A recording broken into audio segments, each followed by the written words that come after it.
They did have that good understanding, and it's unfortunate they got 3 total points, but they were being active, and that's what I like to see, right? Because Loops was that one team I was afraid that was going to really just come in here a little weak, watching how they finished it out yesterday. But I think they did do that homework. They said, don't judge us on our last game, judge us on what we're going to be able to do. So I mean, yeah, not a gift wrapped circle like Ancilio got, but they still worked hard for it.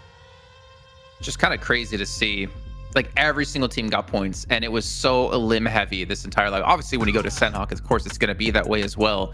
But I mean, even Xavier still managed to get 1 point for themselves. But as we heard earlier on from John, you're looking at, if you want to be top 6, about an 8 point per game average. What's up? 620 damage from Westron? No, how is he MVP? Because he's on the winning team. What we've realized is from the winning team. Yeah, I guess so. It's just I feel like at one point it wasn't always the winning team, but I feel like we went back to always the winning team. So he's gonna be the MVP of Ancilio, but our MVP, we know who the true MVP is, gentlemen. Yeah, come on. Well, let's not beat around the bush, okay? It's Cardozine. He is the bush. He became the bush that game. But it was such a good match, yeah. And no, if they do qualify Team Liquid in top 6, they're like, no, I qualified. It was me, Cardozine. Made it through to London.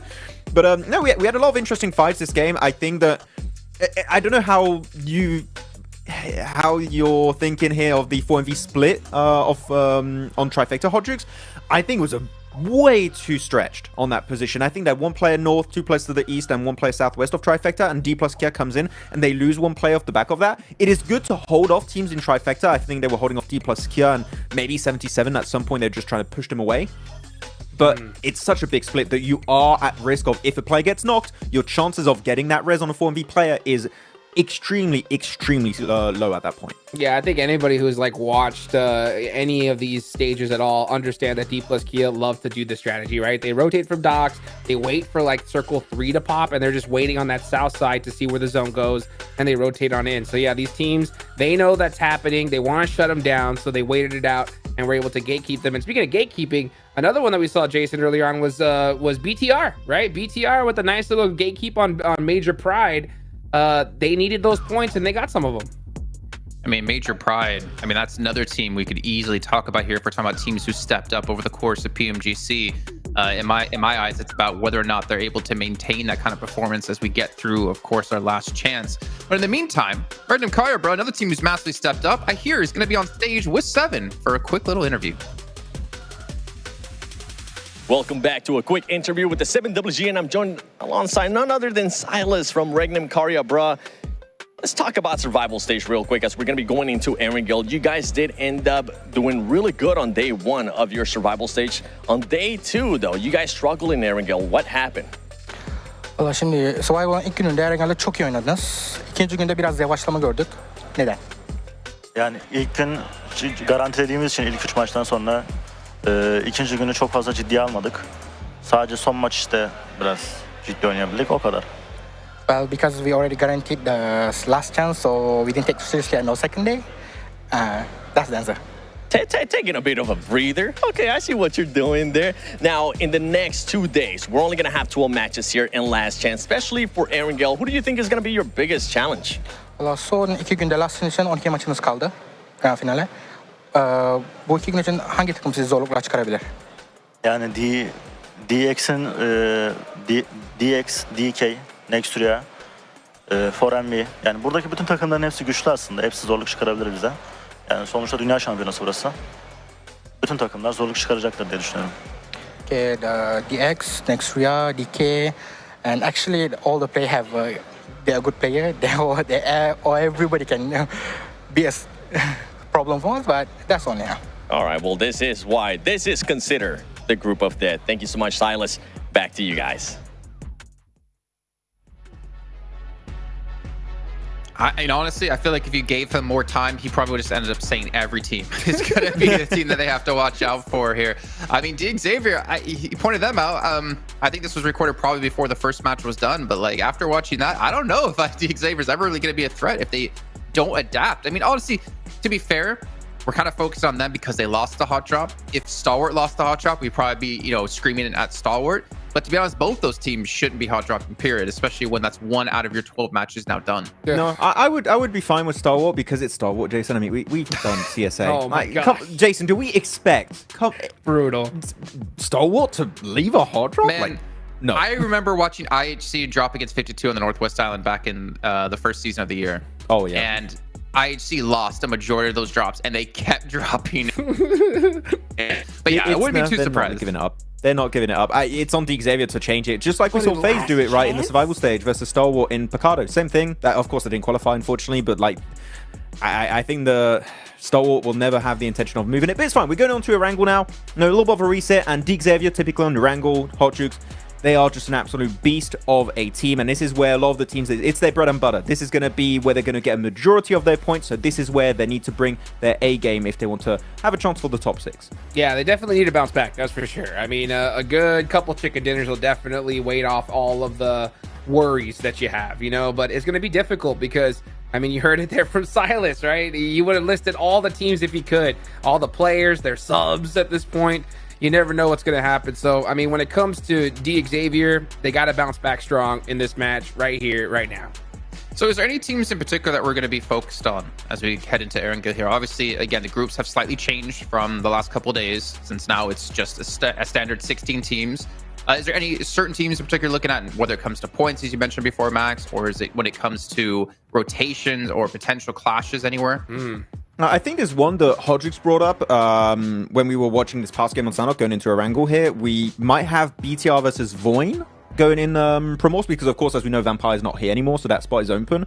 But I'm surprised that was not kind of resolved here going into the last chance, Hodrix, because that is a drop that can really hint their chances, especially on Erangel, right, to make in top 6. That's a horrible map to have it go down on. Yeah, for sure. I mean, for me, I'm really worried about Bigatron because, you know, they're giving up Milta, and that was their bread and butter drop spot on Erangel. Yeah. You know, so like now they're going to have to deal with some brothers of Voin Donkey here, as you can see them, because Primorsk is big enough to share, right? So I'm not too worried about it. You know, they do have their secondary drop locations. Bigatron's going to take Severny, and Voin Donkey's going to take Kameshki in the north side. So the only time I see that hot drop happening is if we see like a real southern playing path where they kind of have no choice. And but at the end of the day, it's going to just make things tougher for them rotation wise. So I really want to see if they're able to kind of get that fixed and settled in match number 1.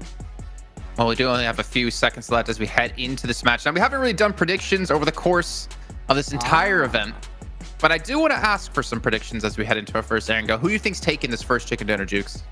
I'm going to go with Xavier. They land Pachinki, dead center. They need it. All right. What about you, Maxman? I'm going to go IWNRX. They've been way too silent, even during the survival stage, Jason. They need to do something, and it's going to happen this match.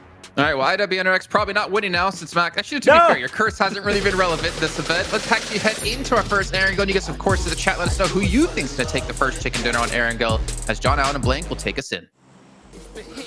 I can't believe that Jason called Maxman irrelevant just there. You're relevant to me, Max. Don't worry. I got your back, buddy. We're going to be hopping on into our first Erangel of the last chance stage. It's going from Novo up towards the gap between Severny and Stalbo.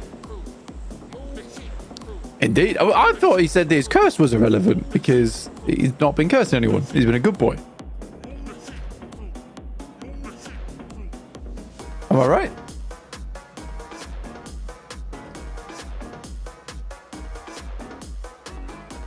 Hello. Okay, I can hear you now. All right. Yeah, I was going to say that I thought he said that Max's curse was irrelevant. Oh, that he was irrelevant. No. He's a for good sure. boy now. No, Jason 100% said Max was irrelevant, and that's very mean of him.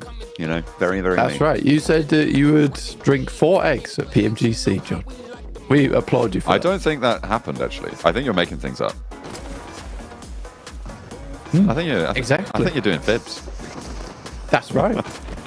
I thought we were doing fibs. Oh, okay, fair enough. IWNRX. I thought that was the bit. No, that was the bit, actually. No, you're right. No, I cancelled the bit and then forgot that I cancelled the bit. On the west side, IWNRX may have a little bit of trouble, so has Maxman's curse come back to roost, or is it the Hot Juke's curse? Because DX Xavier are the team to go with them. The Xavier struggling off that last match a little bit versus Stalwart. This time around, they're going to be trying to get some more points on the board because I think they're one of the few teams that really did not get anything done. IWNRX, Max is calling them out, saying they're a little bit quiet, and I agree, they were definitely quiet. There's certainly more to be done for IWNRX, and they looked like they were doing a lot better towards the last portion of the survival stage. I do think for IWNRX, though, that play that they made over towards the item wasn't bad, but then they evaporated Sandhawk, and I wasn't exactly sure what happened there. But yeah, no one really pulling ahead. However, we will have a little interview with Seven, and it is going to be about Stalwart. Welcome to a quick report with the 7WG. This one's going to be in regards to STE. They were able to hot drop DX successfully. I got a chance to talk to their players, and they were expecting to do that hot drop there. They did mention that they're not going to have to worry about any more hot drops. In the previous stage, they were having to hot drop with FaZe. Now that FaZe is not here, they don't have to worry about it. We'll see if they will hot drop again tomorrow in Sandhawk. Well, they're only going to have one chance to do it as well, but it's something that we thought maybe we could see, and the fact that we did, a little bit of a treat for us. Ooh, Shifu. Long range over towards Mirren Sejong. Foxy clipped out the back of the buggy. Maybe a rundown as he does get the flush and he wants more. Hasn't got too much ammo left, though. Only 10 rounds in the back chamber. 11. Now they're all loaded into the magazine. Getting that loot crate on, though. That tops him up plenty. Yeah, I think for Mirren Sejong, this has been a classic for them over survival stage, losing one player extremely early. It looks like that they prepared very well coming into last chance by resubbing in JSUG once again. So Uriel was put in for his big debut.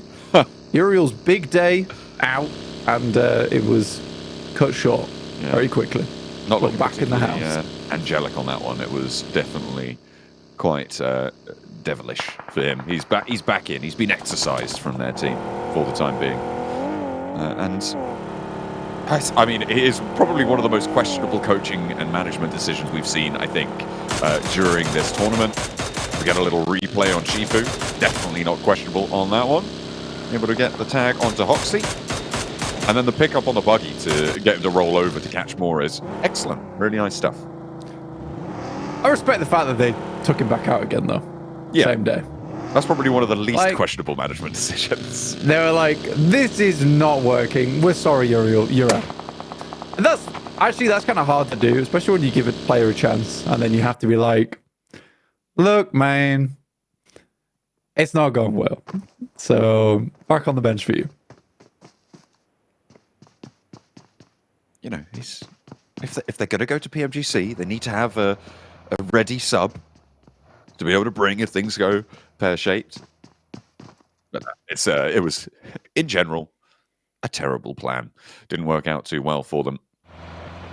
Top 6 teams we've got currently. A lineup that I think maybe has 1 or 2 teams that people would have predicted before this survival stage. 4MV and Falcons, probably 2 teams that were in the conversation. Within Cilio's final days, you might have added them in as well. But I think overall, it's a little bit unexpected in terms of the top 6, but this is only off 1 game and a difficult rotational game at that. Silas, under pressure. I wonder if he's worried about these players from the Vicious. That was a nice shot from Diminor. We'll pop him out and Silas goes down. This is not great news for RCB. We know in the past that basically Silas has been the driving factor for that team. So now they're without a wheel in the vehicle. They're just careening off into the distance. So we'll see what they can do without their driver. For loops over towards the south side of Yasnaya, they can move down. But last game, I felt like there was a lot of opportunities afforded to loops, and they just weren't able to get anything off the back of it. Over towards Paris Resort, then down, being able to maybe take a fight with Falcons, not Soul anymore at least. And even that was helped out by Team Liquid. So yeah, for loops, it was a unfortunate one. And this is the team that got in by the skin of their teeth, John. It's not the best way to get in, but it is a way. And you'll take it. It's the only thing available to you. 77, going up the hill. See DX Xavier go, whoa, whoa, whoa, whoa. Hang on, I didn't mean it. backing up. 77 back down the hill. A little bit closer to the apartments, but they're only backing up to give Shifu the range he needs to unleash hell upon them. Paragin goes down first. This is potentially resable. It depends on how fast 77 are to push up to this location. They could drop some nades. Shifu hitting the tree there actually could be quite important. The slow on the roll-up, as he's handled it off on the outliers there. They're finding more openings, and DX Xavier, a shadow of their former selves right now. This is the second time they've taken early fights. A hot drop, sure, you can excuse, but a roll-up like this, not protected against, losing 2, this is disaster. Very little W moment for DX Xavier right now. I kind of feel bad for him, honestly. Going down to 2 players already, 2 games in a row where they're getting minimal points off the back of it. They need to get a significant result. I think that Molotov should burn him out. Yep, Zadira takes him down. Now just Levi's left remaining. A strong player, but as a solo, I don't know how much more benefit that's going to be for DX Xavier. I think a lot of people assumed DX Xavier would have a very strong result going into the last chance. Whoa. Okay. That goes the way of Major Pride, who have moved in from the south. IWNRX are peeking in from the north, and for the second time in a row, the first place team from the survival stage goes out first.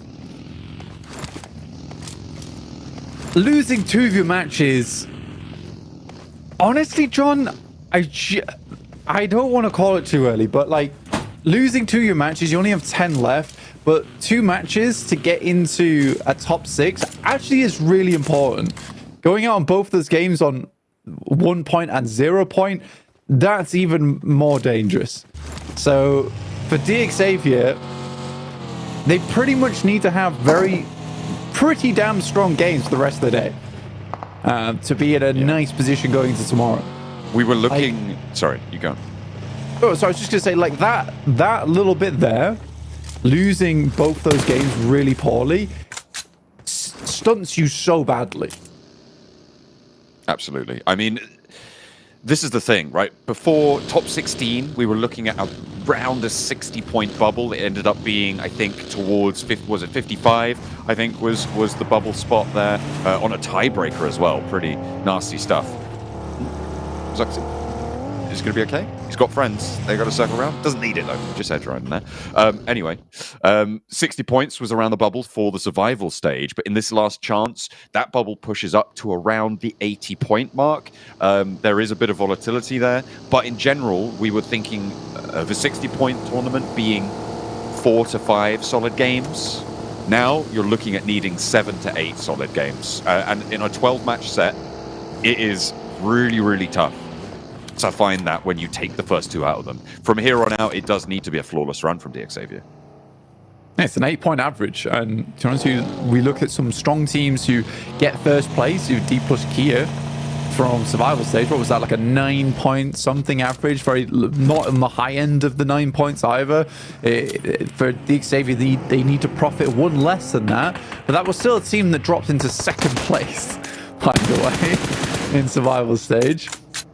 So yeah, for DX Xavier, it is a bit of a tall task for him. RCB, though, up against the Vicious. Assaulting this location, they were able to take shots over towards RCB earlier on as they made it the way over towards Alamo. This is a defensible location, but Kimmers basically needs to get a knock off the rip here. Oh, thank the Lord, I was going to say. Traded off, though. 1 for 1 right now. RCB still looking to make this corner work, but the Vicious, they're doing bits for survival. Oh, that's so sad. The first aid went through there. That is really not great, but RCB do still force another heal to come on through. Wild puts another nade in the same corner, but he's out of there fast. RCB have lost 1. The Vicious, 2nd place on the tables right now. They got a 3rd place on that last match. They have now got the north side of this compound fully under control. RCB pinned into one of the corner buildings. The nade goes high over the side there. That's not going to catch. Yeah, hella unfortunate for RCB. The first nade taking a fellow down to 10%. They managed to at least get the DBS off from the back of it. That's a nice Molotov. But also, The second nade not quite clipping after the first A kit.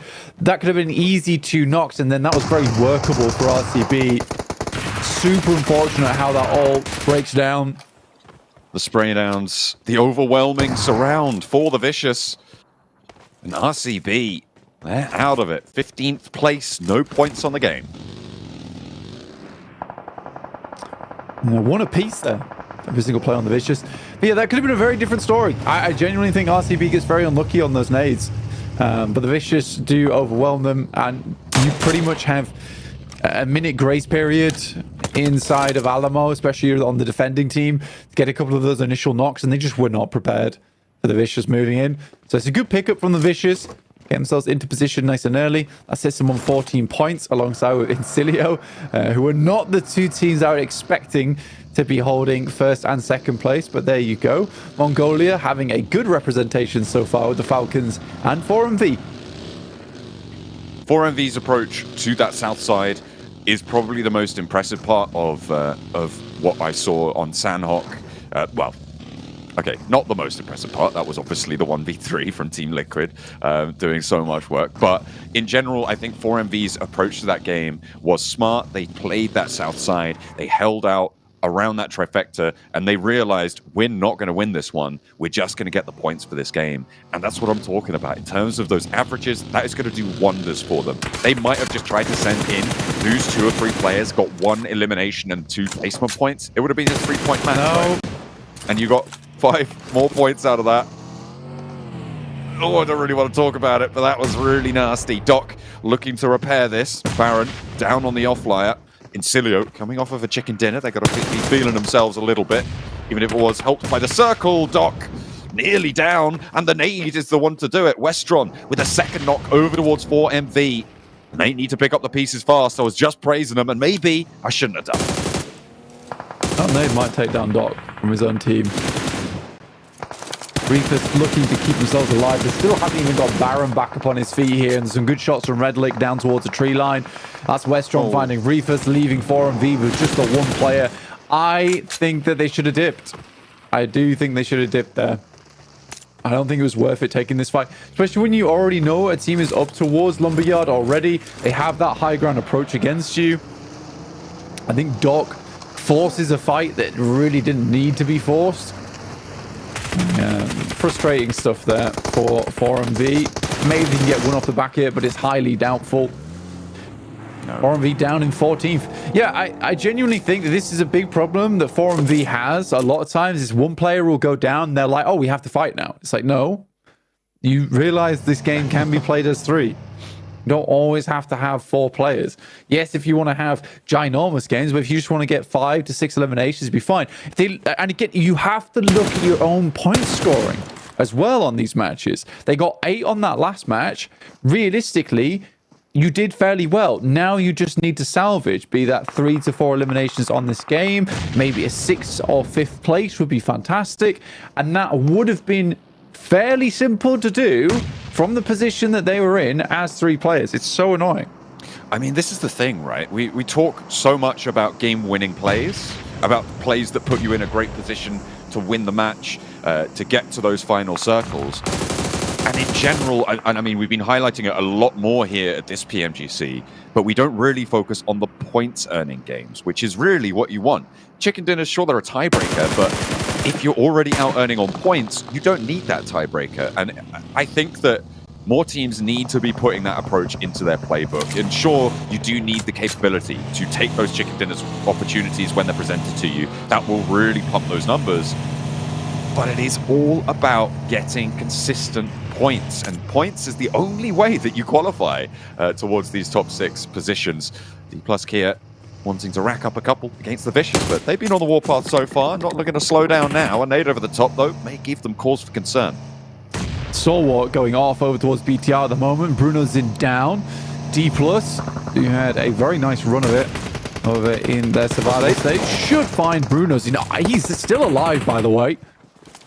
He got that first aid. He got the first aid off. He was super low, but managed to heal just in time for the nade not to quite explode him. Not going to seemingly matter, though, because the roll down just continues. And a really nice approach there. staying alive. The Vicious do go down, and D plus Kia keep themselves in it. The Falcons on the southwest side now with 77 to handle. But Shifu, again, that long-range assassin, making it work for him. I mean, he's knocked, so not great. Falcons will push on forwards. They take down more of 77. And it will just be one last player alive. Zadira off in the distance. And Shifu not doing too much for the team. Ooh. Doesn't get knocked, but does find the flush onto action. So a point added. To 77. Zadira. I mean, this is what 4MV should have done. Run away. This is exactly what they should have been able to pull out the bag for 77. He'll try and survive, get a couple of placements, maybe pick off a cheeky point or two. Stalwart, D plus Kia crashing on the northeast side with Loops on the north edge of it, and Incilio on the south. They are penned into this scrap. Point docket again. Vexy is such a criminal with the Mini 14. Start calling that thing the Maxi 14 with the way he uses it. It's crazy stuff. Chips, last player up against Loops here, is not able to do it. And D Plus will go out with 5 points total. The 77 are able to get themselves back up, but there's more shots coming down the hill there from Incilio, like you say, who just came off of a very good fight with 4MV. Westron with all the eliminations in the pocket. He was doing so much work against them. The nades rolling downhill and attacking their target. Incilio on a 3-1 split right now. You can see they've got that south outpost, and with this circle shift going hard southwest, that's going to help. The wide 2-2 split for Major Pride, it looks like they want to regroup. Depends which side, though. I wonder if they're going to go to that west side or to that east. I'd imagine you go back out to the east. The majority of the circle sits on the east side of the road, even as it stands now. And it'll give you more opportunity. Not having to cross that road, always a good thing. Does he want to hold it like on a split here? I mean, AZ was left behind, but doing fantastically well versus Falcons. Might request backup there from Becca. I mean, for Major Pride, actually holding this four-way down towards the south side is not a terrible idea, considering the circle shifts hard down towards the south. They have a good understanding that they control the entirety of this area, so having a lineup, getting a ton of information, and then just roaming to where they need to be. Smart choice. It's a smart decision. I do really like it, and I think it's a good thing that Evo Station and Elementrix are on the other side of the road, like you were saying, John, so they have info if a team comes through on the east. Loops were having a tough time of it. They managed to get out with 2, make that 1. The countdown is on from Incilio. Raining down hell upon them. 7 points found on the game, and this is an excellent way to convert off of a chicken dinner. Finding 17 points on a match, that's the outlier, but now they've put up a brilliant average result. 8 points found, and that, again, is just going to keep them going, keep them chugging along. And right now, they are the most impressive team in the lobby. In terms of those point scorings, the first game, they got the circle. This time, not so much, but they're playing it smart again. And it's something we've praised Incilio for repeatedly, is their macro approach to these circles. They may not stand up in terms of that minutia mechanical skill in those firefights, but I mean, Westron proved it. They do have the chops to take those fights, even if they can get outclassed sometimes. It's still maybe 40% of the time that they're winning, but they're giving themselves so many more opportunities than other teams. Yeah, I mean, that mechanical skill actually has elevated a lot over the past few days. I was surprised to see it. I think that, it's what I will keep referring to is that it's a team that there's nothing extremely special about them. Like, there's no player that you say, that guy is crazy on that squad, or this specific thing that they do, like Mirror and Sage on with their 2-2 split, is massively fantastic. But it is just good, clean PUBG Mobile gameplay that you like to see. And I think that in terms of their mechanical skill, I would be happy to say that, they are now on par with a lot of other squads. I don't know. And this just happened a lot during PMGC groups, is a team that was a relative unknown or a little bit less of a strong factor coming into it will suddenly have a huge step up because they'll have had so much good experience against these squads. And for a team that's getting deep into every single lobby, they have now hours of practice against the best teams in the world, and that can really send a team to the moon. I mean, you're seeing it here. They've managed to keep a hold of that position down to the south. They're aware that the compound beneath them is held and unlikely to be pushed out of, and they still have a lot of control over this eastern hill. Unfortunately, now the circle moves away. They are going to have to go down into the pit, taking on the fight, but they've already got the value from this game that they need, so they can just take this risk free and clear. A big move from Voin Donkey ID. Look at that shift. They were playing all the way out to the east side near IWNRX, and they have just moved up to the roadside. This is dangerous. They might take too much damage for this. Team Liquid on the north, they have to move too, but if they have that side swipe, they'll take the shots. It's good understanding of the circle. There is a small divot to play in that spot. You do need a lot of smokes to make it work, but maybe the rotate slightly early. Maybe they thought that this was the only time they could make it happen, but dropping around shelter is always a very curious position to play with all these bunkers that sit around it. But they are cut out, actually. And you can see here, it is really a small divot. But there's Vexy again on the Maxi 14, making it happen. Goodness me. The hills are alive with the sound of 556 right now as Vexy keeps laying down the law and Major Bride can't stand up. You know what we need? Goodness me. What do we need? We need a Vexy Mini 14 skin after this PMGC. Absolutely. This guy has made the weapon his own. So cool. Really big fan so far of Vexy from Voin Donkey. Again, it's not easy to do, and with such a shotgun meta in play, the fact there's a player here on a Wrangle, as well as sometimes on Sandhawk, that uses the DMR so frequently, it's really interesting. And so successfully, too. I think that's the important point to make. And he goes again over towards Major Pride. The flush goes over towards Zeta, sure, but Vexy just landing these knocks so frequently. It's the smokes either side of him that are allowing him to step up here. They have that little ridge line in front of them, but if they step up, they're exposed to the side flanks. They're keeping those smokes topped up. They are going to burn quite a lot of resources, but they are getting a lot of reward for it. 4 elims found from this roadside position, and we were hoping that that last result against Team Liquid's against the roll up to Team Liquid, to the solo player, wasn't going to bear too hard on their mental. Maybe they're able to keep that fortitude going. And credit to the team, credit to Coach Defi as well, to be able to keep them together on a difficult situation like that. Yeah, well, we know that Defi studies this game so much, and he is a very smart fellow. And this is the type of smart play that you imagine is in coordination with Defi. Like, this is one of the few scenarios where you see this kind of play, and it's very impressive. You don't see a lot of PUBG Mobile teams make this kind of call, make this kind of move, because yes, they are burning through resources to do this, but then what are resources for in the first place? This is very cool from Voin Donkey. You don't see a lot of plays like this in PUBG Mobile, and they are making it work specifically because they do have players with a lot of long-range potential. You don't just get good on the Mini 14 overnight. This is the player that has been specifically chosen for his long-range prowess. I love Voin Donkey ID as a team, and I genuinely think that the counts should be going through to PMGC Grand Finals.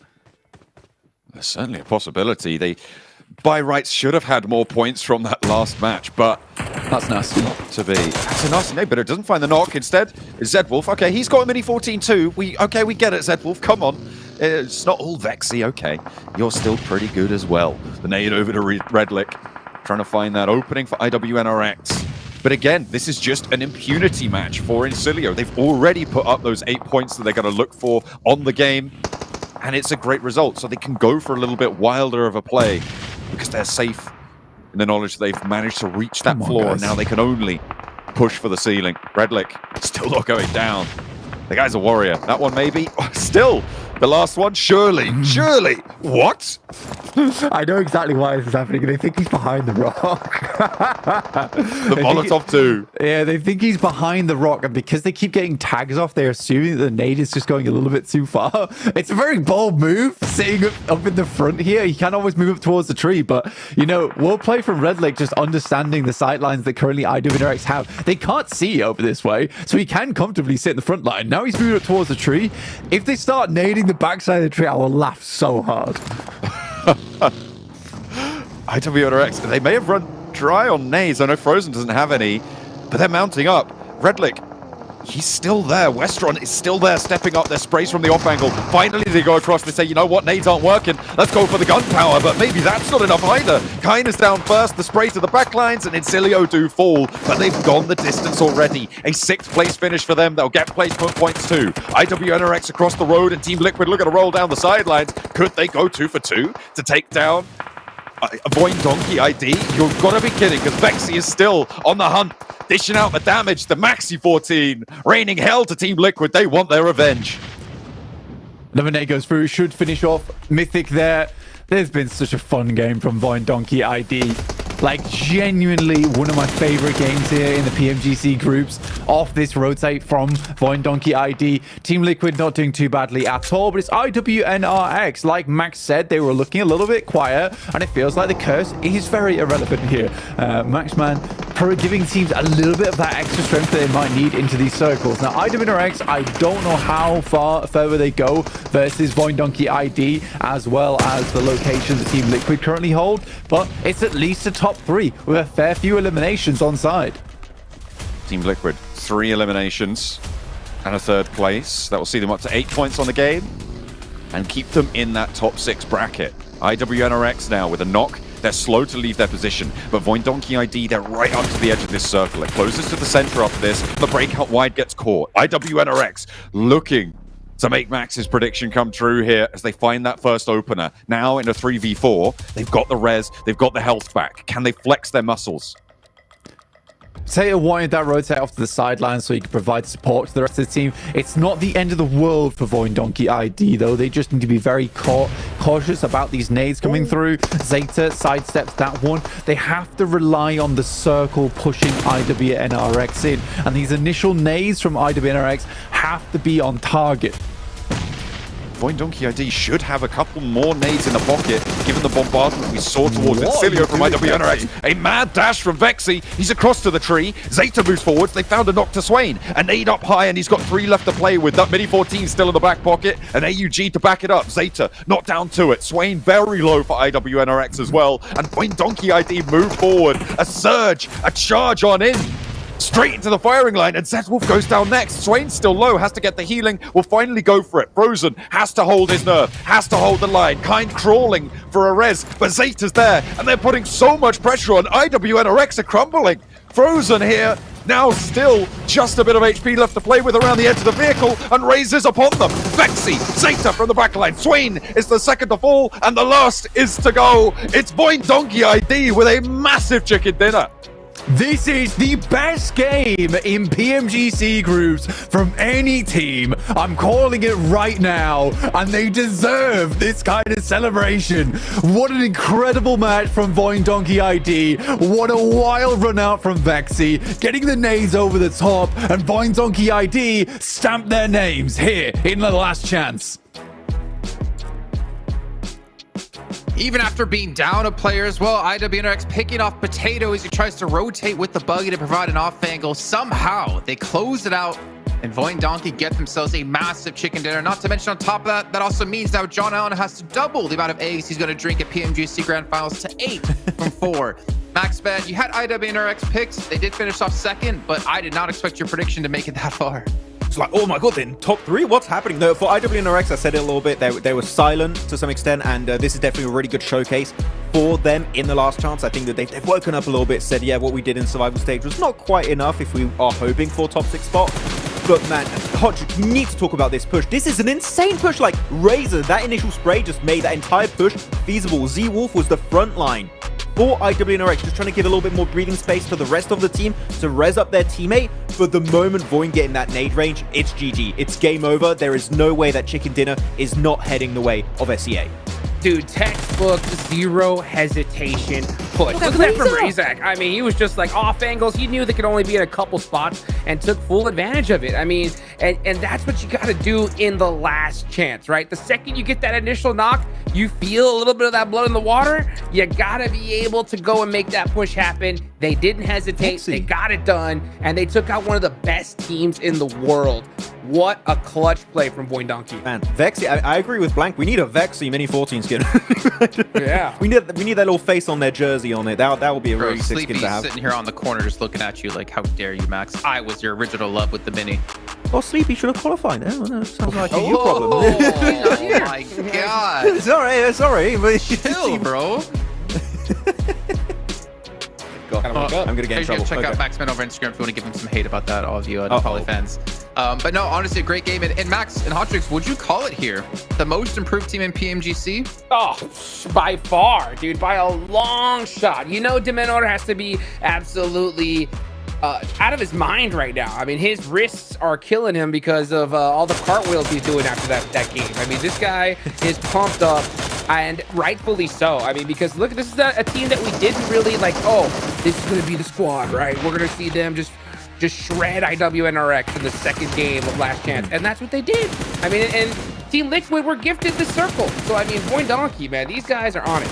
I think I was kind of split between Regnum Tarabra and Void Donkey ID, but as of recently, and especially after this game, after the clinic that was just showcased to us here, showcased to the world by Void Donkey ID. I mean, yeah, Void Donkey ID is definitely the most improved team this PMGC for 2024. And the thing is, with his current pace too, Jason, like top 6, if they keep these kind of results all of today, they could literally secure a spot at the end of day 1 and just like chill tomorrow. Of course, you don't want to chill tomorrow, but that is how good of a game this was. And it's not an easy game too. It goes to showcase also their terrain knowledge.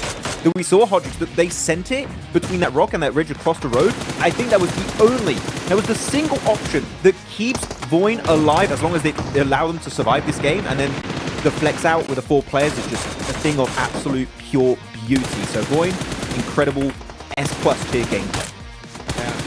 Yeah. S+ tier. Yeah. Okay. Didn't expect that. We're doing a tier list right now. We're doing a tier list right now. Another team, though, we have to mention after the back of the first match as well, Incilio. You know, we were kind of curious, would they be able to maintain momentum from the last 2 days of play? And, well, here's our kind of answer. Not necessarily playing from the center, playing from the edge, and showing they still can make the correct moves. Correct moves. I didn't catch the team name. I think it lagged out for me. Incilio. Incilio. There we go. Okay. Same here. No, Incilio, I think with looking at this terrain, right, Hotrix, they were playing the Lumber Mountain, which is a good spot. Actually, really good third party on Loops versus D plus Kia. I think that the way they got involved in that fight was great. Not overstepping their position, just holding also the high ground to have information, not getting too involved versus Major Pride. But when you have to send it downhill in that flat terrain around Shelter, where so many teams are already positioned, for me, you're not going to win that game, but they made as many points as they possibly could secure, in my opinion. That's what you got to do, right? That's what you got to do. You have to understand, like, hey, you know what? We didn't get the zone here. We're in a really, really tough spot. Let's put some points on the board, and they put up plenty. And remember, you know, Incilio is the team that took Milta away from BTR, and this would have been this was the perfect, you know, pretty much finished zone to land in Milta. So BTR, you can see only 1 total point, are definitely suffering from that decision. I mean, what about the Xavier? This is back-to-back games, dying very early. They did get 1 point when it came to Sandhawk, but 0 here. The Xavier should be the bottom of the table. RCB as well, getting 0 points. They got 4 on Sandhawk, so they're not having a strong start. A little bit unfortunate for some of these teams, and I feel like we can't say this enough times. It's not possible. You cannot afford to be having bad games right now if you want to be top 6. It was already hard enough for some of these teams to get top 16 in the survival stage, but top 6 now to get your ticket to London. I don't know how some of these teams are going to bounce back. They have to have some massive games. Yeah. Oh, I mean, literally. Yeah. What else do you say? I mean, like, when it comes to DXavier, they've used up all their bad games, literally at this point. So going forward, they need a good chicken dinner. I mean, because look at this. The cutoffs are already starting to get a little bit sketchy there. I mean, Void Donkey, 27 points, and Incilio, 27. And you know some of these other squads are going to get some pop-off matches too. So, man, when it comes to DXavier, gotta wake up in this next match. Yeah, you know what? I'm scared also for another team here, Jason, and looking at CSA, of course, Falcons top 6, great. We're not seeing 4MB. And I have to be completely honest with 4MB. The way they've played recently, I do not think it's good enough for top 6. I know people are going to give me a lot of crap for saying that, but I think that right now, the way 4MB are playing top 6, it ain't going to work out. We are not seeing them grouped enough. We saw it earlier when they were holding Trifecta versus D plus Kia. And here they just got completely caught off guard on the western side of Lumber Mountain, and they just couldn't do anything. And currently they're standing in 12th position, 8 points. in a similar vein to what you're saying about DX here, Hodrix, I think that 4MV to some extent also kind of had as many bad games as they can really afford, maybe one more bad game, and then they just need to come back big time if they want to have a chance to do well. Max, you're out here making enemies. It's all right. I'm here to analyze, and if it ain't good, I can't say it's good. Just because a lot of people like them right now, 4MV is not playing up to what we initially expected. Jason, I mean, do you agree on that, or are you happy with their performance? I love 4MV. I love no, Jason, no, no. Come on. So Random Karyabra, Hot Jukes, 15th place, only 4 points. A team that really had to rise up through group stage, through survival stage, but to falter potentially here at the finish line, that would be unfortunate for them.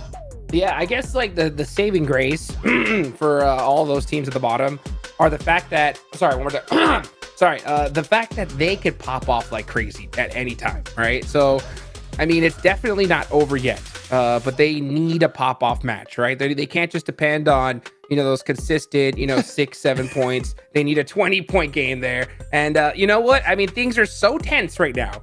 You gotta make sure those comms are perfectly clear. That's why you gotta move the mic. Your mouth is minty fresh. That's right. I thought you were gonna start a sponsor segment. I was like, wait, what?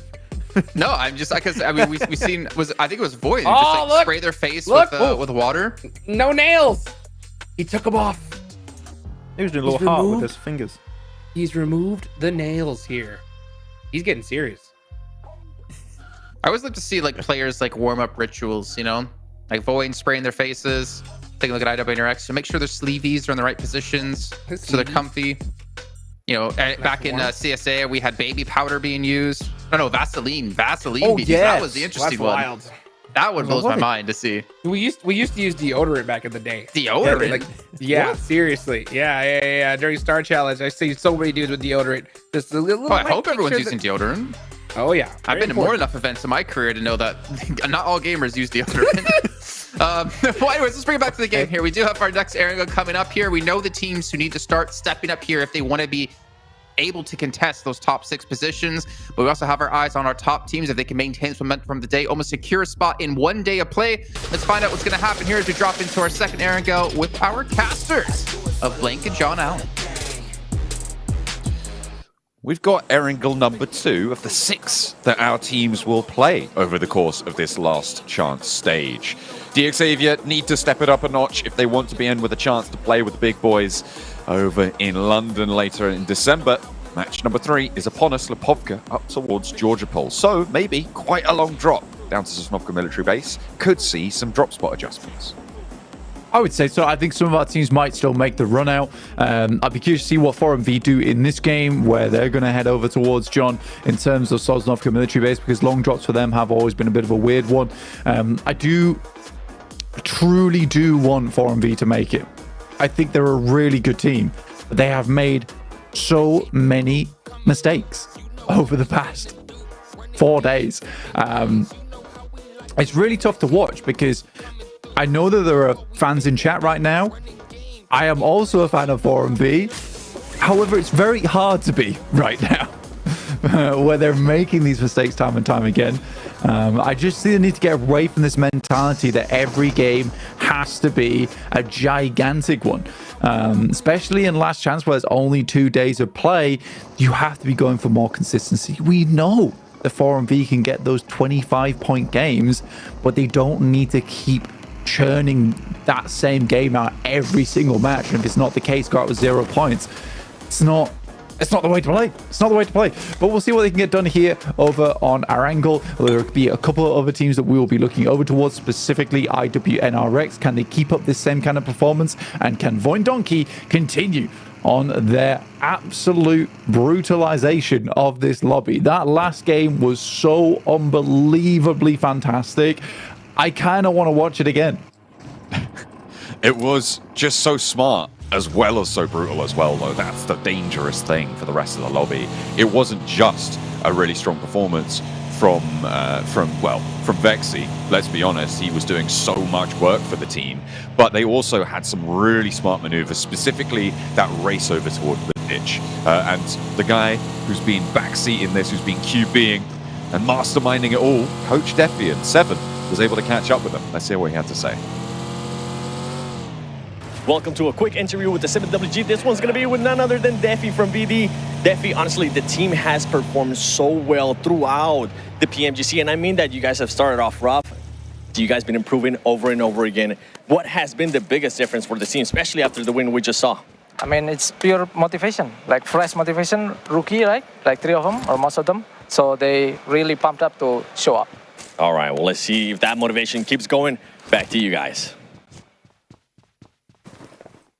Motivation, and I mean, that is exactly what they needed to keep themselves going after that fat L, can't really put it any nicer, from Team Liquid that they were handed, right? And going down in a 3v1 situation, that can be a real big mental blow, but that motivation kept them afloat and pushed them to play smart and to work it out, and now they sit at the top of the tables for it. And it's definitely something I've talked about before, where some teams do lack that motivation. I think, sadly, Vampires is a clear example of that. It's just a lack of motivation anymore to really push through those tough times and bounce back from those situations. But Void Donkey's on the rise, and you see it a lot of times. It is the rise and fall of the tide of squads here in PUBG Mobile. Some teams will rise to the top, some teams will maintain that presence, some teams just will not. I think one of the best teams in the world that's been able to do that is Alpha 7. They have been consistently hungry for such a long time. And I don't think that hunger is going to go away, even if they win a PMGC, just because they have been battling to improve their gameplay tournament after tournament after tournament, after getting second place, third place, and finally coming off the back of a win over in PMWC. They're one of the few teams to do it, and one of the best teams to do it as well. And now Void Donkey is showing that similar kind of gumption here in this lobby. I would be happy to see them go through. I think it's safe to say everybody would at this point. The question is, will the teams around them let them do that? We were looking at around an 80-point bubble. Blank, they've now cut their necessary points down from... oh, goodness me, again, having the sirens in my background. Cut their necessary points down from that 80-point mark, down towards 53 over the next 10 matches, which... in general, means close to a 5-point average, right? And that's the great benefit that you're getting from having strong results game on game on game. You reduce the average that you need, reduce the burden on you, and in general, that tends to actually increase your average rather weirdly, because you feel less pressure. You feel like you can go for plays that get you those higher scoring games. On the expected value of them goes a little bit higher, maybe a bit more volatile, but fewer teams are going for it as well. The dynamics really shift in your favor with a game like that. Yeah, it's also nice just to see an Indonesian team on top for such a long time. Like in the past, It used to be Indo teams, that's all we could talk about because they were the best at PUBG Mobile 2 to 3 years ago. That all shifted, but now it's really lovely to see. I mean, BTR still struggling to keep up here in 14th place, but Void Donkey ID, they'll be waving the flag for that squad up in front of the pack. It'll be interesting if they are able to get through, how they will fare against the other teams that have already qualified. Because remember, Void Donkey ID, they qualified, what was it, 7th, I think, from Group Green, which, as we all know now, after the last chance, or after the survival stage, is a really tough group. But how will they fare against teams like Team Spirit, like TJB, Alpha 7, Na'Vi, Brute Force, all of these teams who performed better in those group stage standings? But another thing that we caught from that interview was that a lot of these guys on the roster are, of course, still in their rookie phase, right? They are still developing and they're gathering that experience. So they may just be a completely different team to the one we saw in group stages. Team Liquid shots over towards Major Pride, who not had the most horrible of matches. Elementrix does find Cardozo, so removes that disgusting thorn in the side of a lot of teams going forward. And that leaves Team Liquid just as 3. Chief moves up over towards the ridge. Elementrix should have good shots over towards him. He's backed off the location, but Becca on the sidelines. Great shot over towards Ayla, dropping Team Liquid down to just 2 players going forward. Mythic and Chief hoping to hold down the compound. Ooh, Mythic at the window, but Evo Station able to launch himself through the shotgun shells, landing on target. The roll-up for the high ground there. A scout out will be turned away here for the Falcons. Loops as well on the west side. trying to poke their noses in. DX Xavier as well, chiming in, who we haven't touched on so far, but we're now almost at 8 minutes into the game, and they haven't lost a player yet. Could still all change, though, on the eastern side. Don't get engaged in that one. They're just getting that scouting done. We'll see what they can do. They're fairly central on the west side of Pachinki. A lot of teams into this one already. Not too much movement happening on their side of things. And over towards that west side, there is a lot of space to play with. IWNRX sat down towards the field, south side of hospital. Falcon's pretty dead center, so this is a much more calm match to start things off here, considering we've had two pretty bombastic games over in Erangel and our first Sandhawk. Here we have 16 teams all still alive at 8 minutes going into this one. I mean, Team Liquid are hanging on by a thread, but they're still playing. Chief actually gets the shift over on that southwest edge.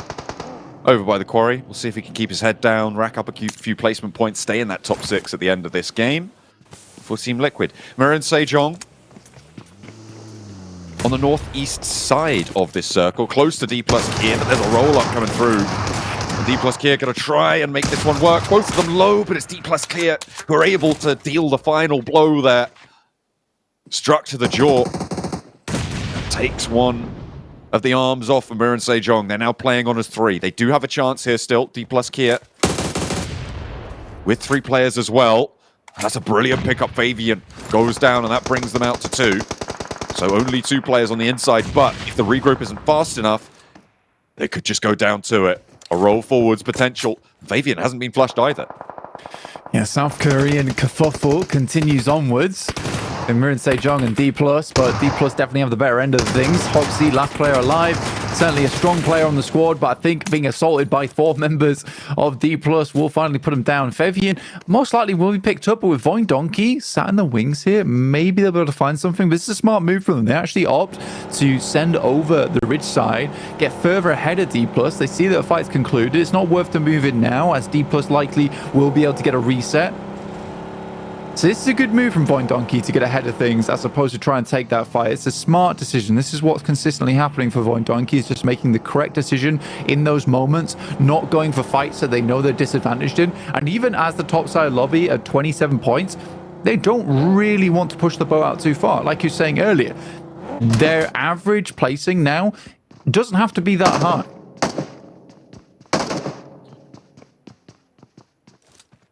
It's going to allow them to clear their areas early where other teams may not be willing to go for it, right? It's going to allow them to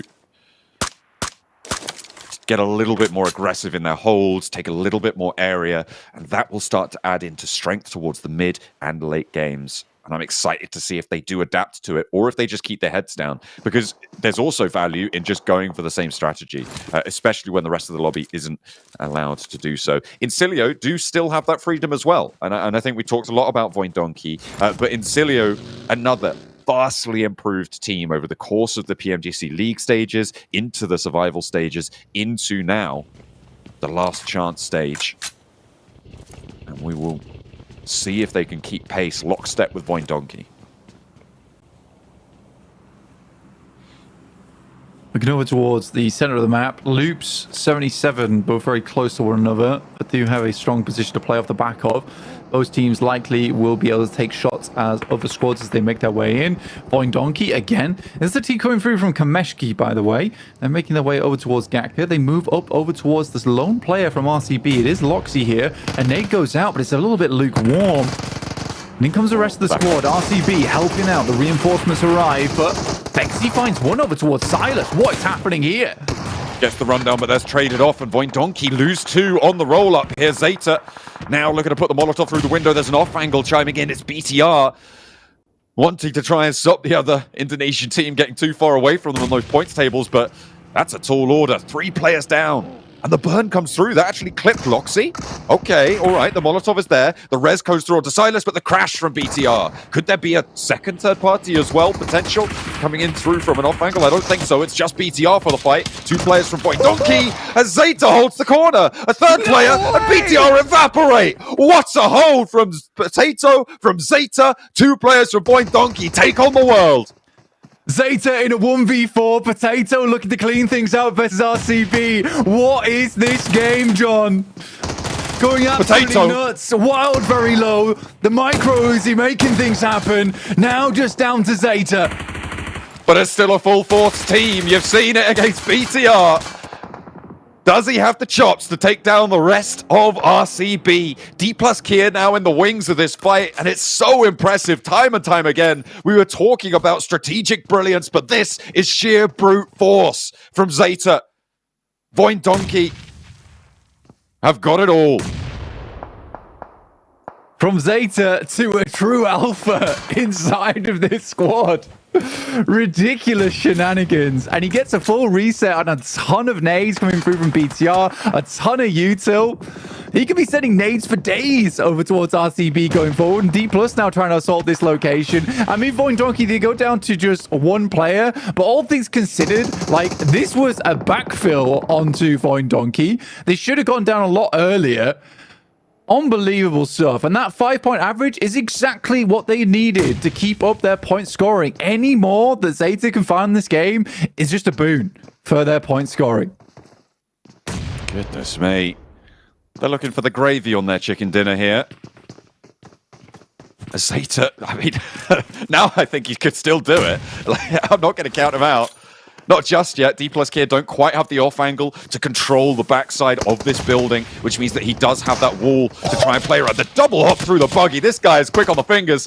As Zeta still pinning those shots through the window and around the edge continues to fly around, making him nervous, making him a hot step, but I think maybe his time is done. The corner here as he hops in through the vehicles again. He's back in the building.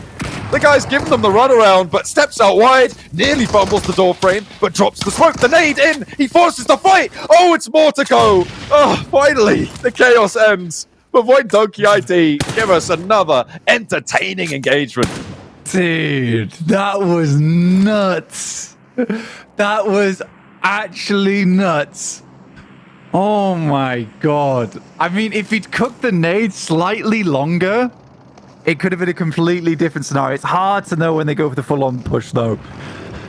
But, wow, okay. I don't know if much can top this game. Other than the 1v4 on the BTR, who are probably feeling really quite rough on that one. Gives them the Cardozo treatment. And then some. That's nuts. That is nuts. I mean, they've only got 5 points on the game. And we do have to yap about them, because that was crazy stuff on the northern side. I mean, that nade as well. What's interesting about that nade is it's likely that the first player goes through, right? But you drop that nade, the players behind can't follow up immediately because they can't step on that nade. They will just go down, and then it's a 1v1, right? That means you isolate the fight by dropping the nade on the door frame, and maybe that was the idea all along. Unless you just wanted to get it out, have that little caltrop dropped underneath them to slow them down, but still such a nice attempt at that 1v3 to back up a 1v4.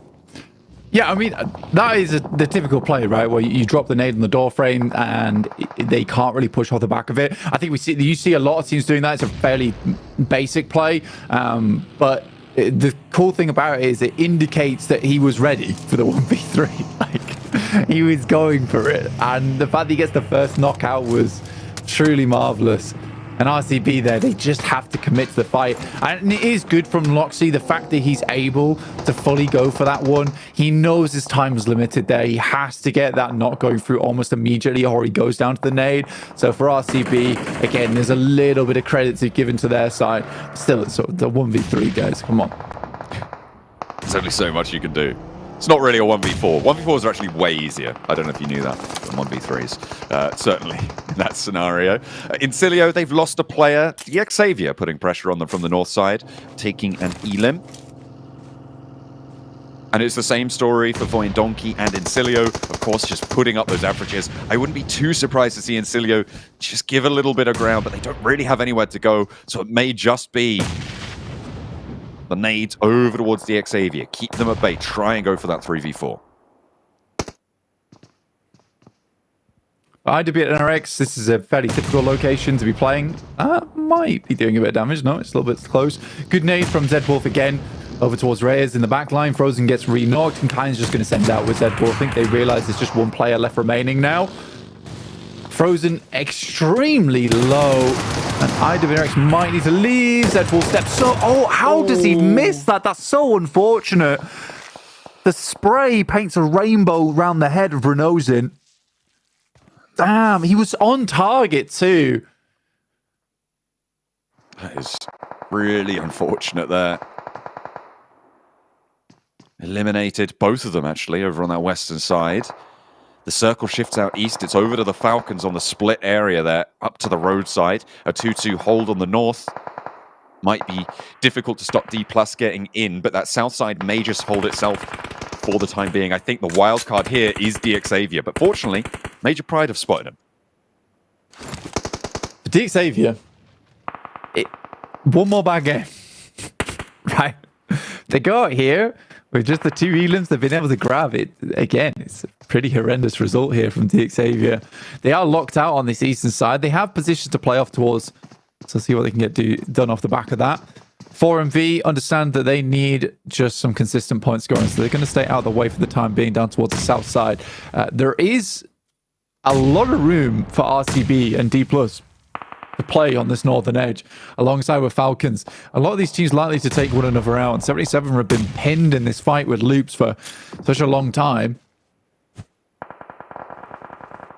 Loops approaching from the southwest do have to move first. 4MV right on the outskirts of this one.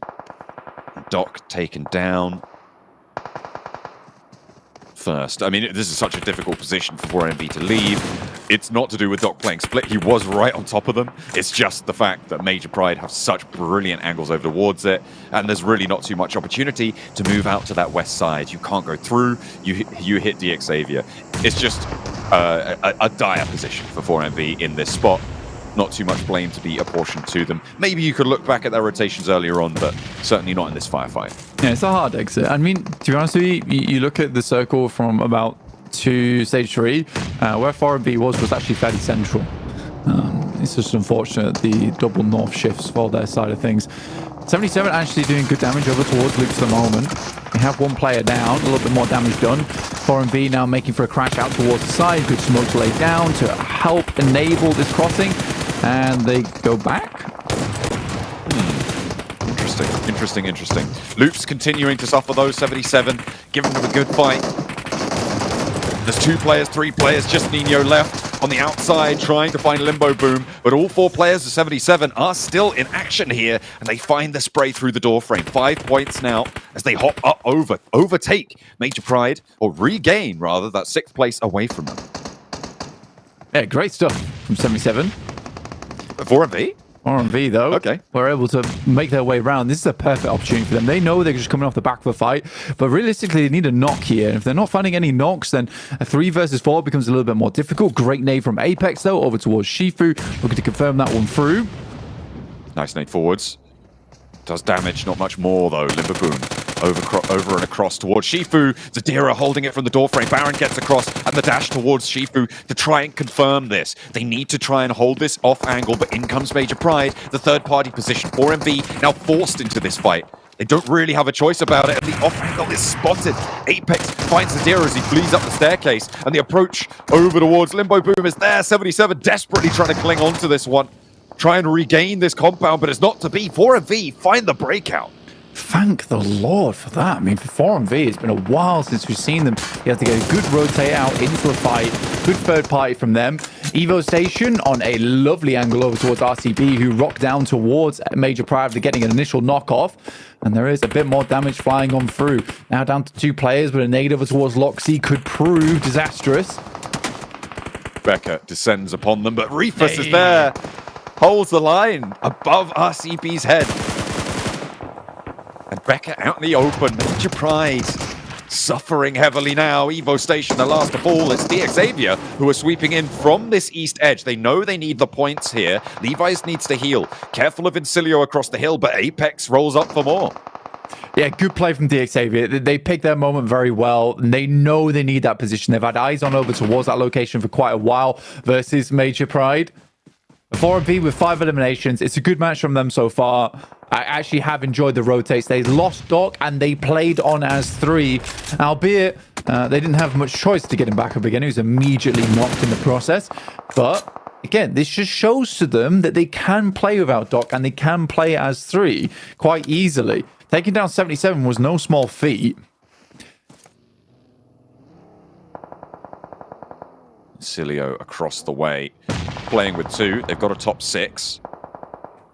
There's Xavier moving around. They want to try and get rid of him. 2 players to deal with. Levi's taken low. Falcons should have angles onto it. Lamborghini down on the rock up, but that is the only casualty they suffer for now. That may change. There's still 1 player from Incilio. 5 elims found for Xavier. They get the res. They should be able to hold on to it. Loxy, the last player to fall for RCB in the meantime, and we're down to 4 teams remaining, Blank. Apex got nothing left in the back pocket here. Really did need to get a refresh over towards Loxy, but he didn't drop all that much or anything. Xavier, very important game for them. They'd love a top 3.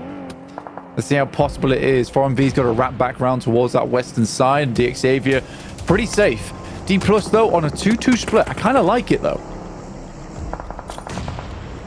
They've got those 2 players on the far south flank. I mean, at the moment, Falcon's so central. Very, very safe given that 2-2 split. Because D+ Kia are not 4 players alive in the compound to their northeast, they're not worried about that crash. And Falcons can pay much more attention to the hills to their south, going uphill, looking for the shots over towards Xavier, who do take a knock, and the flush sent their way as well. Xavier still a little bit penned in up on the high ground. 4MV getting this far into the game, I did not expect, but without Doc, it's going to be a little bit tough to navigate these south hills as well. I'm wondering if 4MV assumes that's Xavier. Nade over towards that top side will do a little bit of damage, and Apex will be backed off from that one. Hard to push over towards Xavier as they have cover. Ooh. Going through versus Falcons. Very direct nade over towards Apex. Briefus is on that off angle, but is not able to find anything, and this is likely 4MV done for. Baron last to stand. Now the roll-arounds from Xavier as they're caught on the backlines there. The vehicle almost smashes into Baron, but he's going to hold the bonnet, hold the boot as well. Try to kick Xavier out of this circle. Not going to work out. Takes them very, very low. They lose Lamborghini, and Levi's is bleeding out. D+ Kia doing the work on the off angle. Oh man, that could have actually easily been a Baron 1v2 there. It's sad that on his spray transfer, neither of them went down on a knock. I think if even one of them took an extra stray bullet, that would have been a knock on one side and he might have lived long enough to get the second, but it's not meant to be, and Xavier will get themselves back into the game here with 3rd place, finally. I feel like today we're seeing some of the best PUBG Mobile we've seen in a long time, Blank.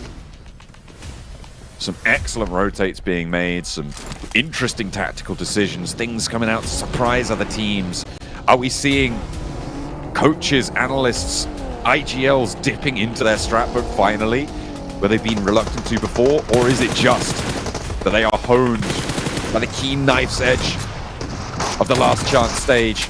Only 1 shot to make it to the finals, and D+ Kia looking to be denied entry here by the Falcons. Damn, that was a pretty quick cleanup over towards D+, but 3rd place nonetheless, not too bad. Falcons just have a very good hold over towards this compound. Xavier will be the next to face here. D+ likely now just waiting out for a 2nd place, but with where Nolbu currently is, it's outside of the zone. We'll have to get towards the backside of this shack. With the nades going off, they know that's not coming from the hills, and they know they haven't fully flushed D+ Kia. Spots action on the top floor. They know where he is now. I mean, this is nade range, and this is 2 players peeking him. And they will find the shot. Nolbu falls. 4 eliminations. Low elimination counts for Falcons as well. Only up to 5. And D+ Kia do have the high ground now. No teams on their east side, but losing that 1 player could be really, really tough stuff for them. Not having 4 sightlines from the top makes this so much harder, but they spotted top. Yeah, you essentially trade out position for eliminations just for a chicken dinner, but losing top like that is really quite horrendous. Now for DXavier, they might have just saved themselves coming to match 3 with 9 eliminations, guaranteed second place as well. Very good stuff. The circle does keep them in on this high ground. I think it might back out some of their off angles over towards that north side, specifically Paragin, as well as Nadetti, who I don't think they know this location just yet. Paragin is just about in that circle, but yeah, Nadetti gonna have to move, and this is the most dangerous maneuver they can make. If he gets up to the roadside, that would be kind of crazy, but I don't think that that's possible at all with the low ground angles that they hold against them on the Falcons. I don't think they've got too many vehicles to play with either. It's a question of biding your time, trying to find a flush. Getting the flush on the top was so important. He's actually got 4 of the elims on the team. Yeah, top going down there is pretty disastrous. Stage 9, I think, does support the Falcons, but they have to hit their shots, basically. And DXavier really are quite accurate when it comes to these fights. So if they're even able to get one knock over towards Action, or even East, it might start to go a little bit pear-shaped. Both teams just waiting for stage 9, though. Force each other out into the open.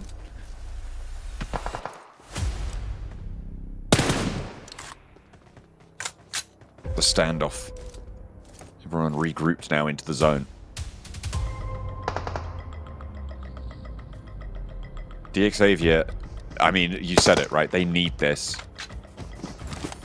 A chicken dinner here would be huge. Getting those extra 3 elims would put them up to 12, so a 22-point game would put them back in the running. Toward the wall here. Smokes start to go through, so do the nades. Good smokes too, and it does force East to actually play on this position. They still maintain vehicles as well to DXavier, which is a big deal here in terms of rotating into position. Lots of smokes down. Big old spray over towards them, though, and that's going to delay. This allows Action to get forward on the smoke train into nade range. Really good play here from Action.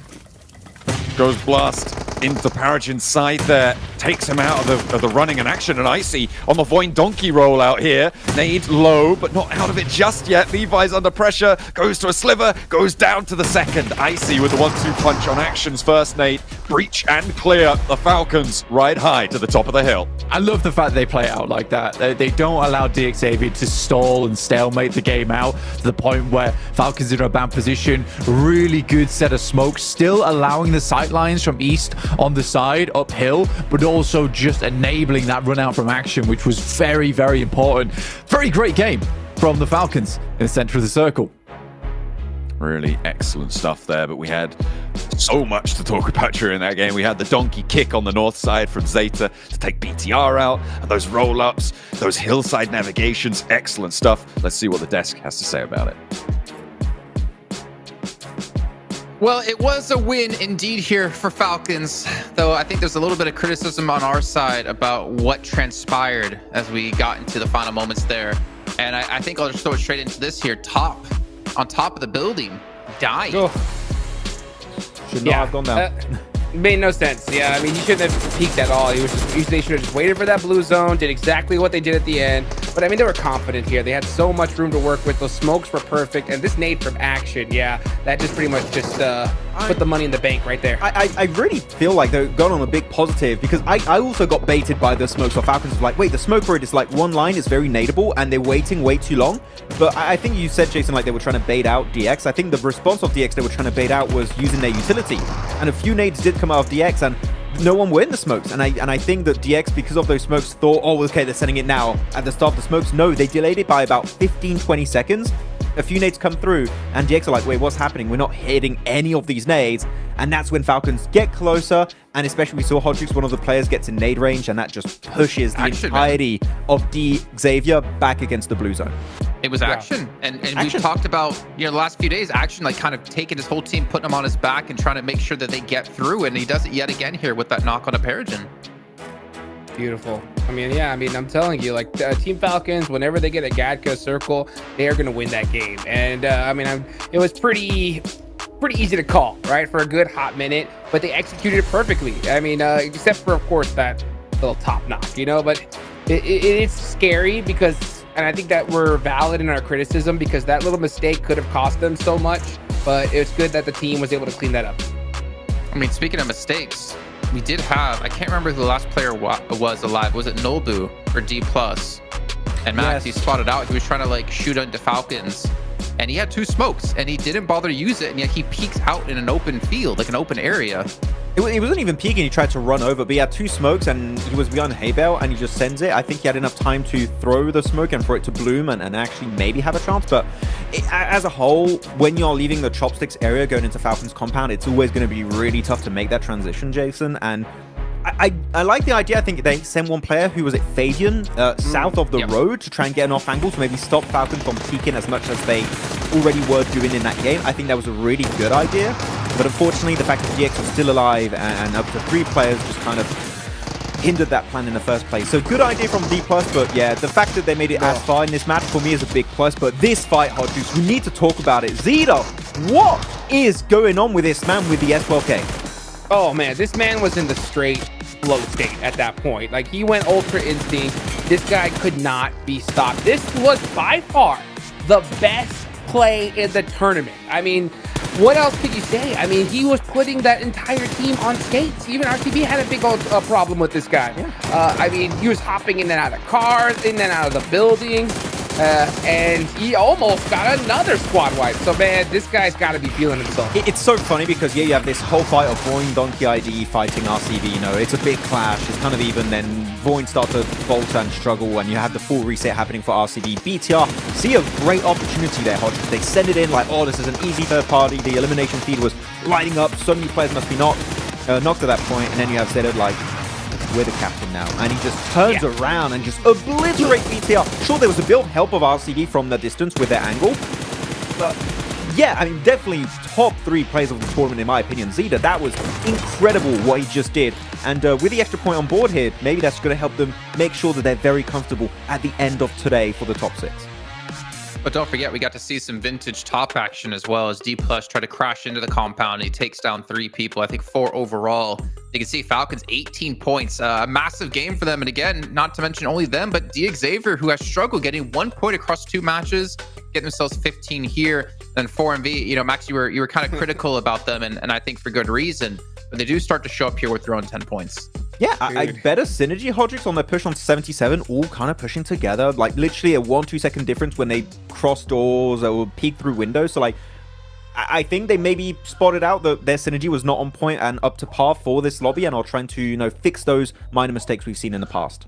Yeah, they just gotta go back to basics, play together as a squad. They have the firepower, right? So I think that they realized with that circle, like, okay, Falcons are gonna win this game. Let's just play the edge and just try to get as many elimination points as we can. And when they have that clear vision, you can just see it works, right? It works for them. They got plenty of eliminations, at least for this match here. And it's getting scary, I'll say that, because you look at all the teams, right, that soaked up points in this match. Those were the teams that we were really worried about, right? So, man, it's only going to make things interesting here as the day goes on. MVP going to be top here. And I did want to point out one thing you brought up. We're talking about teams feeling themselves or individual players. And Cilio, Max, you're talking about how they kind of went for a 2-2 split, but allowing Stalwart to be between their 2-2 split. That was crazy. I was like, is that intentional, or did it just like happen to go down that way and Stalwart maybe moved in between them? But that was kind of crazy. They did outlive then Stalwart, so it somewhat worked out, Jason. But yeah, that was a weird one. But still, in Cilio, sweeping edge, it is kind of their new playstyle, and it's working out because they're in first place, tied with Voin, Donkey ID. So I mean, yeah, looking pretty good for the side of CSA and SEA right now in the rankings. Look down, 4MV. They also get through into 6th place at the moment. So you got D+, 4MV team, look good, Falcons, Void, and Incilio at the moment. But again, I mean, you can already see 2 teams lingering on the edge, just 1 point difference between them and getting into top 6 with IWNRX and, of course, the Vicious. So I think we're starting to see some normality in the teams we expected to be top 6. But honestly, with only being 3 matches in, you sure as hell know anything can change by the end of the day. Yeah, I mean, but we're already a quarter of the way through, dude. That's how wild this is. Looking at the second page, it's still pretty dang close here. I mean, besides, the last three teams, Malaysia Sejong and BTR, they're going to need a really strong game in this next one, that's for sure. But everybody else, like, they have that pop-off potential, and anything could happen. One team in particular I'm going to be really looking at is I'm going to look a little bit harder at Regnum Karya. This was a good game for them. They got out of that bottom stage. Now they're in 12th place, so they're in a pretty decent position. But, with how these other teams are performing, Max, yeah, you got to make it happen here now. I feel like I'm happy you bring up RCB. I definitely agree with your point. But another team that's kind of been falling off is right now Mirror and Sejong. We haven't seen too much from them ever since the end of their group, and they've been struggling ever since. So we need to see a big step up here for the second half of the day. Well, speaking of the second half of the day, we're going to head to a short break. And when we come back, we'll be diving into our second half with only 3 matches left to go here in day 1 of Last Chance.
I'm joined by the coach of the team that's currently in first place, none other than Incilio Hoba.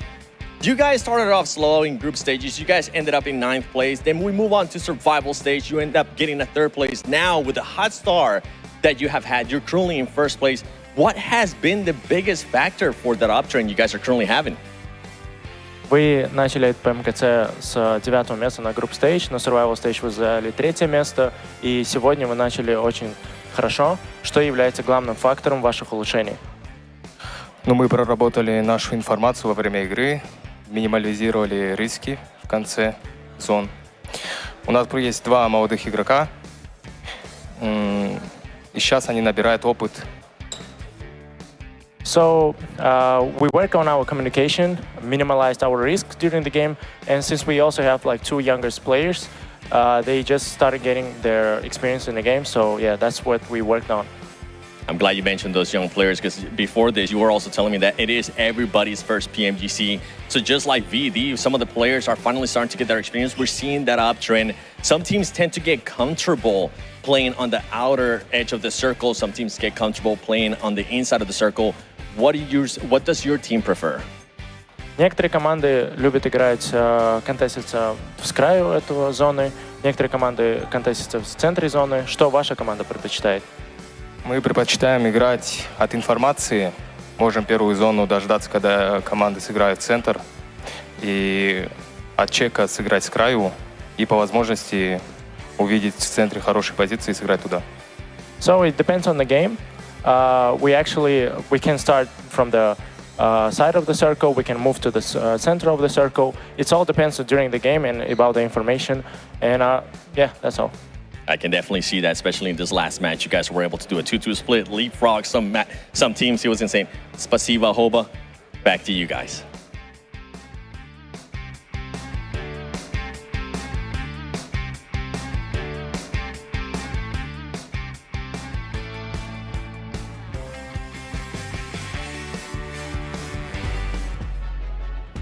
Great to hear from Encilio to talk about how they've been able to perform here. And for a team that has not had a player go to PMGC previously, they're definitely playing like a team who's almost taken a title at PMGC. Let's go. Yeah, Fashy was close so many times, man, and he's like, "Oh, we're finally here!" And of course, they got two new rookie players, but it's very visible, Jason, that they feel so much more comfortable in this lobby with those two new players.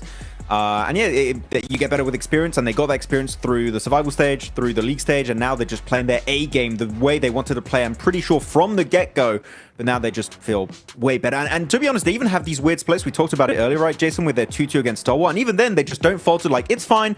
We can come back from this. And they do so in, like, a flashy way. So I'm sold in Encilio. And they've proven that they can maintain that big step up they did in survival going in the last chance. You said they brought their A game.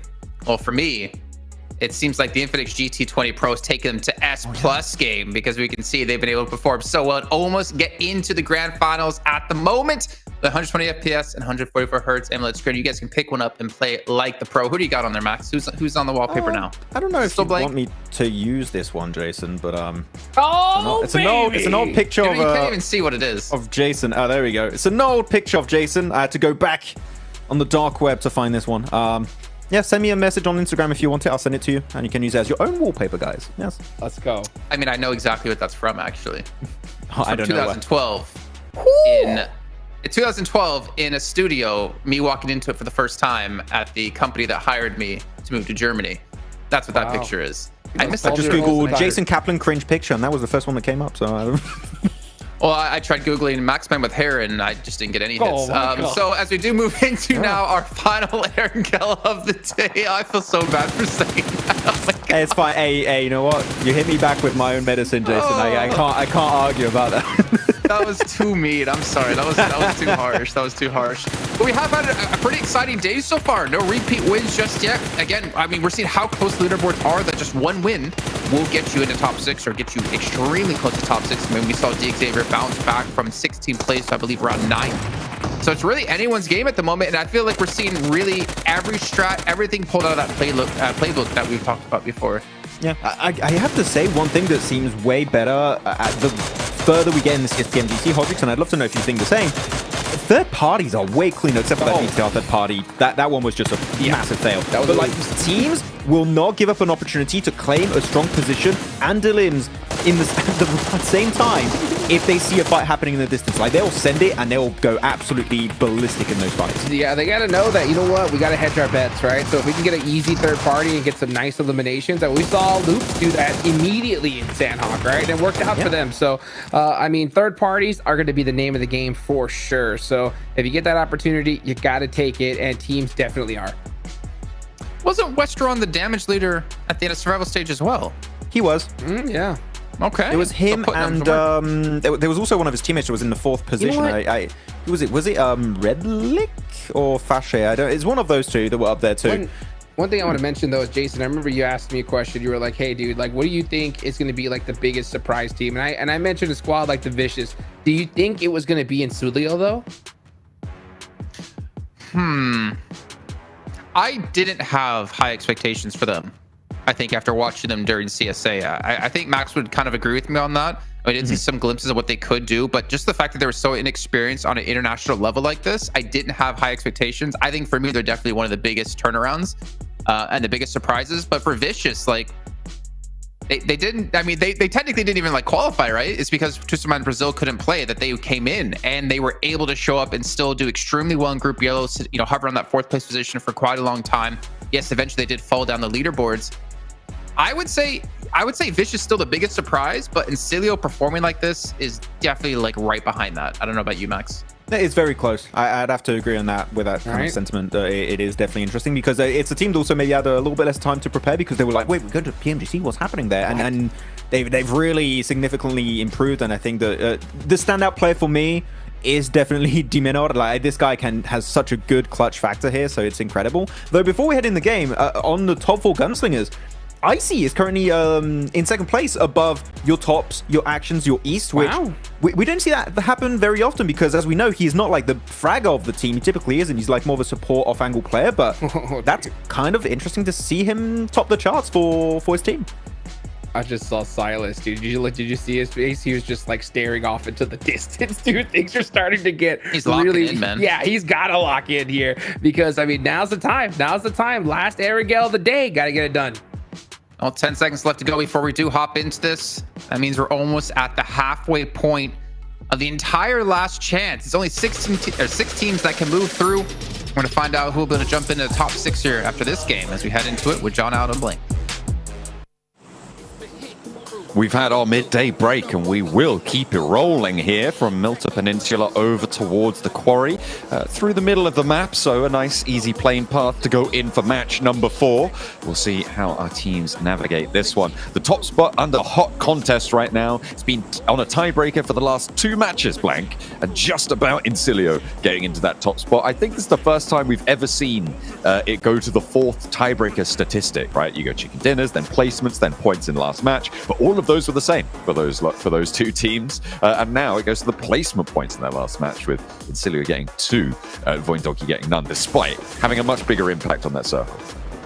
Yeah, funnily enough, I mean, this is the crazy thing where it can really get a little bit hot there.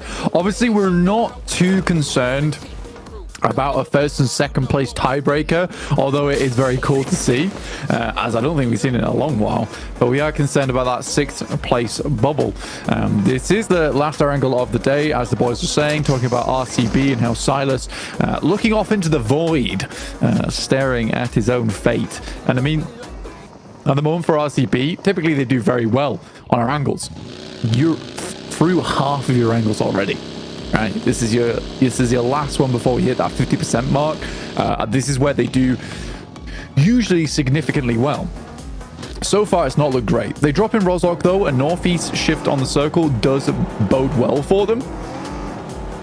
I'd be pretty happy to see them do well here over on Stalber's side of things, and I think RCB would be a very good team to add to our roster of the top 6, because I still think that potential hasn't quite been reached yet.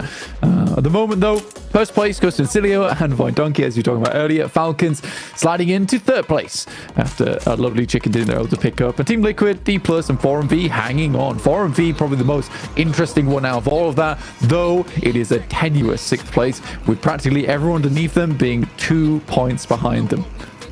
It is a really tightly fought pack, and because we are only 3 matches in, it will start to define itself. Rafinha, come on, you can get it. You can get it off the ground. No, he's just going to go for the vehicle instead. Bobbing along on the bottom of the beautiful briny sea. Bet not to brew 6, that one. Brilliant film. Very, very old now. Loops going to be heading on in with the vehicles, though, on the south side of Georgia Pole, potentially trying to get across the bridge early. It would be pretty high value to get that position over in Cube Compound on the northeast side, stop teams like Mir and Sejong from blocking you on that road crossing, because that is your move if you're Loops, right? You don't go on that south coast, you go up over that north side, try and take a position to the east of Severny. Yeah, they can stop up over towards the compound, which should be absolutely fine. But we do have an interview with one of our favorite players here. It will be Zeta from Voin Donkey off the back of their 1v4. We are just waiting for Seven to get himself onto the stage and onto his box so he can at least be a similar height to everybody else here. But yeah, Zeta obviously having an unreal performance over on that last game, the 1v4 versus BTR, Indo on Indo action, but overall an insane player and a rookie coming into this one. Let's hear from Seven about Zeta. Welcome back to a quick interview with the 7WG. Oh man, I'm happy about this one. We got set up from VD. There's been some questions asking who's the better Indonesian team? Is it VD? Is it BTR? I feel like we got a clear answer with what just happened in the last match. Tell me, what was going through your mind whenever you clutched that up? Oke, jadi sebelum ini ada pertanyaan tim Indonesia yang mana paling kuat di antara BTR dan juga Voin ID. Dan setelah apa yang terjadi kita ngerasa adakah itu udah fix benar lah yang Voin ID adalah lebih jago daripada BTR. Jadi pertanyaannya adalah ketika kamu ngeratain BTR tadi apa yang berada di pikiran kamu? Yang di pikiran aku sih ya karena ada third party juga, jadi aku usahain buat ratain yang di belakang, soalnya teman-teman aku di belakang lagi perang juga sama RCB. Okay, so basically, yes, of course, I'm focused on myself where we need to clear on the backside because there's a third party as well. So yeah, I just gonna focus and try to kill them all, and then we just gonna focus on RCB. So yeah. Well, keep doing that because if you keep up with those clutch ups, I'm pretty sure you're gonna be hyped up. Back to you guys.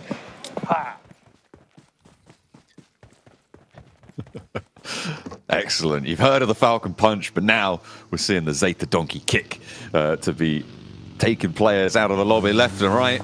Will we see a repeat here? Because they have the far side of the circle to get to. Voin Donkey ID right now over in Primorsk and a long road ahead of them, a long approach. But will they go for that edge sweep style that Incilio seem to be prepared to do, depending on the situation in the game, which I find to be.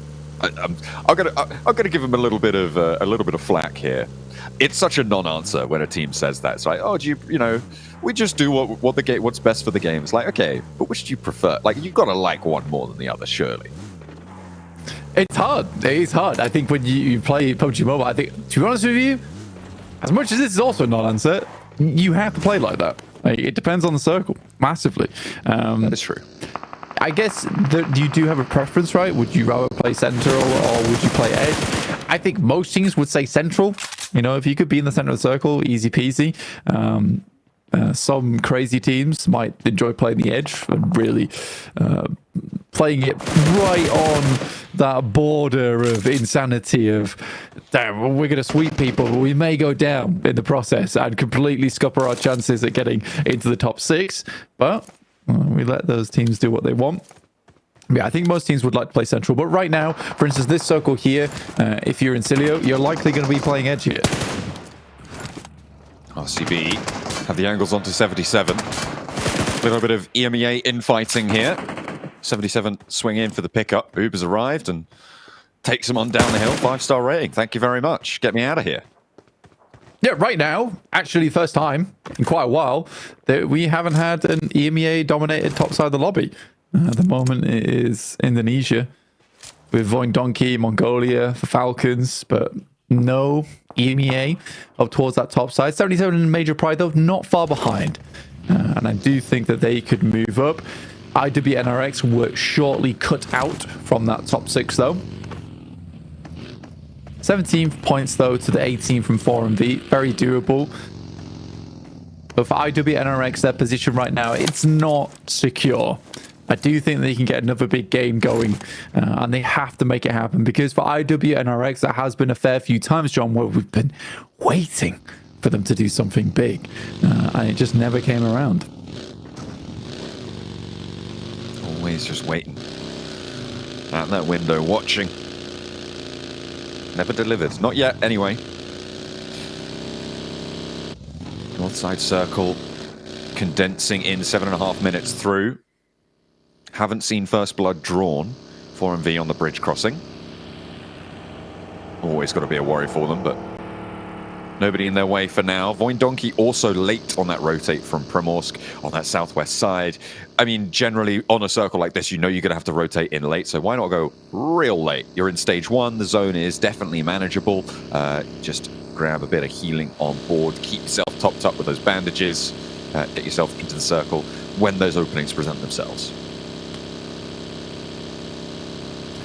4MV, long rotate for them. Yeah, it's going to be a bit tough. But like you say, bandaging up, keep themselves nice and healthy.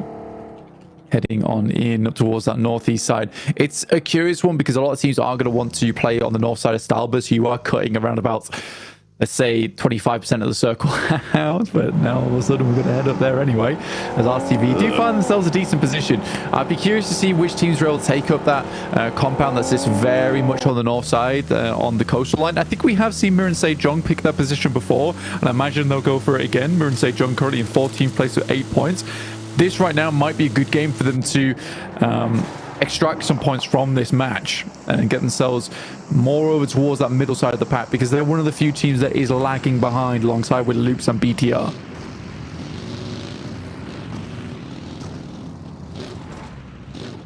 Trying to move off the mark for Mirren Sejong, but denied so far. Falcons off the back of a chicken dinner, a low elim chicken dinner granted, but still up towards the top spots there, and with that nice little 11-point, well, little, nice, pretty vast right now, 11-point gap from third down to fourth. They'll be pretty happy to be the ones to receive it. Loot on the north side also looking to try and challenge up towards that bubble position.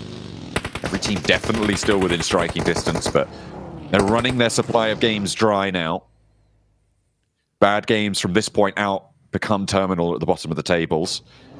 DX Xavier on the west side threw themselves a lifeline with that last one. Yeah, and they really needed it. I mean, with DX Xavier, they jumped quite far up the lobby, but only into 9th place. Like, it wasn't a game that suddenly they could breathe a sigh of relief. It was a game that we might be able to get to the top 6 now. So it's a good position to be in for DX Xavier. I think they do play well on that side of the match. Incilio cut out on the southeast side. Looks like they're going to try and rotate round. It was Loops to get ahead of Mirren Sejong towards the compound on that north side. Not the team I thought would be able to do that, but I think some teams are assuming this is going to head back down towards the south 4MV. Apex is down. Reefus in no position to help out versus Evo Station at the moment. Ooh, but Baron is. Elementrix goes down. That's going to slow them out just a little bit. Hop around the side. Evo Station still peeking. Lands the spray. The shotgun shell through the window there. And now back to the AUG. Not bothering to confirm the flush, but docks up for the fight. Steps in through the door. And Evo Station doesn't know which way's up. Will get taken down by the dock. And it's up to Baron and Doc to keep their teammates safe. D plus Kia, though, wanting to try and move through this one. Keep this fight under control. Keep it bleeding so that they can extract the points from it. 18-1 so far is their scoreline. They're in the top 6. They want to keep 4MV beneath them.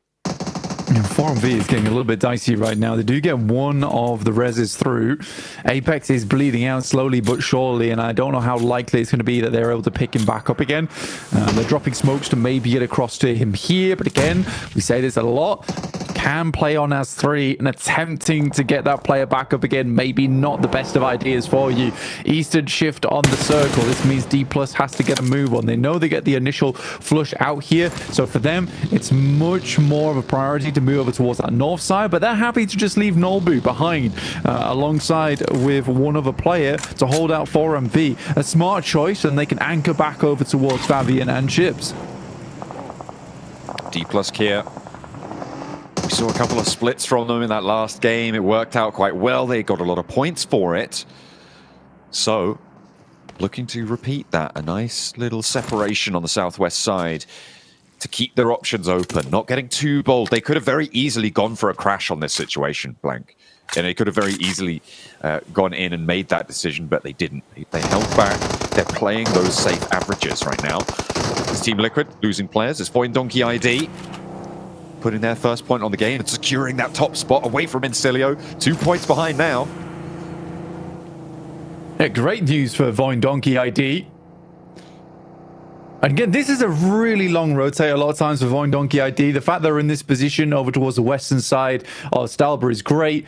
They have a location to play down towards the south side if they want it. But overall, Voin Donkey ID looking to take control of that staging on the mountain, the staircase upwards. Stalwart playing in Stalbert itself over towards those ruins. They're very much out of the action for quite a while, I'd imagine. Major Pride, though, down to one player in just AZ. Xavier making a wide wrap. They were up on the northwest edge blank near Severny, behind IWNRX, but they're wrapping down to the south side. They may spot a player from D+ here. This is a bit of an unexpected roll-up. If they can find this knock, it would be huge to open up this south side of the map, approach from that Yaz Lake, potentially. The Falcons are across the way, and D+ here may just have to send straight for it, forced into the fight by this rotate, this wide swing by Xavier. They're returning fire, however, in the meantime. From that high ground, Nolbu hops into the vehicle again. And Nate will just take that back step. A breather for Xavier. D+ Kia won't give in that easily. I mean, D+, a very smart choice. I like the way they're angling themselves as well, because they're sending Osal as well as Nolbu to the front lines, essentially. And then they leave Fabian and Chips, their two best off-anglers, as backstops. So it's a very conscious decision the way they're playing this. So they're always angling Osal and Nolbu to the most dangerous regions of the map when it comes to those 2-2s. Yeah, lovely plays from them. But Xavier do get ahead on a very nice rotate. Over towards No Lean here. Good position to play overall.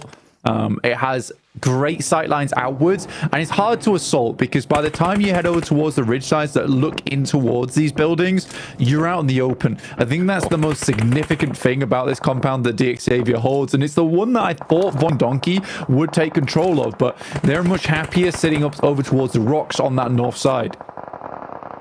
Might regret that, though, with the circle shift puts them right on the boundary for those teams on the north and maybe first to face. Xavier in that compound may have to face off against the roll-up. Ooh, 4MV. They're out and eliminated with one elim, but D+ Kia may just be sending straight towards Xavier on this position. The Falcons, really the only team that could slow them down, and it looks like they're moving into position to do that as Loops takes out Shifu. 77 on the northwest side, with Loops still looking to make their move. Nino wants the flash, but instead launches the nade over to Magnum. Gets 2 for the price of 1. 77 has been struggling a little bit so far. Magnum getting exploded on the vehicle as well. Not great news for them. Major Pride is now out. Alongside with 4MV, which happened very quickly in the space of one another. Neil looking to finish up the final player. I can't quite find him inside the smoke.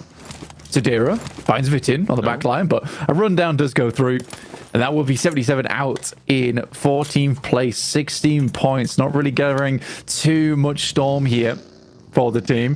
IWNRX, though, they take this opportunity to get ahead of Loops. A smart choice and a smart time to do it. Mir and Sejong pushing into the west side as well, with IWNRX north and up the hill from them. They are slightly ahead, but you've got Team Liquid in the way. You've got Bigatron as well in the way on this northwest edge. And behind all of that sits Voin Donkey ID. So a lot of teams trying to make their approach from this angle, and not all of them are going to be able to do it. The question is who will make that bid for freedom? Who will give themselves that opportunity? Maybe a breakout towards the east. I mean, kind of scouting there for IWNRX towards Stalwart. For Stalwart, they are still really very far up on the high ground. Octaguri finds Loops consistently a very strong player here for Stalwart, though, despite that start of the Sandhawk where they were able to get a full knockdown over towards Xavier. It's not been a lot more than that. Falcons finding Mir and Sejong. Hoxie's down. There's a lot of fighting on this northwest side, John. Oh, it's getting hot. Over towards Voin Donkey ID's position. Loops have nades into there. Could potentially be dangerous. The Falcons are getting moved aside by Mir and Sejong. 2 players at theirs fall. There's the flashes coming through. Uriel, he's back. Mir and Sejong is playing him. He's in the fold for them. And let's see what they're able to do with it, because he's got 2 elims already. I play my trap card. Uriel getting knocked. Haha. Oh dear. He's down. He's dead. Maybe say Wu can pick him up. No, it's a little bit too far away. So, for Mir and Sejong, they bring out their special move to get 3 eliminations. It's not horrible, it's not terrible, but it's not going to get them out of that position inside the lobby where they are lagging behind. Again, That's another one down. Sayroot falls to top. One of the final 2 players remaining here for the Falcons, looking to keep their point scoring strong today. Yeah, hellish north side battle inside this circle. And RCB, another team, desperately needs to step up here. They have the center of the circle. They're facing off against the remainder of Loops. There is a waterfall right now. RCB have nades on towards Loops from the high ground. Loops have nades onto Voin Donkey ID from the high ground. It is nasty stuff. And the damage is rolling downhill here. You can see there's a Molotov over towards Potato on Voin Donkey ID. And RCB just going to continue to put pressure on from that even further higher ground. Oh, this is nasty. Everybody going low, going down here. And the northwest side continues to be a battleground. Yeah, the difference at the moment for Voin Donkey ID is that they're so out of the way, is that in certain ways they aren't all that exposed to these nades. Yes, that Molotov does go through, but what they're banking on at the moment is all of this. You can see over towards the northwest side. There is a bunch of eliminations to be picked up in the coming future. Not unless Team Liquid can shunt them aside. Those Mythic makes his run out over towards the top. Voin Donkey is not looking out this way just yet. Could be dangerous and could be another Team Liquid spoiler, but no. Bigatron have Satar out in the wing and able to get another point, get a little bit further. 4 elims found. They're up to 9 points and has got a first aid. Blasted back though. Immediate response. The play zone actually want to get that knock. 4 elims, not going to be enough to put them off that bottom side of the tables with Loops and Mirin Sejong both still alive and having elims too. For RCB, a likely win this game. For RCB. We talked about them earlier, needing to get themselves a big match to get themselves back in towards that running. Team Liquid taking down the rest of Falcons as Chief makes a big jump off the top side, and Voin Donkey's been waiting for this moment for quite a while. Will pick up that elimination. Potato is down. Ball in the pot on the high ground, but he will get back up into the action, ready to mash the opposition. Kim is shots over towards Nolbu. This is over towards that south side. D+ have just been basically playing around this lake for a long while up against Incilio. And this fight is always funny to me because in this position, there's basically not a lot of opportunity to take proper shots at one another. It's a case of we throw nades at one another until one of them hits. There's just no maneuverability. You can't flank out wide. And with the blue zone being on the far side of the lake, you can't take those off angles against it either. It is a pure linear up and over fight. And those nades hitting is the only thing that changes that. And that's exactly what Incilio have been able to find. Yeah. Finding that first elimination on the game. There's also this case where D+ lost a player for early, and Incilio makes the very good call to send 3TN over towards this position, which has cover from a lot of the high ground. But better yet, it means that D+ are locked into the location now. Because if they ever move out, 3TN always has sightlines over towards these positions. It's a smart move, and it's one that you see fairly commonly over here. It's a case of how you play it out. If you play it out well, yes, it's really successful. If you play it badly, you can start losing players all over the place. But I don't think Incilio have let this up, and they have really successfully held this position.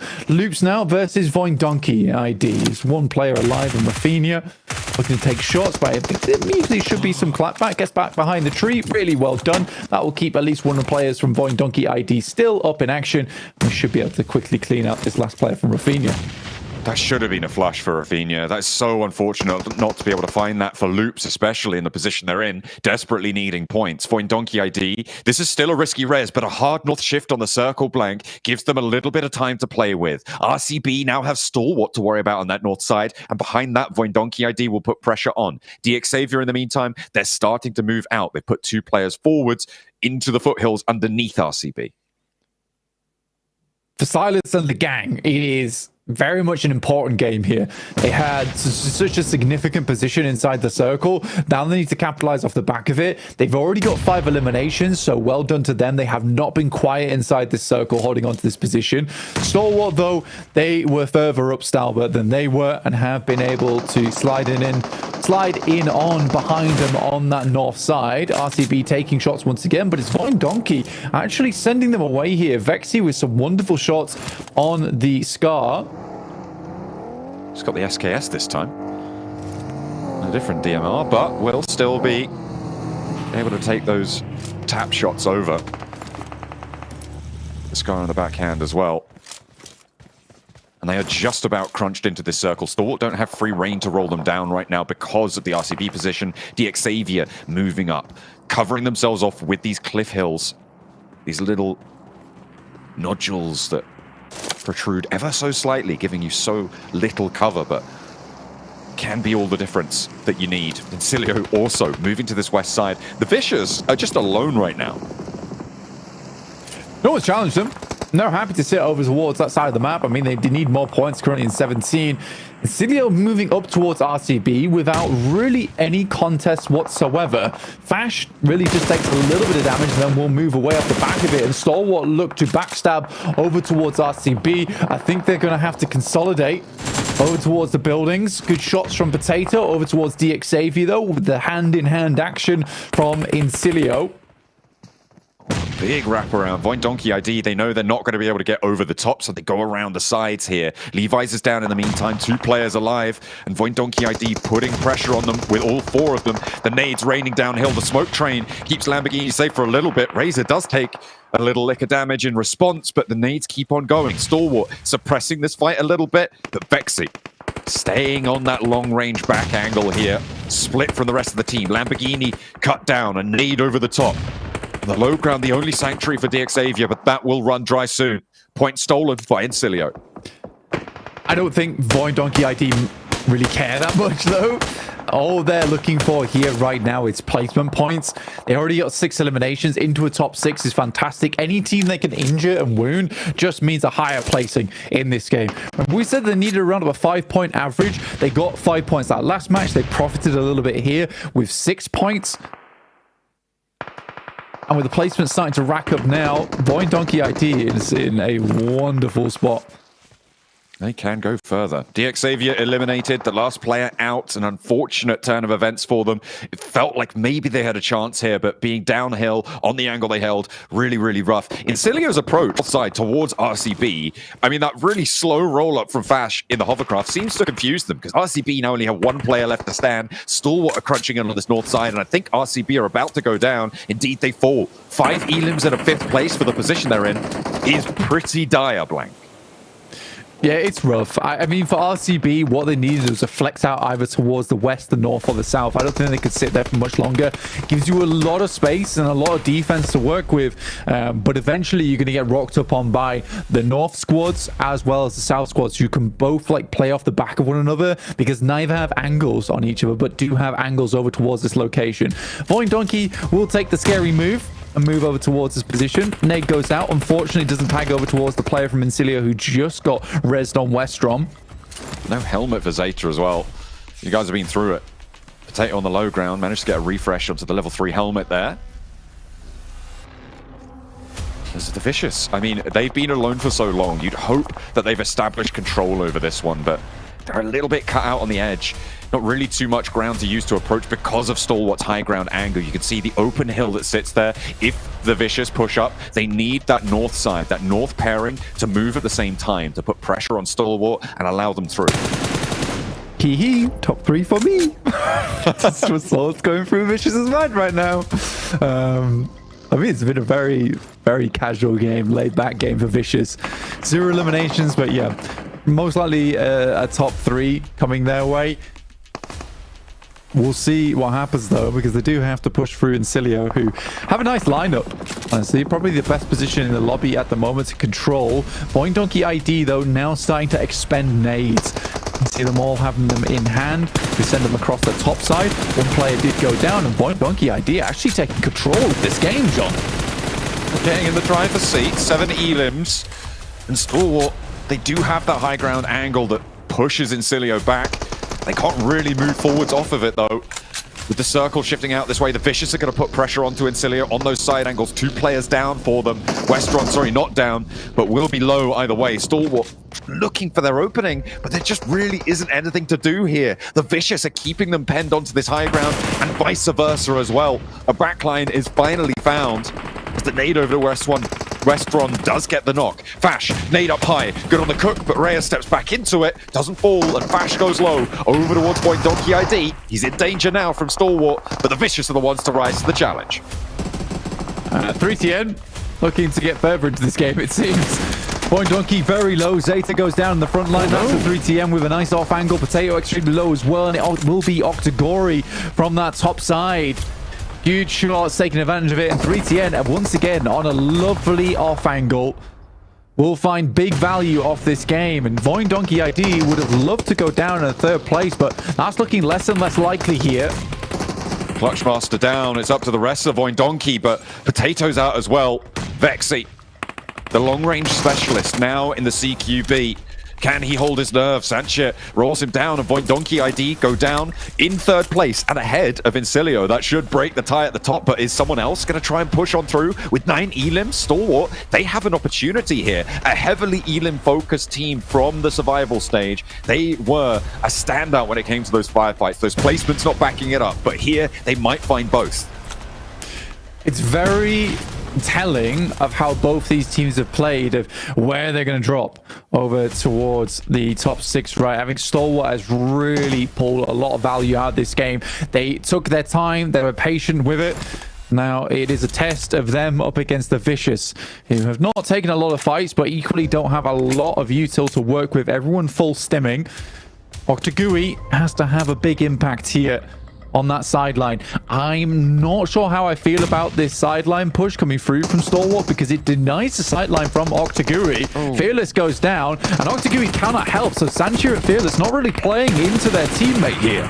Reyes has to go for the linear peak, though. Fortunately, it's going to work out, so it's all up to Octaguri as he descends down the hill. Doesn't take any damage from that spray. You kidding me?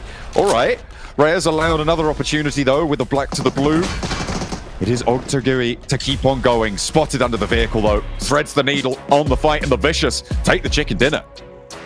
A very nice game for the Vicious, and that will see them a little bit happier in the tables. And you can tell just how much the last chance means to these teams. The celebrations are bombastic here. But yes, Stalwart makes a critical mistake at the last portion of the match, with Octagui being so good on those off angles and hitting some fantastic shots, only for Sanchir and Fearless to essentially go rogue in that endgame. What were they thinking? Head scratching. They're scratching. That's what they're thinking. They got itchy foreheads here, Blake, because chimed in. Don't scratch.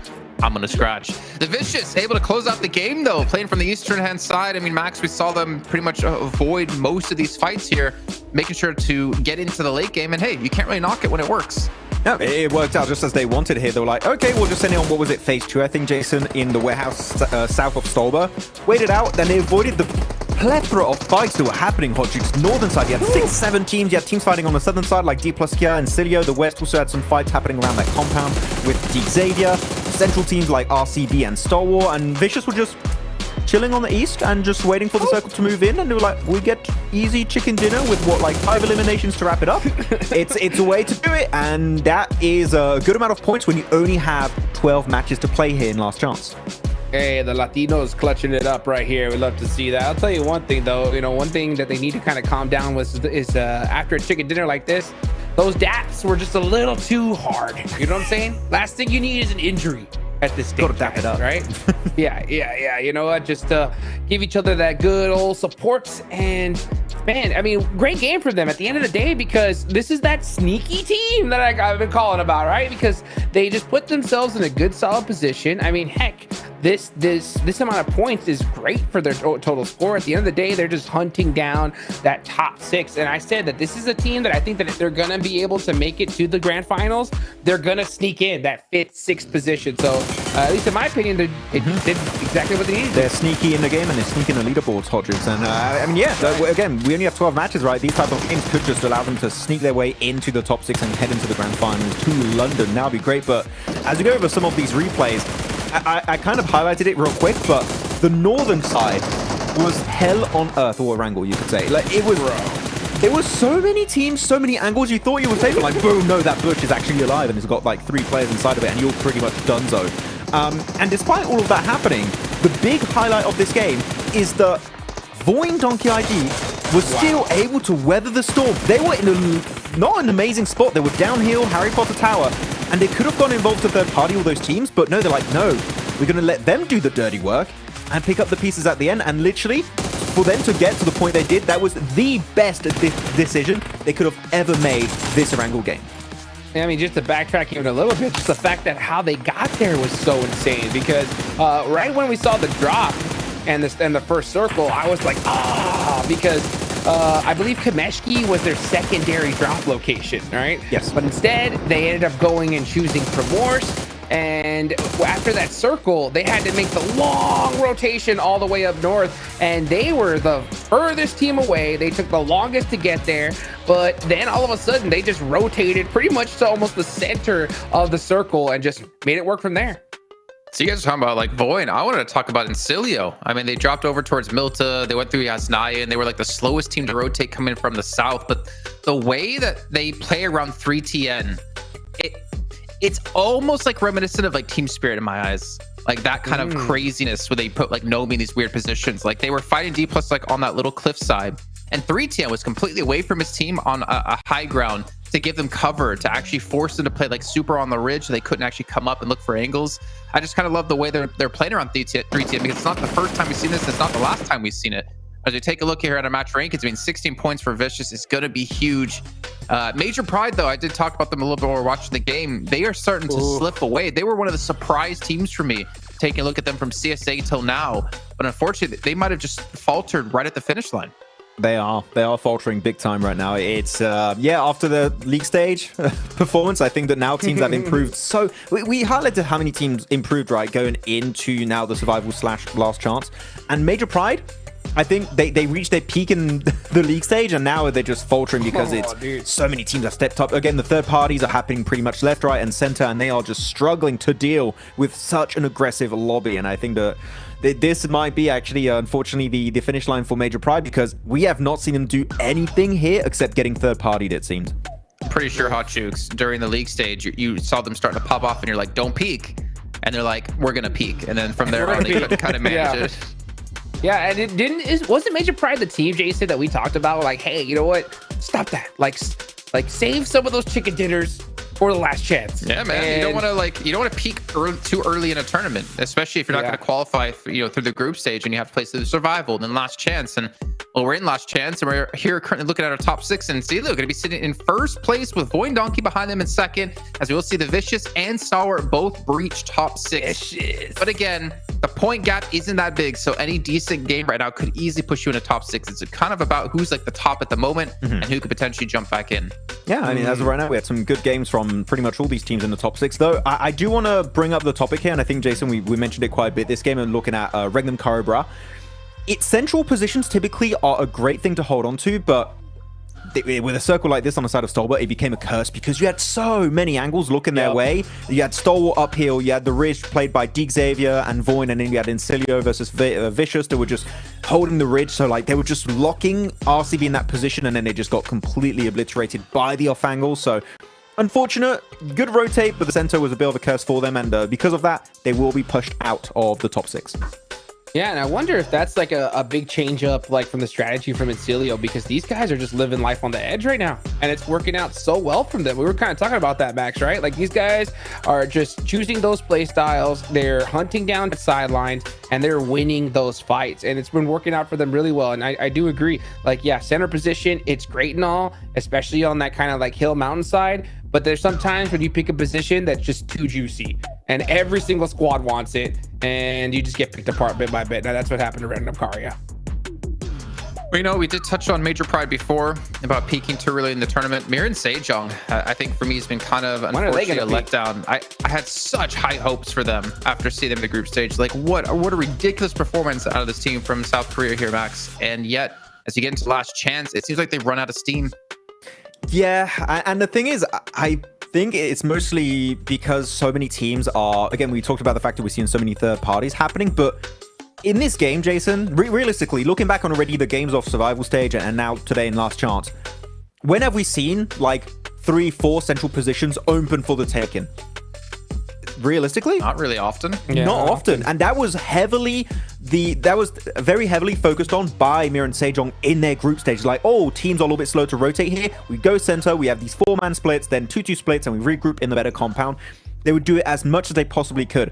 teams are so much faster. Like, I mean, the lobby gameplay style and like strats have significantly improved between the start and the end now of this group stage. That playstyle of getting center and trying to get these big flexes is not working out anymore. And I gotta say, teams that have been able to adapt, like Incilio, for example, are just completely flourishing in the last chance. And unfortunately, Mir and Sejong, I think, are kind of locked in their old ways of playstyle in, of course, South Korea and the start of the group stage. As of right now, it's just not as good as it used to be, Hodges. Yeah, you know what's even worse is that we're about to head into Miramar, and I'm getting a little bit worried for Mir and Sejong. Miramar, baby. I love that. That's what I'm talking about. And I'll tell you one thing is that there is a big possibility that we're going to see a little bit of a hot drop situation in Chumacerra with none other than 4MB. Okay, so that is spraying on yourself. I'm so sorry to interrupt you, but he sprays in his mouth, then on his chest, then sees a teammate spray on his face. What is in this magic bottle that is helping Void Donkey play so well? I'm telling you, dude, I think Defiant has got like hooked them up with some of that like Bugs Bunny secret stuff. You know what I'm saying? Yes, from Space Jam. That's exactly what I was thinking, right? man. It's wild because I mean these guys are just like looking like a totally different monsters right now. Monstars. Yeah, man, they're beating the Monstars, the Dunk Stars, man. With the way they're currently playing, 25 seconds left to go in this match. Dunk Stars, baby, like let's donkeys. go. Going Dunk Stars. Oh, dude, the desk gets weird and weird every day. They're unstoppable. They're unstoppable. I guarantee you definitely would approve of this. Yes, you would. Yeah, you know, he messaged me. He's like, yeah, Jason, you can use it. Right now, he literally messaged me. He's like, okay, cool. Nice to hear, man. But we're actually gonna be heading into that first Miramar of the day. Honestly, I don't want to throw it to these two because I'm pretty sure John's just gonna rip into me for what I said, but I'm contractually obligated to do so. John Allen and Blink, take it away. Looking forward to seeing what the Doinks have got to say today for the rest of the matches here on Miramar as we head on in. The number of monikers this team has got is growing. What have we got? The Doink Stars. We've got Count Von Doinky. We've got Von Donkeys in general, which is just their name. Blank. The list goes on. Well, I just heard you call them the Doink Doinks. No, Doinks. Yeah, that's right. That was a new one that I've not heard before, but yeah, adding to the canon. I mean, for Void Donkey, great team. Great name as well. Maybe the best name that there is overall. I was excited to cast them, but it was more because of the name than anything. I didn't also expect them to just rip all the other teams apart at the same time. And it must feel bad getting demolished by donkeys. That is true. I feel like there's jokes in there that I can't quite access yet, but maybe after the stream I'll let you in. There's a couple of the lines that I'm going to go for. We'll see. Maybe tomorrow. IWNRX going to be hitting out to that east side. In general, a little bit lackluster so far on Erangel, on Sanhok as well. We're looking for a little bit more. Turkiye not really represented to the maximum of their ability so far in this stage of the tournament. ITB and RX do have semi-decent performances over on Miramar. They're a team that performs pretty well everywhere. I think they have a singular map where they're pretty bad at it. Just they haven't had those crazy performances come out just yet. There is still time, though. There's still time. But with teams getting those chicken dinners game after game, putting themselves in towards that top 6, it's getting more difficult. Incilio and Void Donkey both far and ahead of everyone else inside of this lobby. Falcons, Vicious, Stalwart, and D+ currently are the teams battling to get in. But with RCB on the last game, although not terrible, they do get themselves into 7th place here, John. Yeah, the Vicious, they were able to close things down. We caught up with them in the break. Welcome back to a quick interview with the 7WG. This one I'm joined by the Vicious Reyes. I'm gonna have to say it in Spanish, then I'll translate it. How are you guys feeling today? Feels like you guys have definitely calmed your nerves and stepped it up. Parece que estaban como nerviosos en los primeros 2 juegos y después se calmaron. ¿Cómo se están sintiendo ahorita? La verdad sí, en las primeras 2 partidas estábamos un poquito como ansiosos, acelerados, pero logramos calmar eso y literal nos soltamos y jugar el juego, solo eso. Yeah, in the first 2 games we were a bit nervous, we were a bit anxious, but then it feels like we calmed down. Now we're just playing our game and we're just going to keep on doing it. Felicidades, ojalá sigan así. Back to you guys. I don't know the sevens. I did know the seven spoke Spanish there, but fantastic stuff. Thank you very much. Keeping that mental game cool. I mean, that seems to be the running theme, right? Of just keeping yourself in the game, head down. Let's get on with the job, because that is what they're here to do, to put points up on the table. You get great results, sure. You can't let it get to your head. You cannot take a beat, because the teams around you will push you out the way at a moment's notice. I like that you were going to make that joke and then you backstepped immediately. You're like, I don't know. Yeah, for everyone's concerned, you know, it's very obvious that Seven is in fact English. Comes from from the United Kingdom. He's a Yorkshireman, I've heard. That's where he's based. Yeah, that's right. He's actually Kalaris in a costume. And he's been working on Duolingo. You know, his accent's not quite there yet, but you know, he's pretty fluent. Yeah. Yeah, we can give you a couple of lessons, Seven. Make sure that you're, fully up to scratch. But fantastic stuff, obviously. Big props to Seven, who's been fantastic, by the way. Props to him over the course of this entire tournament, getting so much juicy info, those little tidbits, doing wonders for the stories that we've been telling here. And I hope that continues. Would be good to see. Let's take a look at Miramar now, though. This is our first of the 4 set of Miramars we will have over Last Chance. It's tough, man. Only 2 days of play is always really, really rough. You're always starting to get very nervous if you don't get chicken dinner in those first 4 matches of the day. And then you've got your 2 last matches going through here. And teams do get tired. They do get tired, right? It's a lot of games to play. Luckily, some of these squads, they go out pretty early in the match. So they have a lot of time to chill out, relax, figure out their next move, watch the games from the sidelines. But Miramar, last 2 matches here to be sent in. We'll see which teams can keep the adrenaline flowing. Keep the eyes peeled, because that's what you need to do here inside this lobby to make sure you get those points. There is some strange teams here, though, towards that top 6. Ones that you wouldn't expect. I mean, Stalwart, the Vicious, Incilio maybe a couple of days ago, but not anymore.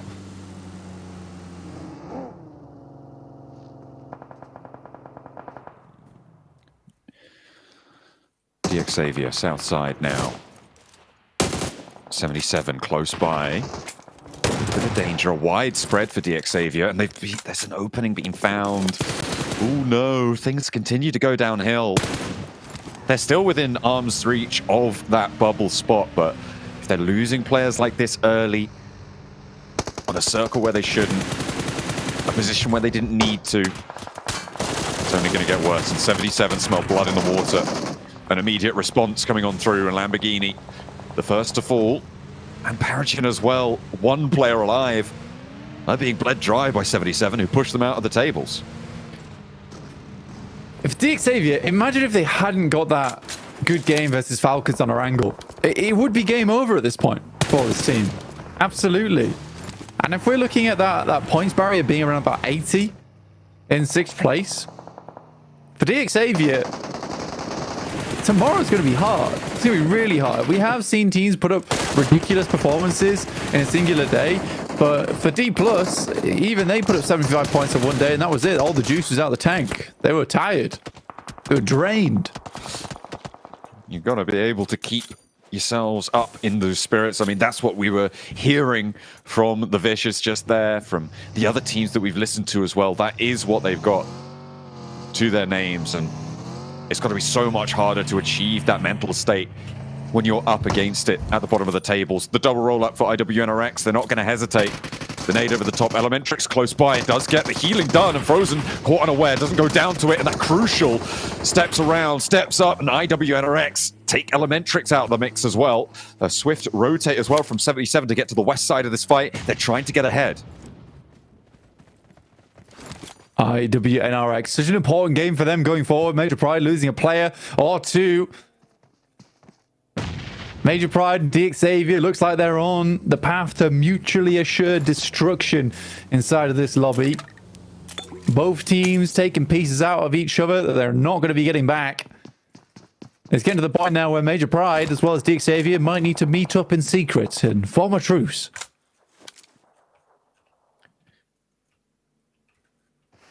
On the off angles, chip spots IWNRX. losing one of their players now, so down to 3. But the fighting rages on the road to Picardo. From Los Leones, it's really tough stuff on the southeast side. The teams on the surround looking to move on in. The circle pops and it goes right on top of them. Oh, this is nasty news for the teams who've gone down there already.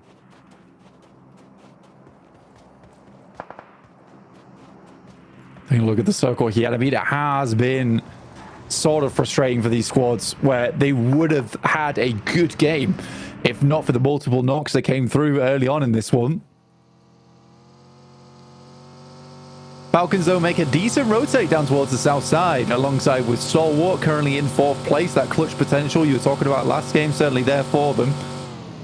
And it's 4MV that I am looking towards now. 19 points, making a rotate on that western side, have a decent position inside the circle.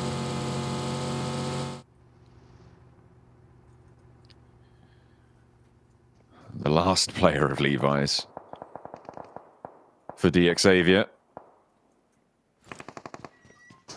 He's just holding it down right now. I mean, Falcons being here, if they don't crash on this position, will be a pretty decent bodyguard, but this 2-2 split on a circle like this, I think that north point might be too exposed for their liking. Expecting a regroup in stage 3. We'll see if they're able to enact that. Team Liquid look for the crossing, but Mythic's already cut out. The team's littered on the south side of Picardo, on the west side of Los Leones, the exit from Chumacera. Everybody who has had access has moved in fast and for a little bit of the burn in the desert. Team Liquid losing Mythic. Mythic, honestly, is a pretty strong player on the side of Team Liquid. Often is that backstop member, and I do think he is the keystone for that team a lot of times. So it's unfortunate losing him here for Team Liquid. IWNRX going down to just 2 players, John. Yes, sure, they get 3 elims, but not a good result for them considering where they were inside the circle. RCB trying to make things work from that northwest side off the back of a game that could have gone their way. The slight missteps towards the end, not enough movement around the side to get themselves into a better position. And I think that is RCB at the moment. I think they're worried, they're scared to take some of these big moves. I mean, you have to be, right? I mean, they're right on that bubble. It's a nerve-wracking place to be. It's better than some, sure, but they haven't really displayed their full prowess that I think we've seen from them in the past. Re-establishing themselves within the dynamic of this lobby. Pretty rough. Rough going for a lot of teams, in fact. Just those teams with that strategic approach to it. It's Incilio, it's Voindonki ID who have really shown that it matters. Having these strong rotates, finding these small openings, these small advantages, they've profited off them magnificently. But teams that generally rely a little bit more on their firepower aren't quite going the distance here. A hard east shift brings us back a little bit towards Los Leones, but it's still those hills to the south of Picardo Blank that are the major feature, and all of those teams bunched up there. Yeah, for Moon Sejong, Loops, the Vicious, all in to make their way through those foothills towards that northern side. 4MV cut out a little bit here. I think for 4MV, it's likely going to be a bit more of a janitorial role inside the lobby at the moment, clearing out teams off towards the south and the north as BTR as well as Voindonki, our 2 Indonesian teams, make a break for it on that northwest side down towards 4MV.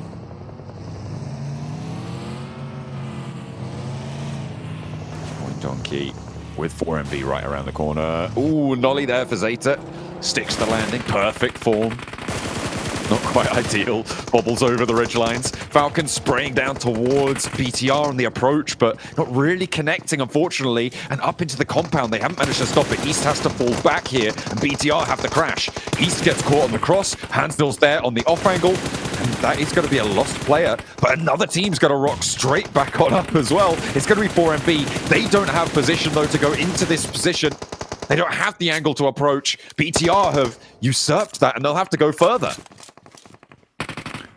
D Plus finding 4MV on their approach or Baron, but I think 4MV have found at least something of a home here. Someone else's home, at least. D Plus trying to get 4MV out of their swamp right now. Easier said than done.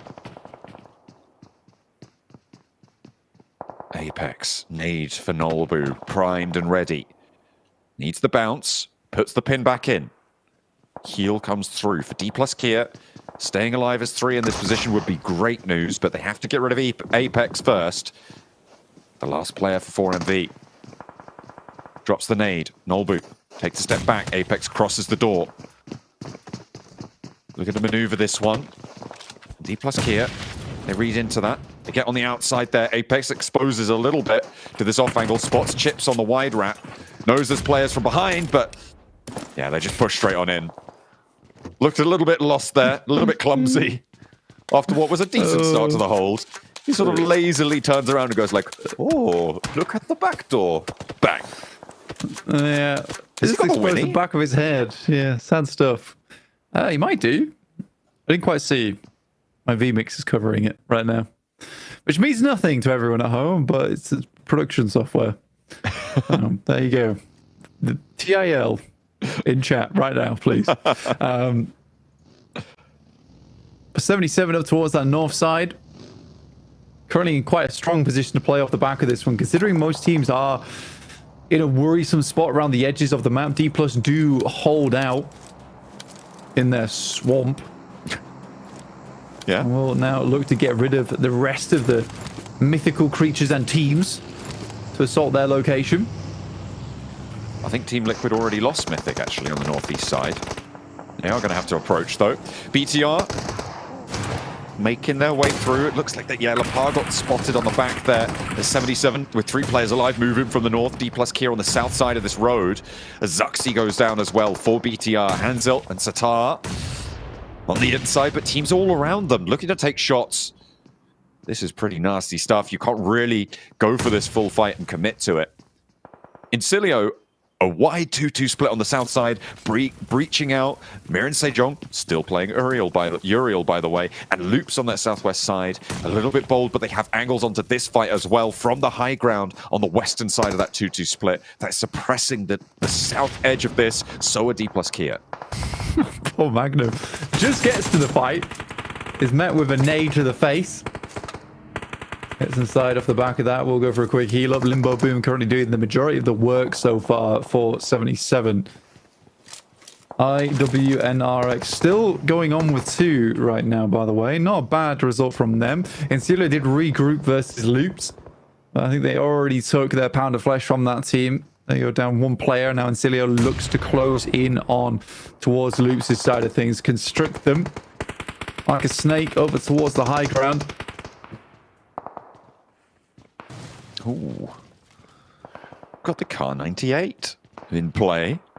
Seeing some interesting choices on weaponry. I wonder if that Winnie's going to stay in the pocket for chips for D plus K. I feel like it might not, but would be interesting. It's my favorite. Aesthetically, it's my favorite weapon in the game.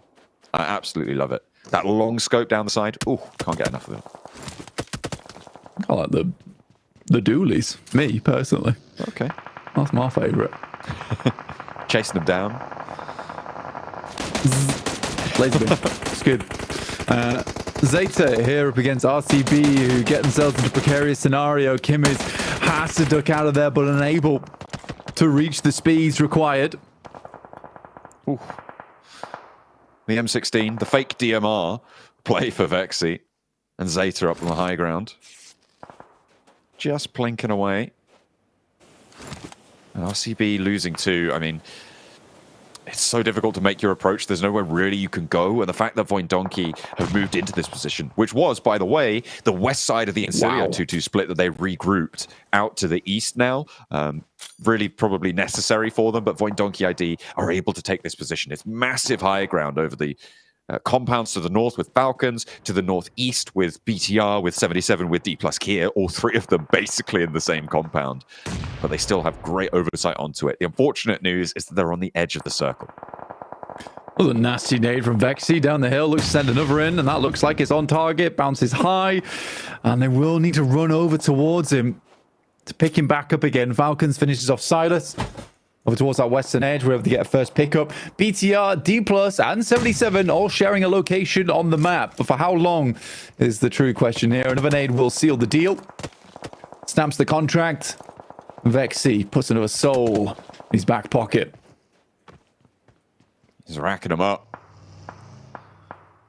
Behind the wall, and that's the advantage of high ground, just sitting there, peering down upon everyone beneath you. There's the crash, the Vicious. Down the hill. A short crash, but a necessary one nonetheless. They have to move through this compound. Kine hops out through the vehicle, taking a couple of shots from across the way. Just get away with it. I think that might have been from either Stalwart or from Levi's, potentially. Could be that central compound, but the Vicious moving through. Looking to try and keep that hot streak rolling. Nades in hand, pins pulled on 2. Kine with the response, Zedwolf as well. The nade bounces in and finds both of them in one. Diminor dismantles them, and 2 points added to the Vicious's tally. IWNRX, only 3 on the game. Yoink! Give me that loot. Renaissance Jung moving up. They're getting the Void Donkey. Currently the counts. They hold the mana. And then the mana is locked down for the time being. There'll be no entrance, no sanctuary, no locale to be found here for any of the squads other than the counts themselves. Void Donkey. Did take a shot along the way though. Xavier eliminated in the meantime. Down in 12th place, that might sink lower. Team Liquid on the roll-up. There's the Vicious looking to try and keep themselves alive here. Ayala, they'll actually find another approach on it, but how did he not go down to that? Ayala, Team Liquid, the Clutch Masters? Not quite. Not able to do it this time around. Void Donkey, sure. The Vicious, nah, not going to be able to do that. Got his bumper-proof tuxedo on today, apparently. But yeah, he should have realistically gone down to that one, absolutely. But just takes it to the solar plexus, which is going to hurt. But not as much as a couple of bullets to the body. Well, Void Donkey up to 4 eliminations. I think Void Donkey coming tomorrow. They're in our top 6, guaranteed. I really don't think they're moving. The amount of seriously cool movements, seriously awesome nades they've thrown from this location. I don't think there's any way anyone's going to dismount this team tomorrow. Even if they have a bad day, they should still make it in. It has been incredible to watch. Some of my favorite PUBG Mobile has been playing today, and from one singular team. It has been a true display of skill from Void Donkey ID. Certainly. I mean, I had my bubble predicted at around 80 blank, and I'm expecting it to flatten a little bit on this curve, but right now, with 25 points on that 6th place bubble, 26 with that elimination, and 25 behind it in 7th place, that expectation may have to get lowered after the performances we've seen today be so well distributed across every single one of our teams, bar a few, granted, towards the bottom end of the tables. Everybody's just grabbing these points wherever they can. Rafinha looks for the bolt action, not quite able to pump the shot over towards 3TN. Has to hit that first aid. This is stage 5, unresable zone, as Vitinho stands forwards, gets rebuffed, backed off by Encilio. All 4 of them stay alive, and Loops can't find their way in. Encilio right now just in such a good spot themselves. I mean, they'll move towards that northern side, but they've already got a lot done down towards the south. Only 9 teams remaining. Stalwart, Vicious, Cilio, Falcons, RCP, and Void Donkey, and still that battle for the center rages on between D+, BTR, and 77. Really, nothing's happened in that location for such a long time, and it makes sense as well with BTR being down in 16th place, 77 in 10th. They're both very unwilling to give up their spot at the moment. Void Donkey going to have to leave that high ground, though. They will have to give up that spot. There is a little pocket in the ridgeline that sits to their southeast that is just about in the circle, and they may look to try and challenge for that. But Encilio have eyes on that too. Both of them, probably, that's their next transitional point, and it will be a fight, not only for that position, but for the top of the tables. Falcons on for another good game here, actually, on the northwest side. Pick themselves up a loot crate. Void Donkey know that they should have a reasonable path over towards RCB. It is a question of taking down one sole player. I don't think Void Donkey are going to have too much trouble doing that. And the Vicious, once again, looking for another top 3 for me moment on the eastern side. This is that pocket that I was talking about, right? That transition down for Void Donkey. Encilio a little bit slower to it, but there's a lot of ridgeline to play around. It is covered off with the plateau that they sit in from the compound to the north of them. Just about, as Razor looks to move on in. Cut a clean path on through. Potato get a hold off Incilio, and they need to move fairly fast. You can see the shots coming through from D plus Kia as well. This is that pocket. Voindonki looking to hold out. And the small ridge lines, their only bastion. Red Clip goes down, but a trade-off from 3TN. Needing to stand up now. Potato dashes out in the open with a backup on the crossfire from Vexy. The backline is there for Zeta to try and keep them anchored here. Grounded as two players from Incilio are down. Both of them on the forefront here. The two players left and the two players on the outside. Wanting that flush. Will be able to find a shot, maybe. As there's 3TN chiming in with another knock. That flush does go through. There is a big possibility that Incilio is able to get a full reset on this one. Good nade from Potato over the top side, but unable to clinch himself there. A knock. Has to wait for now. Incilio currently got a bit of a stranglehold over Voindonki ID. Trapped inside the ditch. 3 players alive, but they don't really want to go down here. The 9th place is not going to really get them all that much. And considering this is onward to stage 7, there's a lot of teams here into stage 7. Incilio to get that reset, but there's the re-knock of Potato once more. Biting, chewing, getting ready for the next stage of the fight as well. Let's hope he doesn't choke on it, because it is going to be a tough fight still. 3 players from Incilio are there. Potato steps forwards. Drop shot not going to work out there. 3CN more than has his number. A lot of damage being poured on through, though, as well. Voindonki, they won't give up. Not just yet, with Vexy still in the mix, with Zeta as well. 2 powerful players and another nade over the top. Incilio are low. Zeta has one too. They're primed and ready to blast. They're all very, very low HP, so one nade might do the trick. Ooh. Awesome one over towards 3TN in the vehicle, and Vexy as well as Zeta move up. They're making it look easy right now. Up the front lines, it's all down to Vexy, unable to do it. But what a nade to start things off over towards 3TN, but it will be Incilio claiming that first place spot. 7 eliminations on the game, but it started to look risky, especially versus a team that you had locked down in the trenches. That wide sweep out around the edge of the smoke, so important for Incilio. That 2-player push out wide, they knew they were covered off from that low ground angle. They did not have to peek from it, and they just took that gamble, right? They saw the players, or they heard rather, the players pushing up into the smoke. They knew their sightlines were obscured, and they took the opportunity. A beautiful handle on the fight there from Incilio, and showing us that they have now got that mechanical skill on side as well. RCB, Loxy, making his way through this lobby. In terms of placement points, he's not doing badly for himself. Does have to crawl it in though, and you can hear vehicles all around him. Incilio in front. He could cause problems, take a shot out their way. But again, for D+, BTR 77, this has been the most chilled out game of their lives. Not one of them chiming in whatsoever.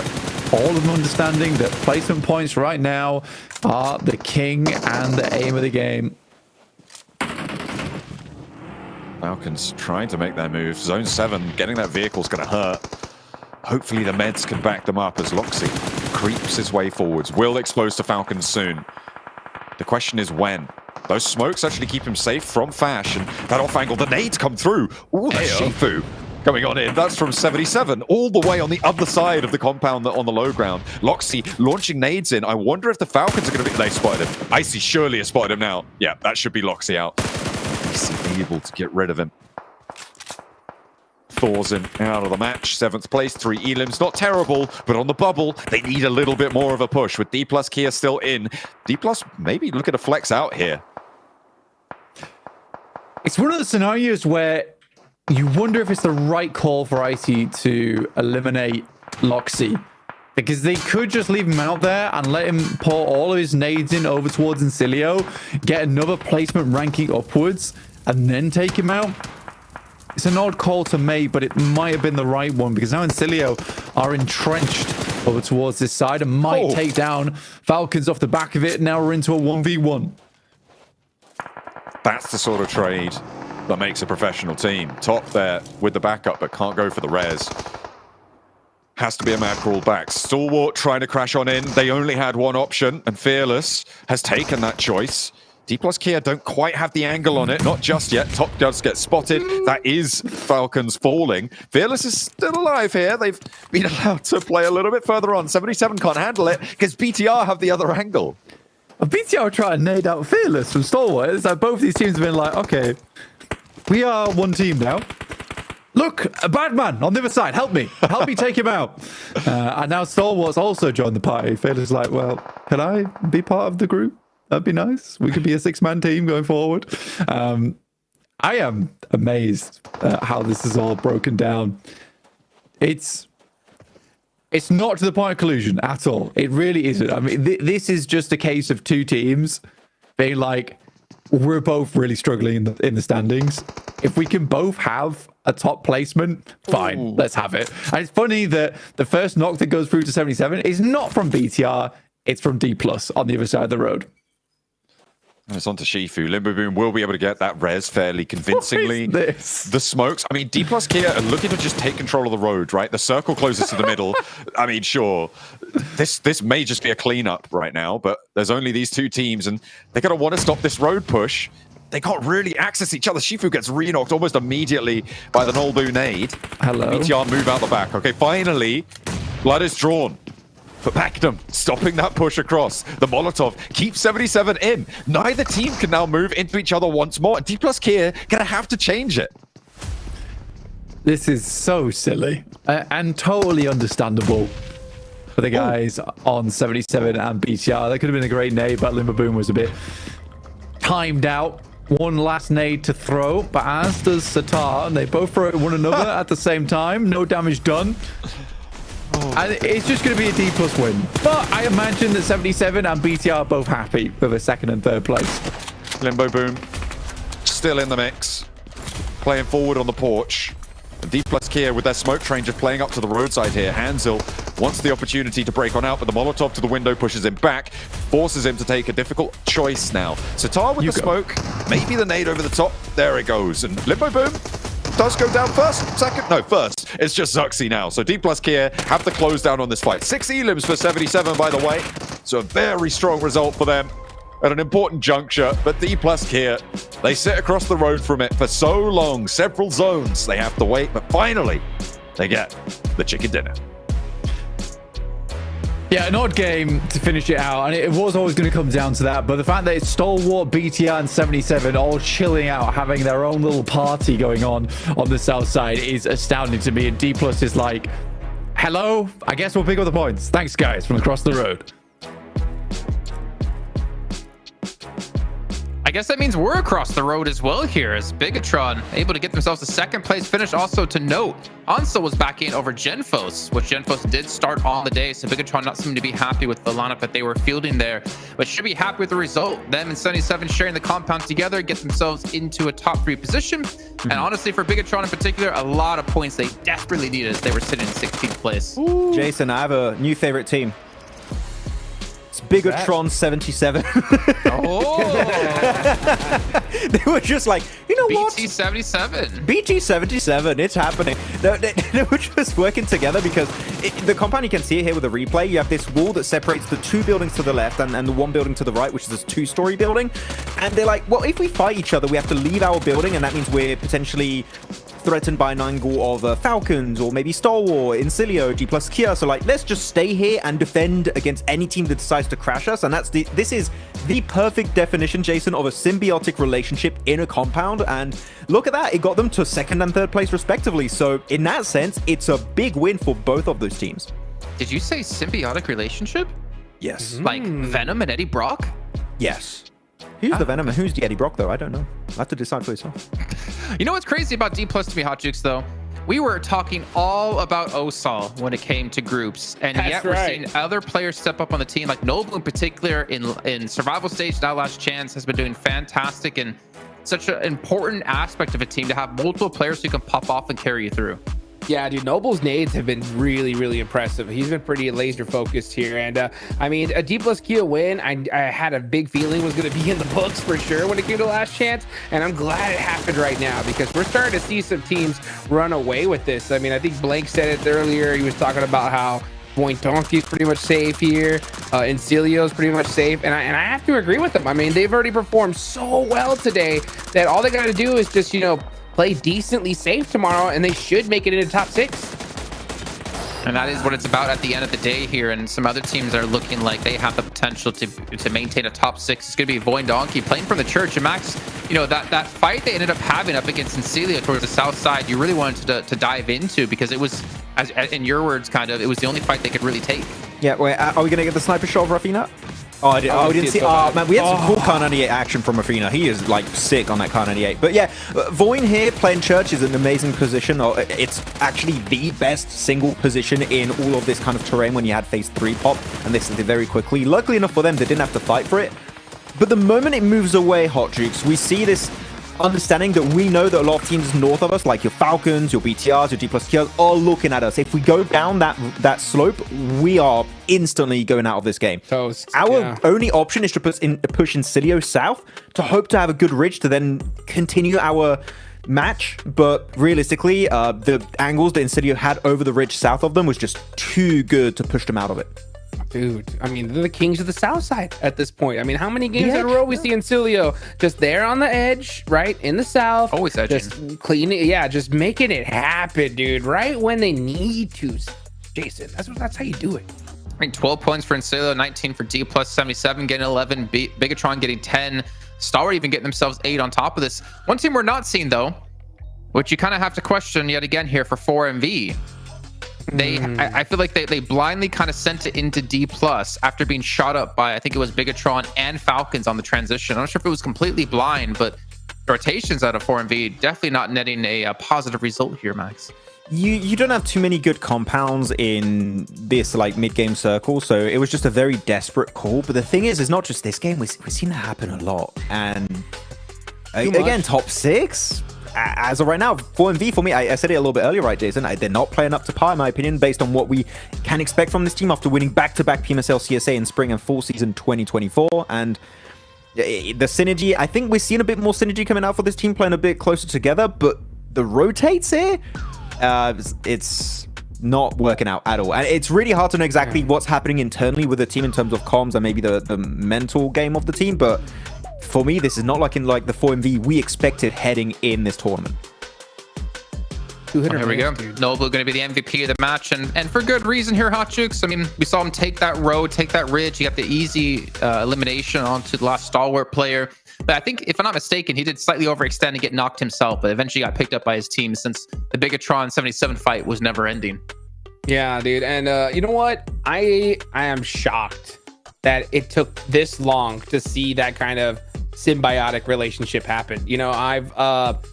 I've expected it pretty much this tournament. I thought that's what we're going to see a lot more of, because it just makes sense. You know what I'm saying? You have a good compound like that, just share it up, and you're gonna get some good points on the board. And that's why I was so shocked when we see certain teams like just want to push each other and just take that dominant position when they could just share it up. But I don't know. Look at this right now. Stalwart, 33 points. That's the cutoff. And I'm telling you what, this second page is getting just a little, it's getting a little too sketchy for comfort here, Max. I am still surprised that we're not seeing IWNRX up there. Of course, one game, we've said it multiple times, one game could put you back in a position to compete for top 6, but I expected way more from IWNRX based on their initial performance in their group, and we haven't seen that since. So really, again, we got big names down here after the start of the tournament. Miran Sejong, DX, 4MV, IWNRX. Like, I'm surprised we're seeing them down here, but we said it going in last chance. There are going to be upsets, and as of right now, those are the teams that are having the biggest upset at this point. I mean, there's only so many teams that can qualify, right? And there's so many favorites that it really comes down to who just plays well in this given amount of time. I mean, technically, if we held this event a week later, who knows? 4MV could actually be leading the charge. It could be Loop's #1. Like, that's kind of how close it's been between all these teams. But one constant that we have been seeing these last few days in Survival and now, it's Incilio and Void Donkey definitely proving to be the most consistent teams in these lobbies. And honestly, if those two teams don't make it to Grand Finals, I would be massively surprised with how good they've been. Yep. Yeah, I gotta agree. I mean, it's so crazy. I mean, Boy and Donkey are just looking like an entirely different team today. I mean, no hesitation pushes. Their rotations are on point. I mean, we saw them, get an excellent game, you know, traveling all the way from Primorsk all the way towards Stalber and still getting a good finish. It's so crazy to see here with one Miramar left. You know, these guys are just cruising at this point. And I gotta say, I'm just still so shocked that we see D Xavier that far down, because they're at a point now where they don't just need one good game, right? They're gonna need pretty much two at this point. We're seeing them so many times just take a fight, falter while taking that fight, and then they just send a solo in the center. We've seen it happen to Lamborghini. This game it was Levi's, who were just in the middle there of the circle trying to get as many placement points as possible. You got it, Jason. You got it. He did it. Kind of. It was a bit different, but he did it. It did it across his chest instead of his neck. He's getting there. He's getting there. You know, PG. he's a damage leader. He needs to warm up. Yeah. Oh my word. But yeah, it's been for going back to the DX, it's always a solo. We're not seeing those big 3-4 man finishes, which were kind of the highlight of DX when they get these wins, right, Hodrix? But unfortunately, a solo, it ain't gonna cut it. Nope. It is not going to cut it at this point. Oh boy, guys. One more match and we're halfway through this. This is getting so insane because tomorrow 10 teams going home. Oh, he's happy. Oh man, we need to start seeing some desperation plays, I think, at this point. What do you think?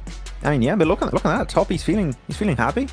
Oh my god, I haven't seen him smile in so long. Seen him smile. Yeah, it's like it's been ages. But like so far, the lobby is so stacked, and 5 wins was secured by 5 different teams. But I feel like, Jason, this time a team is finally going to secure their second chicken dinner of the last chance. So he's going to be getting that. We'll see. Boy, you think there's going to be a repeat chicken dinner here? Yes, it's happening this match. And if you're not correct, what happens, Max? I'm not having any eggs. That's John's job. No eggs. John will eat even more eggs 16 over eggs? at the Grand Finals. So 16 eggs here. Let's throw it back to our egg eater of John Allen and the egg enjoyer of Blink. This is getting out of control now. I'm not having any eggs. I will be seeing none eggs at the finals. You can all suck lemons. How about that? Guys, this guy hates eggs. Eggs It's suck. unbelievable. But yeah, 16 eggs. That seems appropriate for you, John. I know how much you love eggs. I'm also a bit of an egg enjoyer myself. But yeah. I do not like eggs. We'll set it up. We'll have an egg stand for John. John's egg stand. Okay, yeah. I will be taking a stand against the eggs. Goodness me. I shall put them in exile. How about that? Plane path from the southwest side up towards Tonga. You don't exile things by putting them in your belly. I don't know. That's like some Greek god stuff, right?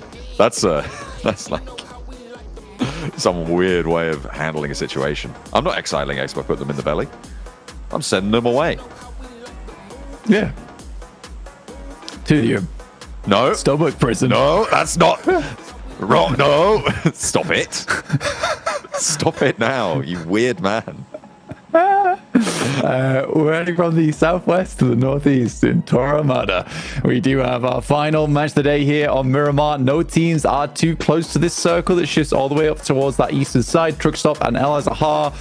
We do have a lot of our teams holding on for their dear lives, as we saw from Bigatron 77. That last game, both teams just accepting the fact that they desperately wanted for themselves a second and third place. Yeah, they are all treading on eggshells right now, not looking to upset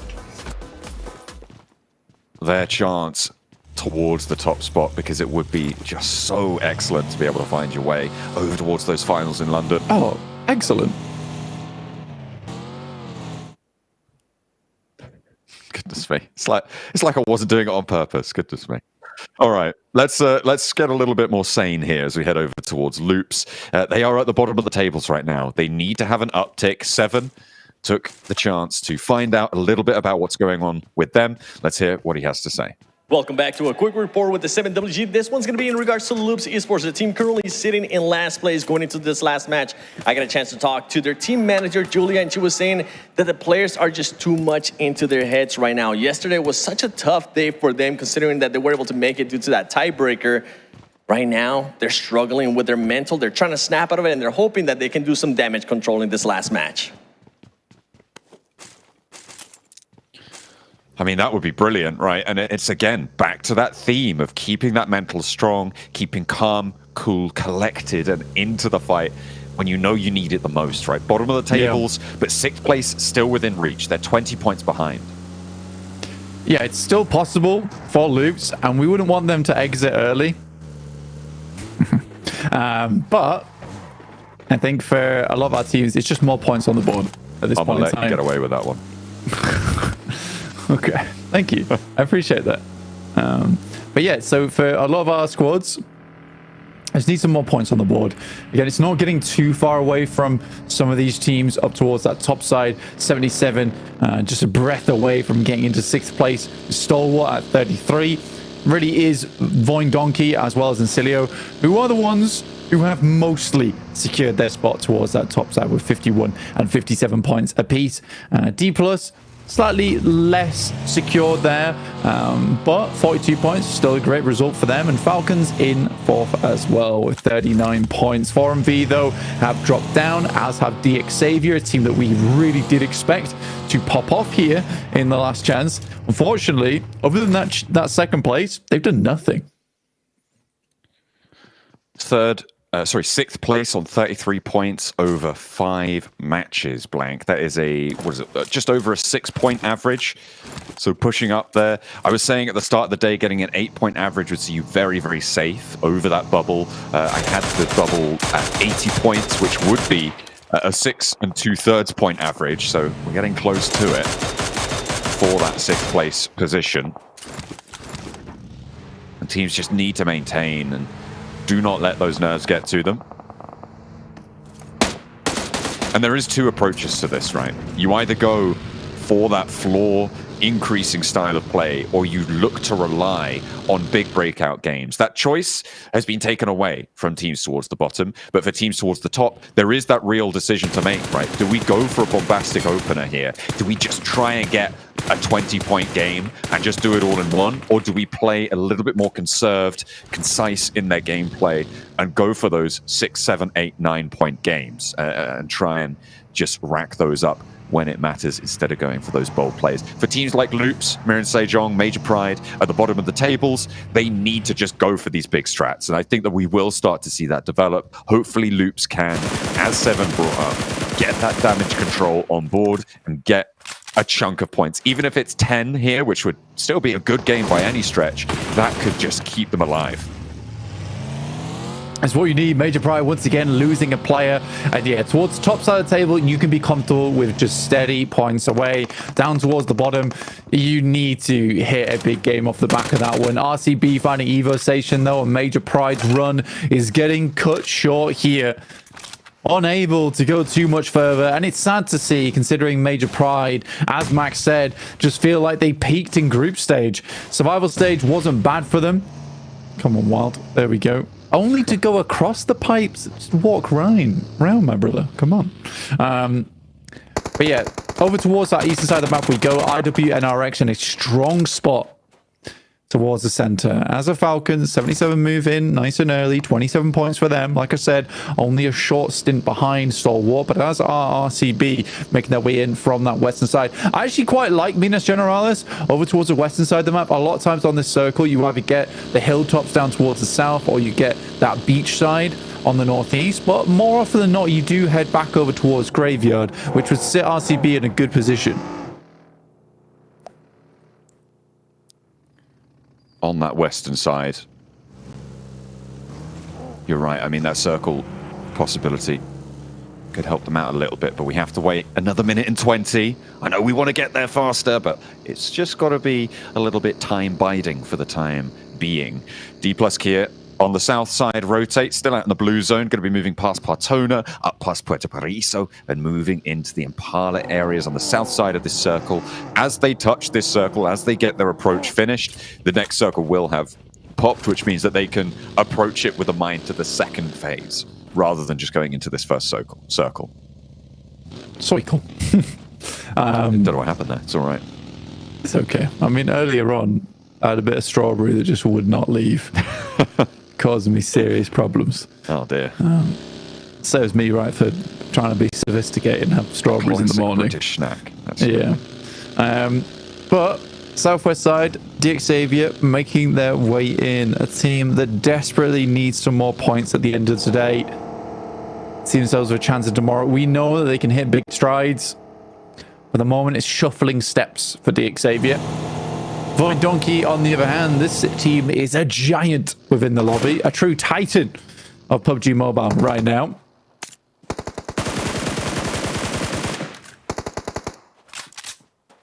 Stalwart with the spray downs towards DXavier as they move past Levendita. Next circle, hard north, up to El Azahar. Okay. This is a mad dash now for the teams on the south side. The hills around El Azahar, treacherous, Blank, that northeast side of the map. There are really three, well, with this circle, 4 hilltops that sit inside it. The northeast El Azahar hill, the northwest, the south, and the further southeast hilltop. These positions will be the linchpins of this El Azahar hold. It's going to stop a lot of teams from making their way in. I wonder how many teams are going to have to just send it straight into the city. Yeah, they're going to go fast. They're going to look like Turbo Granny here towards the end of the game and speed into position. 100 kilometers per hour here because it is looking troublesome. This is what I was talking about. Get that north shift on the circle always hurts a lot of teams, especially because it's that big ridge side that cuts off on the south side of El Azahar. Down goes Doc from 4MV. What's new? Oh dear. Oh dear. I thought their day started well. I thought we were going to see a revitalized 4MV and they were going to show us just why they were so dominant in their region, but they're back up to their old tricks now, Blank, and it's just not panning out for them. 12th place, and they're looking to slip lower with plays like that, losing their approach and losing a potentially really strong spot as well on the south side of this circle. It's not fun. It's not fun. And I think for 4MV, they were in a good position to hit some more points to get a little bit ahead. And I think for 4MV at this point in time, you're looking for 25 to 30 points at the end of the day to have a good run tomorrow, or at least a hope of doing it. I think ending the day on 20 points is somewhat of just you've been cut out. Yesterday, it was much easier in the survival stage to be like, right, we're ending our day on 20 points. It's still more than doable tomorrow because it's only 16th place you're trying to hit towards. So the last chance is up towards 6th place. One bad day, and it is probably 8 to 9 teams fighting out for that 6th place coming tomorrow. Into El Azahar. The fights are popping off. Major Pride lose another. Void Donkey chiming in for the fight. Major Pride are split across so much of this ground, and they're getting taken down one by several different teams. DXavier tried to challenge AZ, but he hits the drop shot. The pump action for the second actually has to hit the inside. DXavier not losing a player there, not just yet, but that nade doing team damage there from across the road. Team Liquid not going to chime in. A nade over the top, but it's the AZ flex out after the heal to confirm the point for Major Pride. I don't think Team Liquid and DXavier are on the same team, John. Correct me if I'm wrong. I thought that nade came from the north side. I guess I missed. From Team I didn't Liquid, see that one. Okay, that makes a lot more sense. Yeah. DXavier much further behind here. And again, for DXavier, terrible start, as for Major Pride. And what do you know? It's Major Pride and DXavier fighting against one another. This feud was fun, and it was great on the last day of survival stage. Here in Last Chance, it's getting to the point of silliness, realistically.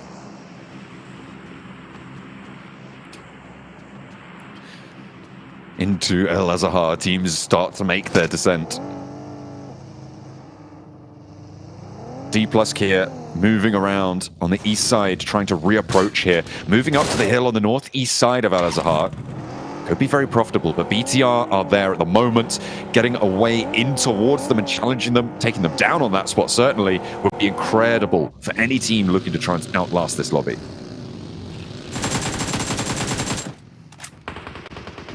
D+ getting sent back there by 77.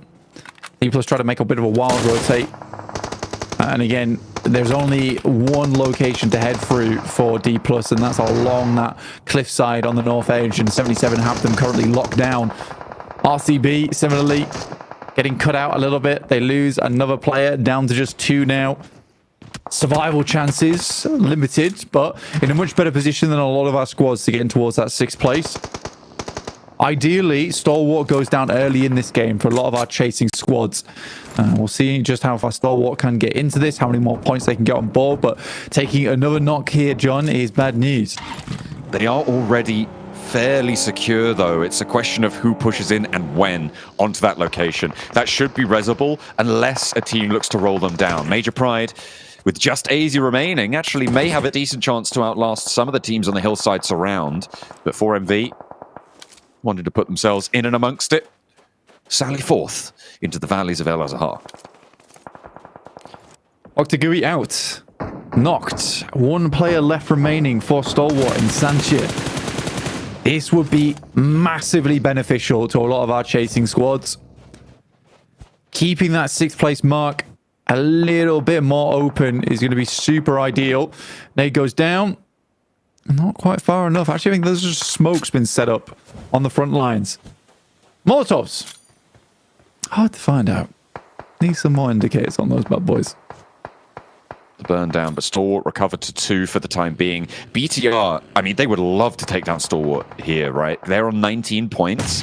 They're within striking distance with a big game, and the position that they hold, oh, I thought that one was in. The position that they hold over El Azhar is massive. If the circle goes away from the city, they have a massive game on their hands here and looking to push themselves up to be a second Indonesian team, looking to take one of those 6 spots to the Grand Finals. But that relies on that shift going away, because if they have to push into the city, they may struggle as well. Moving into that east side is difficult. You've got the remnants of DX Xavier, 4MV, Stalwart, Team Liquid, Incilio from the south edge. Let's see where the circle takes us. Up towards the Vicious, alongside Mirin Sejong on that north side, happily playing in that area. 77 looking to clean out the final players of D+. You can see in the picture on your screen. Yeah, Voin Donkey IT, once again, a strong position. Incilio a little bit further out there, fighting off against the Falcons. On the south side.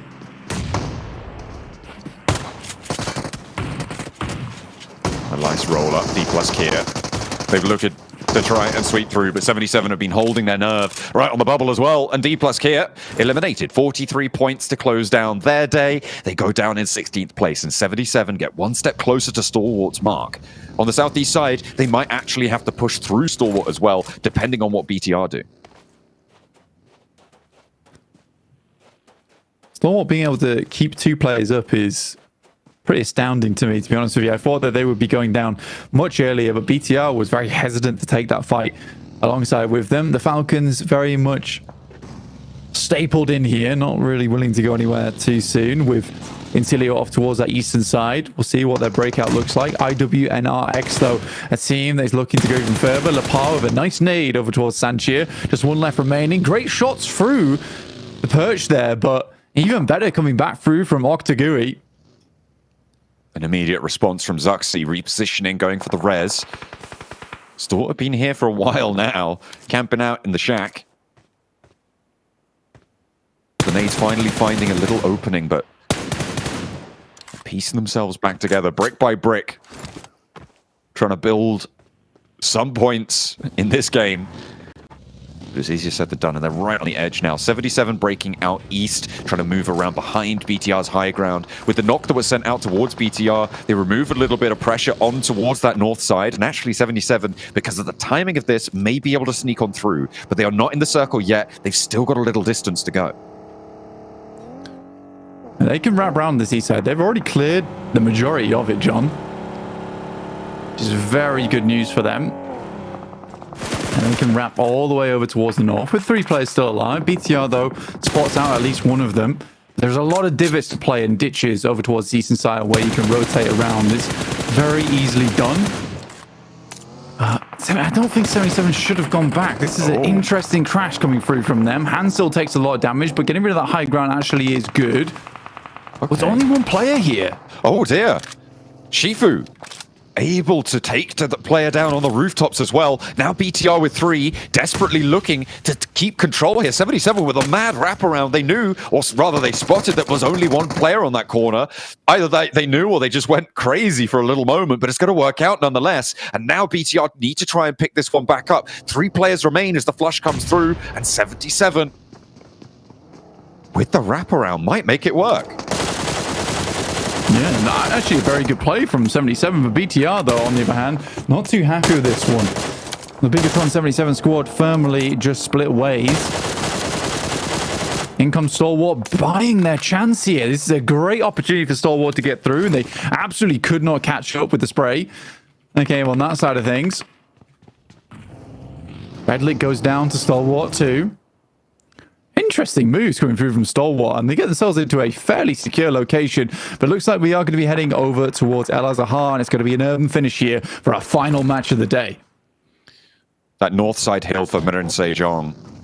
A chance to put that damage control into action. Loops, though, on that western side, going to struggle to make their way up on the tables. Westron spotted at 77. They have really turned it up this game so far. Hopefully they can keep this one rolling. Westron goes down. Incilio losing another player. And Voin Donkey ID sat straight in the middle of El Azhar. Means that they are likely to be able to push past them with the 2 elims they found. They're on 53 points and 4 points behind Incilio. So if Incilio fall, they should be able to step up. 20 minutes in now. So stage 5, this is where we get that snap on the circle where a lot of teams start to go down. But because it is so focused over towards those urban areas, there's a lot of places for these teams to hang out and play around. I'm always interested by the south side of El Azhar, that ridge side that plays out very strongly. Good nade over towards Loxy, though, coming through from BTR, up to 2 eliminations, but only 2 players remaining. Let's take the easy way around. Yeah, smart stuff. Well, that's another point for BTR. They're able to get that crash on in 77. Ooh, spot the outpost for Mirin Sejong. It's Super Sub Uriel. He's going to get knocked on that forward angle. On the flex out. A little bit too bold for 77's liking, but Loops are going to collect on the other side as well. 4MV. I'm going to hold out versus Mirin Sejong. Apex with the first there. Good news for them. Hoxie sends a nade in, but it spreads on the burn. And that will be 4MV going out to Hoxie from Mirin Sejong, who actually had a very strong position on that north side, but was cut out by the likes of Loops. Very unfortunate. I mean, less cut out and more sent down to the southeast side and allowed Loops to push in behind them. Didn't hold that north edge. Thought that they could get more value over on the east side.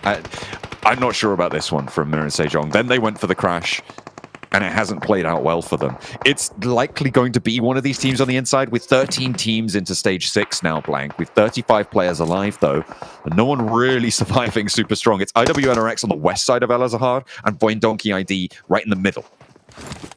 Yeah, luckily for a lot of our squads, I think that an urban finish actually is a bit more beneficial for the squad as the lobby as a whole, just because a lot of times in urban finishes, the elims are spread fairly evenly between teams. 77 really the only squad at the moment that's broken out too far ahead of the rest at 7 elims total. But for IWNRX, Voin Donkey ID, Vicious, BTR, DXavier, all likely just to bide their time and towards the end game.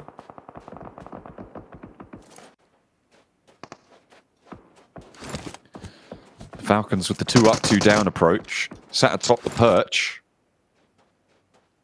On that south side, they will have to regroup the top 2 down a beat, but I don't think they lose too much here, right? Because the only thing that they would have control over is the movements within El Azhar from that high ground angle.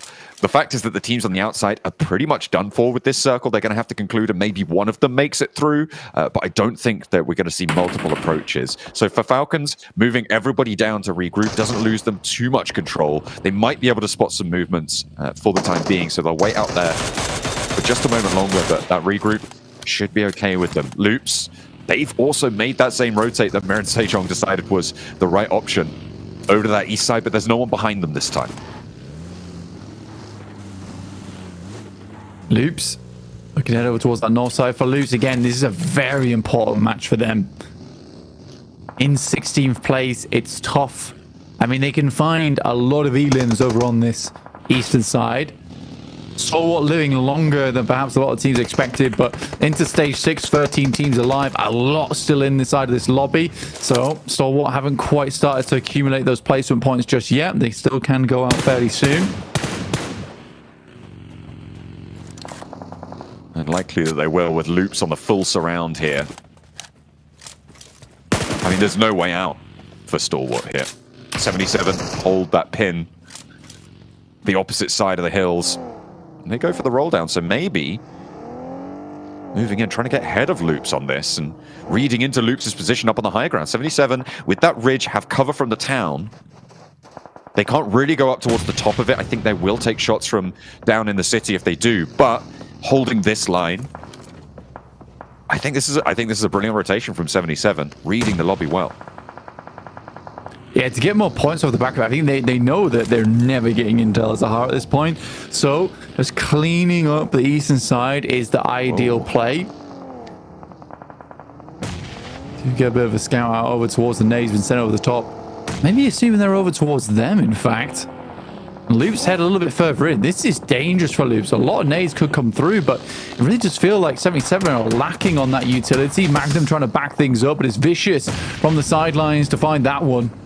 I mean, that's what I was talking about, right? You move up on that ridge, you get spotted from the city. Loops can't push around the edge here, so Stalwart could have an impact on 77. 2 players alive.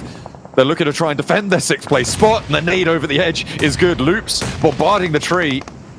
Not connecting, but Stalwart are doing the work. The heavy lifting here, as Shifu now the last to remain. Sanche turns his attention up the hill towards Loops, because they are still raining these nades down. Sanche found on the egress. And it's up to Octagui to try and find the shot. Loops may be able to sweep through this one. Nino first up to bat. Octagui looking to hold the line, but will not be able to do so. Stalwart fall, and 77 go that little bit longer. They outpace them, but I don't imagine for too long. First knock maybe going through. Every single player on Loops, they're incredibly low, but just unable to find a single knock. Shifu does a good job, but well played to Loops to angle out those fights. A nasty shift on the circle over towards the east outside of El Zahar, which pushes IWNRX, the Vicious, Falcons. Not quite Voin Donkey ID though yet. Team Liquid with the crash of the Hoxie, but he's holding the door frame. Mirin Sejong needing to keep it together, but unfortunately can't pull off the 1v3. He's not on Voin Donkey. Will not be allowed to do so. Team Liquid get a little bit of the edge of El Zahar and the circle shift as well, Blank. I mean, that's a big roll-up for them. Yeah, not only for Team Liquid, but for DX Xavier too, because DX Xavier, if they went down early in this game, it would have been very bad news. Team Liquid all have nades. Loops. Not just Hoxie with 1. This time it's 3. All pins pulled on them. And Loops is not taking a huge amount of damage. And Team Liquid's just down to the single Molotov thrown inside the building. There's off angles. Nino is low. Neil too, but they are staying alive. In the meantime, Voin Donkey holding off the approach from the Falcons, trying to get that road crossing under control. 1 player low, but no one going down just yet. Zeta on the swivel. This guy in a building with a shotgun. You do not want to meet this. Full force approach from Voin Donkey. 5 elims now, and all 4 of them still alive. IWNRX the next to try and make that crossing, but they might think twice after seeing that.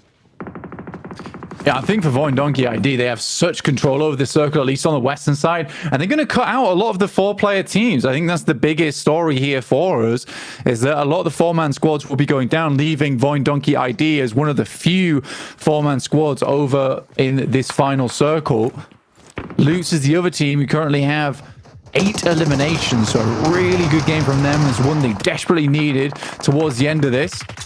The Vicious trying to keep the pace up as well to maintain top 6, and their approach towards BTR is going well. Only 1 player now left standing for BTR on the open side of the warehouse. Lapar moving into the smoke. Brunozin catches a bullet or 2. Needs to be careful, but down goes BTR. The Vicious continue their approach. The full 4 squad on the north side, the counterpoint to it. And a roll up for IWNRX. 2 players for Voin Donkey are down, maybe even 3 actually, and it's up to the last man standing. Will Potato be able to do it?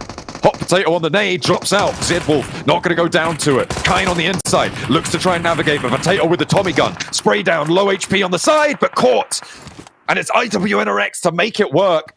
Could they be onto a winner here for the west side? They've got to go further, and only 30 seconds to get the reset on Zedwolf. Seriously required game there from IWNRX. Top 3 for me, for Vicious once again, most likely. They have got very lucky on a lot of these shifts in terms of where it places them and the amount of control they've been able to have. I mean, fair play. I mean, that's what kept the Vicious in a lot of their other games as well. But, you know, sometimes you get a little bit fortunate, you run with it, you make it happen. So 5 squads left. Heading in towards our final circle in a minute's time. I mean, I know Loop said but they wanted to implement some damage control here, but they're up to 8 elims and maybe looking to detonate the lobby. Far from damage control, more like inflicting that damage across the rest of the lobby, getting those points added to their tally. AZ crossing, smoke in, darts through, tries to be the shadow, gets across, cover from Zedwolf now found, up into the building, finally caught on the cross, and 9 elims for Loops. This is really good stuff from this team. IWNRX certainly suffered after that fight between Vine, Donkey, ID, but will have had a big refresh in terms of utility and all the rest. But you can see here, Loops is looking just as good when it comes to having things on side to make this happen. Very open middle ground here, with Loops controlling the majority of the buildings that give themselves sightlines into this one.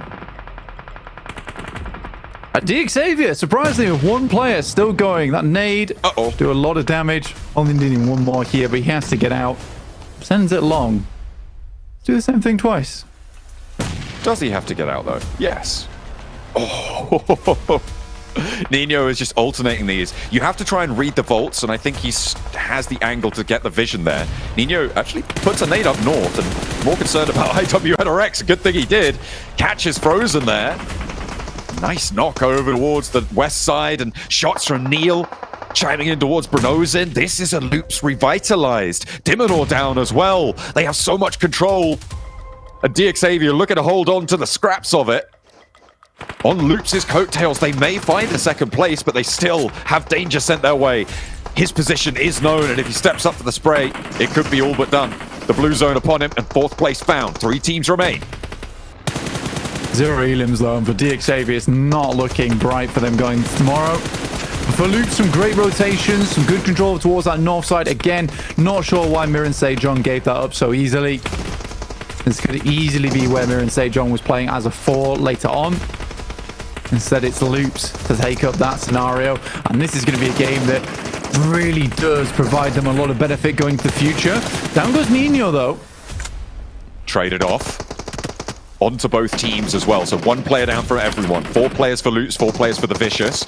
But the Vicious are on the outside here. Rea's not going to be resable for the Vicious, and Loops may be able to find the res, but perhaps it's more important to take this position. IWNRX eliminated in the meantime, cannot get across the road. Rafinha there, looking to get some healing done. No nades, can't move forwards. Bronozin may be able to find the res, but David is down as well, and that's going to mean Diminor has to go for it. 2 knocks either way, and up to the remnants of cover that they've got left. Open ground ahead. A crossfire means Vitin needs to be careful on the step out, but a wide push goes on through. And finally finding their feet. Loops move forwards around the side of the shack. The blue zone's upon Reyes, and down they go. The Vicious claim another chicken dinner here. What elation for them. And that may be enough to see them into the top 6 just off the back of today. But Loops, what a damage control game for them too. Yeah, easily for Vicious. That's going to put them up towards that top side, and very, very easy, clean games going tomorrow. For Loops, though, there was a little bit of a mishandle in terms of the nades over towards the warehouse. I think that it comes to that point where they have to move out from the warehouse, and you just have to send a ton of nades towards that location. IWNRX was going out no matter what. It was an interesting one to expend so many over towards DXavier. Man, what a game. What a game. The Vicious, a team who wasn't necessarily even supposed to be here, coming in last second since Twisted Mind Brazil couldn't play. And they come out with 2 chicken dinners on the first day of Last Chance, potentially solidifying themselves into the Grand Finals. All they need to do is hold on 1 more day here. But gentlemen, Hotjukes and Maxman joining me. What a way to end things off here for the Vicious.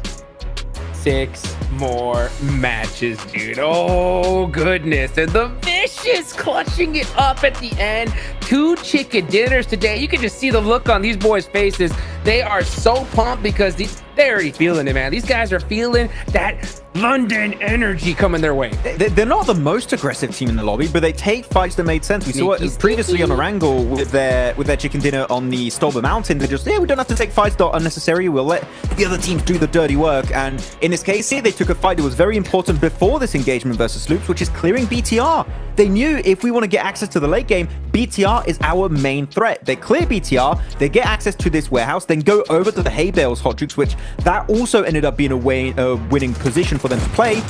And then Loops, unfortunately, leaving their position in the open. There's almost nothing you can do against that 1-1 angle split across that little open area. It was just impossible to deal with.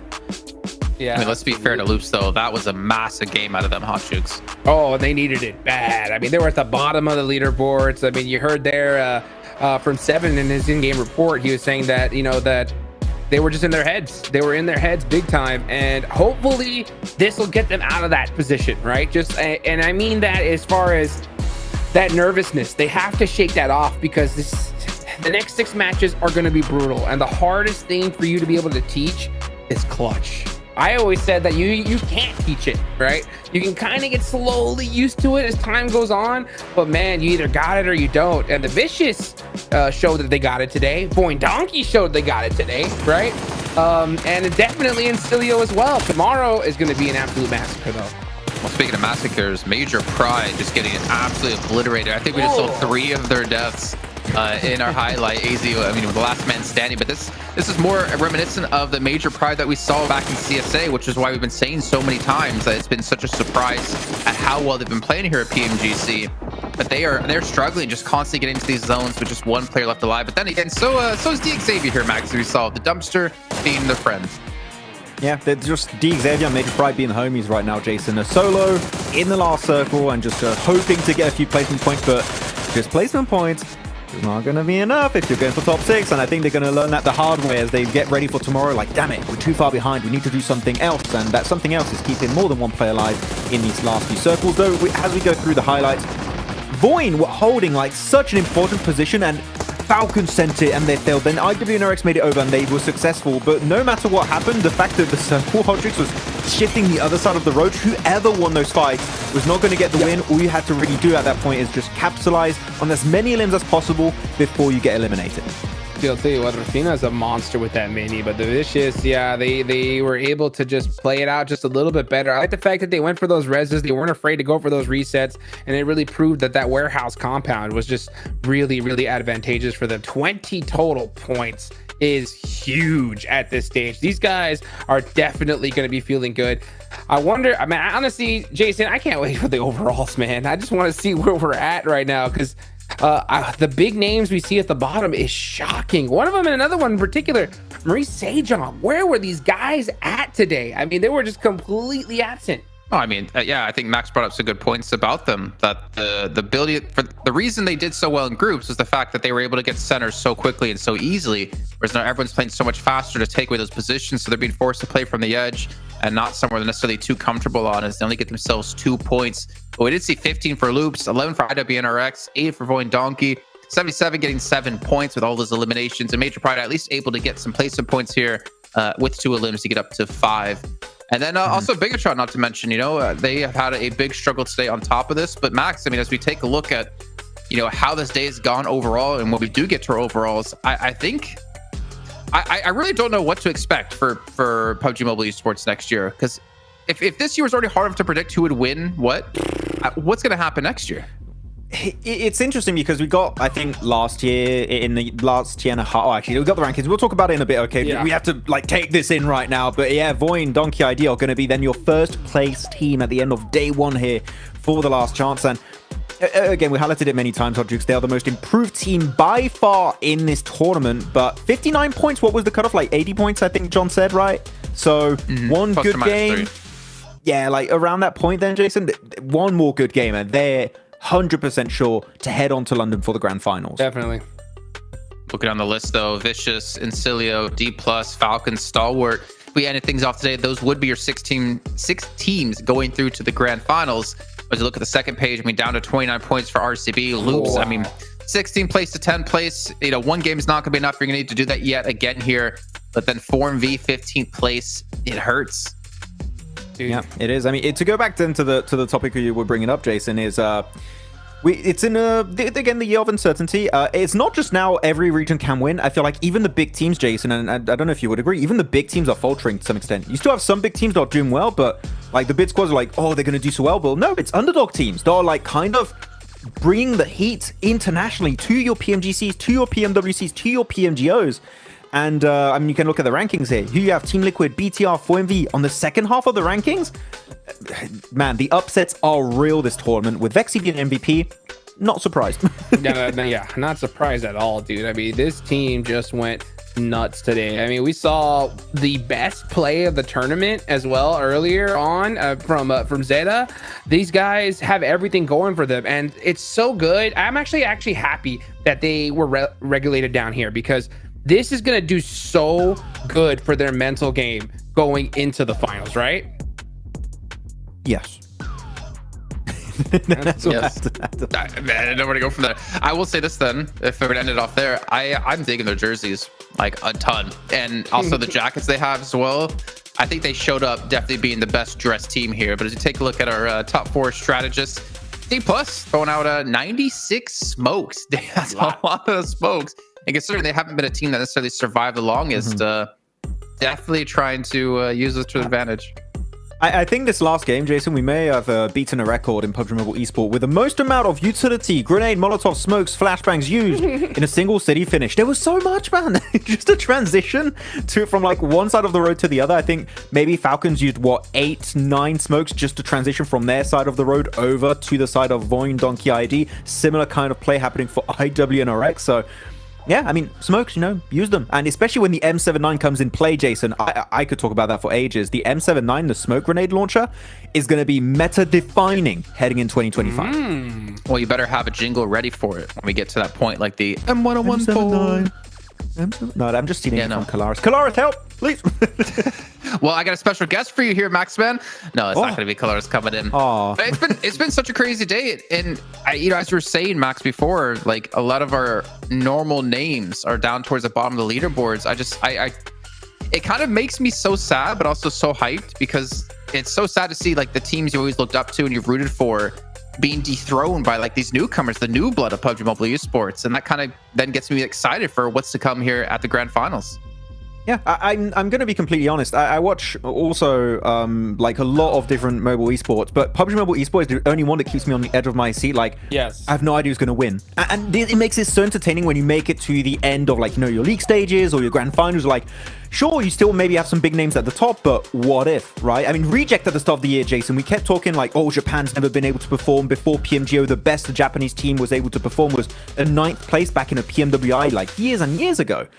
And now Japan just rised up, and we're going to see other teams pull the Reject effect eventually later on down the line, and that might be the case here for this year's PMGC. All right, well, it's time to head back down to the stage for another time here. Not too many left to go before we end things off completely. It's going to be Seven Worlds Gaming with some special guests.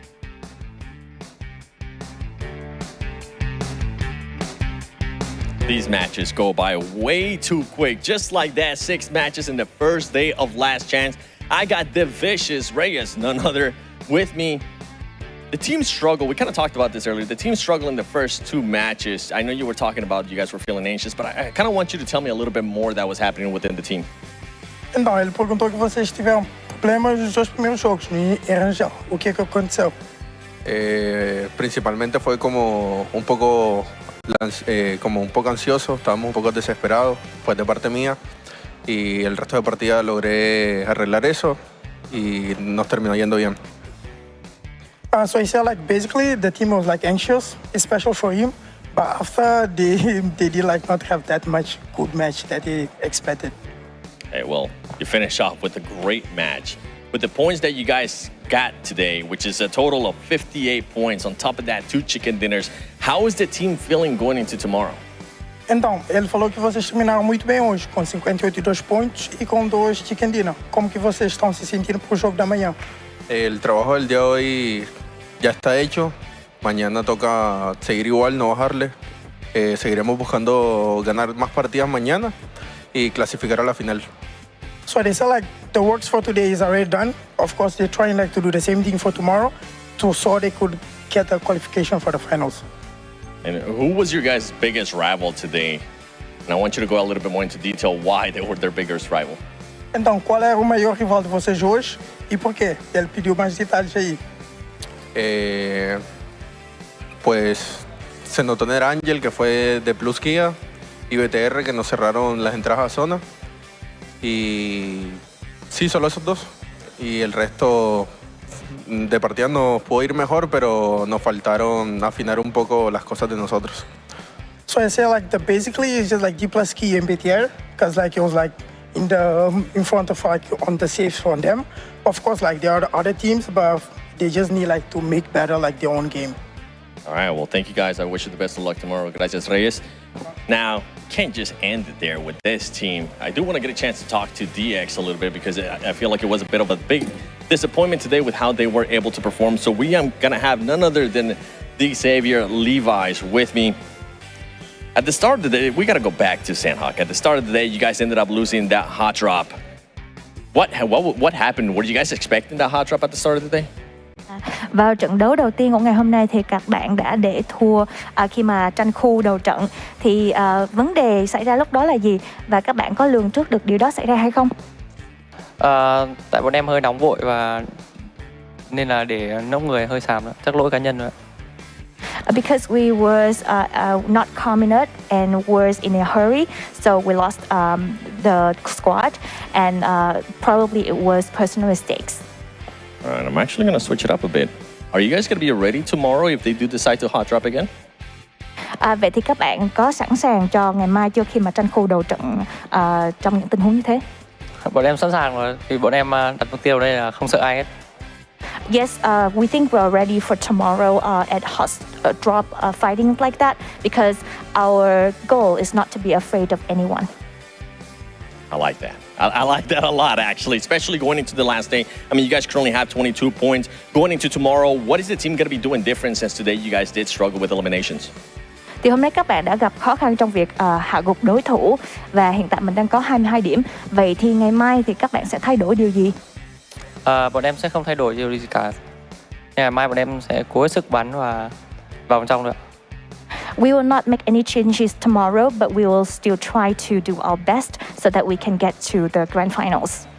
All right, that's interesting, actually. No changes. I can't wait to see what the desk is going to say about that. Levi's, thank you so much for your time. Come on, back to you guys.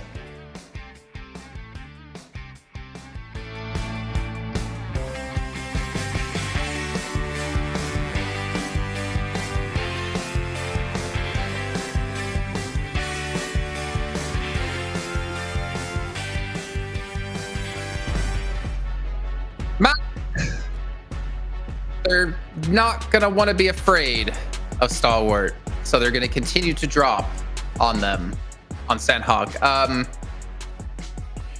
Your thoughts? You know what? Okay, my thoughts. Bad. Pretty bad. Bad, Xavier. Bad. No. You know what? I'm going to give a tip. I don't know if they're going to do it. What I would do if I were in their shoes, Mir and Sejong do a drop split northwest of Paradise. If you want to fight early and have a similar rotation path and maybe get free limbs, drop on some solo players of Mir and Sejong. It's very similar, and I think it's way easier than taking a 4v4 in Paradise, so I think that would be the best play they could ever pull off here. Yeah, I mean, Jukes, I was saying during that, you don't have to be afraid of someone to just decide it's not going to benefit us to keep hot dropping. I think that's kind of that stands out to me about that. If they hot drop, it's just dumb.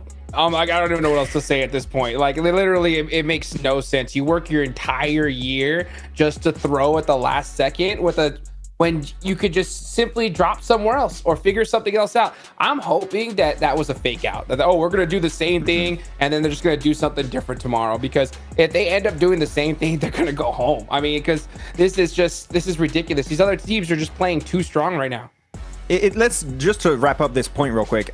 I would say it's not about being scared of a team, Hodrix. It's not like you're showing that you're scared of a team. It's just giving them the respect they deserve. It's like give them the respect they deserve and drop somewhere else. It's not you're scared. You're doing something to try and get top 6 and win the lion share of $3 million. Come on, like there's better things to focus on here. Yeah, I mean, obviously we'll see what's going to happen tomorrow. We have heard some interesting things thinking back to Mir and Sejong and the coach saying they put in Uriel to get prepared for the last chance, and then they don't even play him in the last chance, at least when it came to the start of the day. But I mean, that almost wraps up our day completely here, but not before I once again remind you and then brag again to Hot Jukes about Infix GT20 Pro, that we got one. You and I, Max, with 120 FPS and 144 hertz AMOLED screen. I think tonight we're gonna go get some games in and go take down a dragon where Neptura will probably end up dying again. But we'll make it through, right? Right? Yeah, sure. You know what? We'll do it, Jason. We'll definitely survive. Because DK won't be there and Neptura will be dead. We can 2-man it. Sure, let's do it. Okay, let's do it. We'll just not get third-partied by 2 teams because that's how I get eliminated most of the time, Dinner Dragon. Be careful. I mean, I get eliminated by bots, so that's fine. Hot Chicks, any final thoughts on the day before we end things off? Oh man, so 6 more matches, guys. 6 more matches, 10 teams going home. Oh, you gotta be able to mix it up here. I mean, D Xavier, don't hot drop, please. All right, well, you guys at home, you can hot drop over to London. If you guys go pick up tickets available still between the 6th and 8th of December, go watch the action live and see who lifts that trophy. And of course, hopefully get some of those sweet jackets. You know what? I really want one of those golden jackets. I know we were all looking at them last year like, can we get one of those? Unfortunately, it's not possible for us, but maybe for you guys if you ask the winning team nicely enough. But that's gonna do it here. Like you said, Hot Chicks, we got 6 matches left, stand in the way of 6 teams and their participation in the Grand Finals. We'll find out what's all gonna happen tomorrow. So don't miss out. We'll see you then, and have a great night.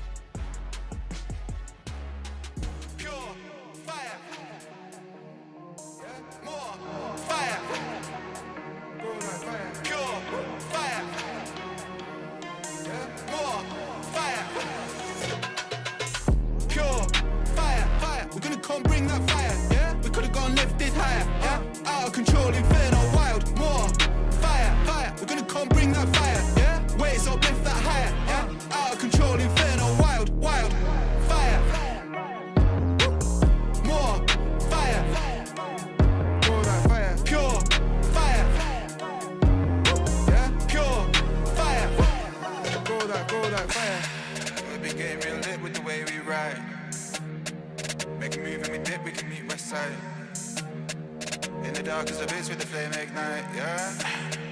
It's back for the bricks getting switched tonight.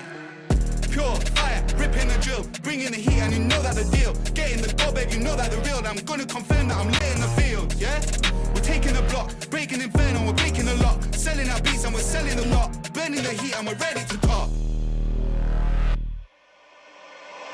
Pure fire, fire, we're gonna come bring that fire, yeah. We could've gone lifted higher, yeah. Out of control, inferno, wild, war, fire, fire, we're gonna come bring that fire, yeah. Waves on lift that higher, yeah. Out of control, inferno, wild, fire, yeah. More fire,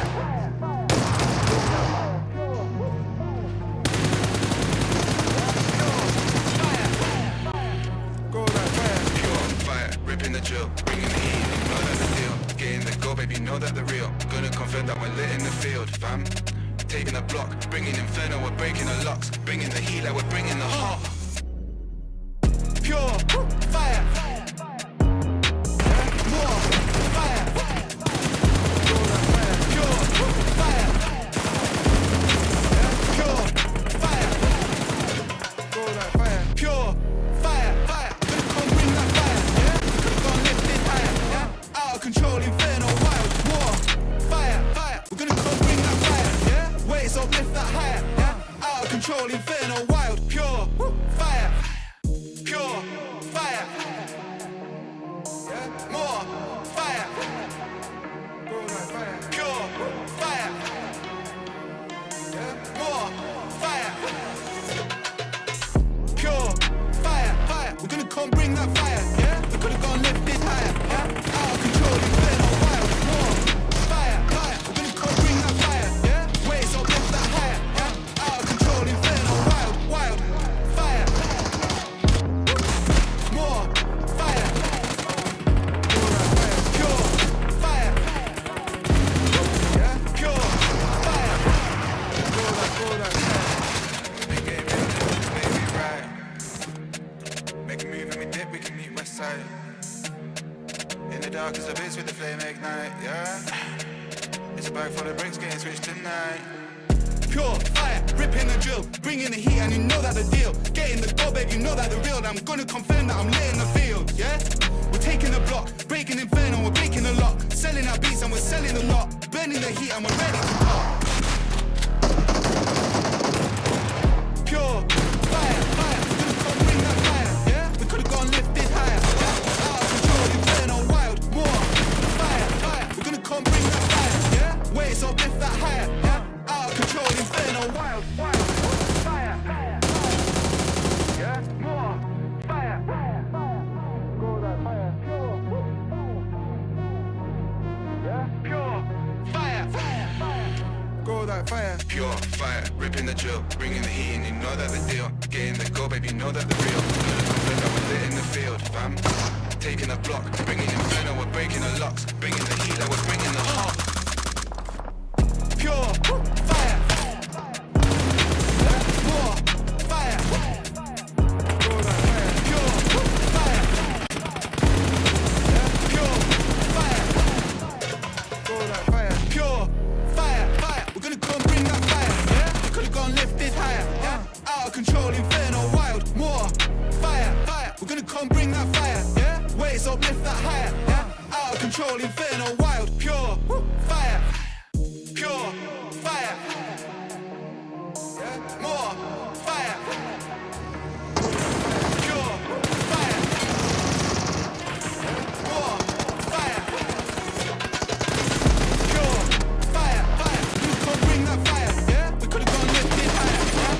Control inferno, wild, more fire, fire. We're gonna come bring that fire, yeah? Waves up, lift that higher, yeah?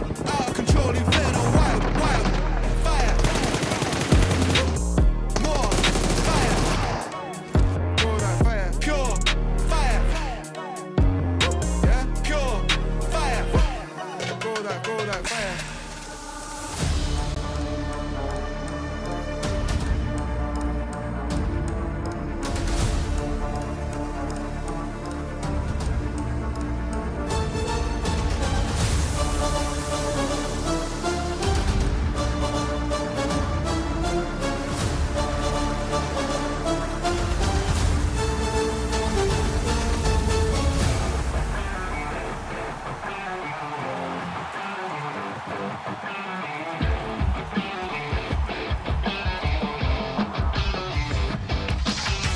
I saw a heap of airdrops down the lane. Searching the field, we need a plan. I got a feeling something's gotta change. Chasing the wind, no matter what it takes.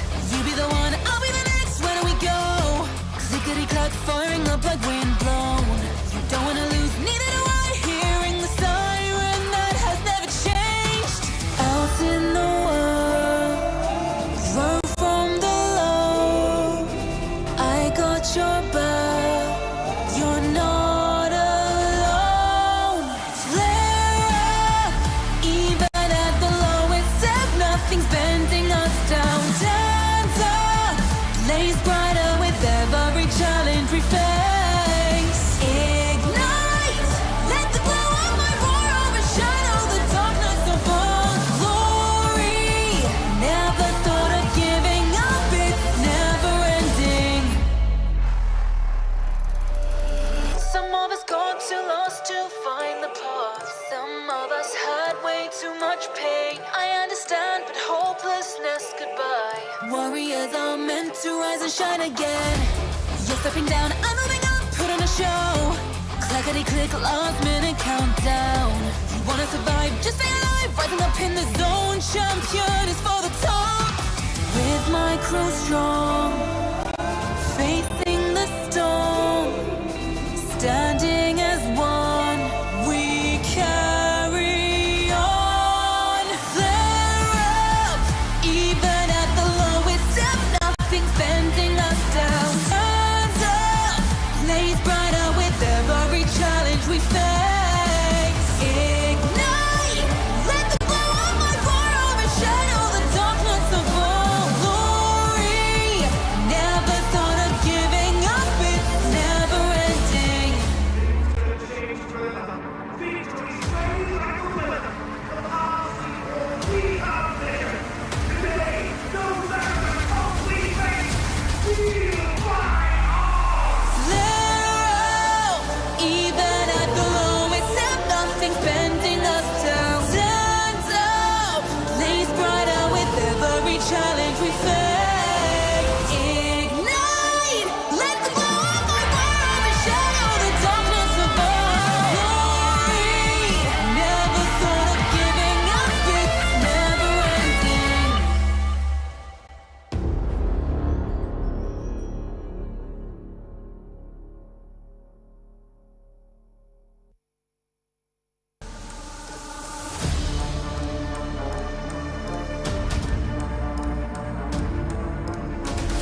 clock firing up like wind blown. You don't wanna lose, neither do I. Hearing the siren that has never changed. Out in the world, row from the low. I got your back, you're not alone. Flare up, even at the lowest ebb, nothing's bending us down. Stand up, blaze brighter with every challenge we face. Ignite, let the glow of my roar overshadow the darkness of our glory. Never thought of giving up, it's never ending.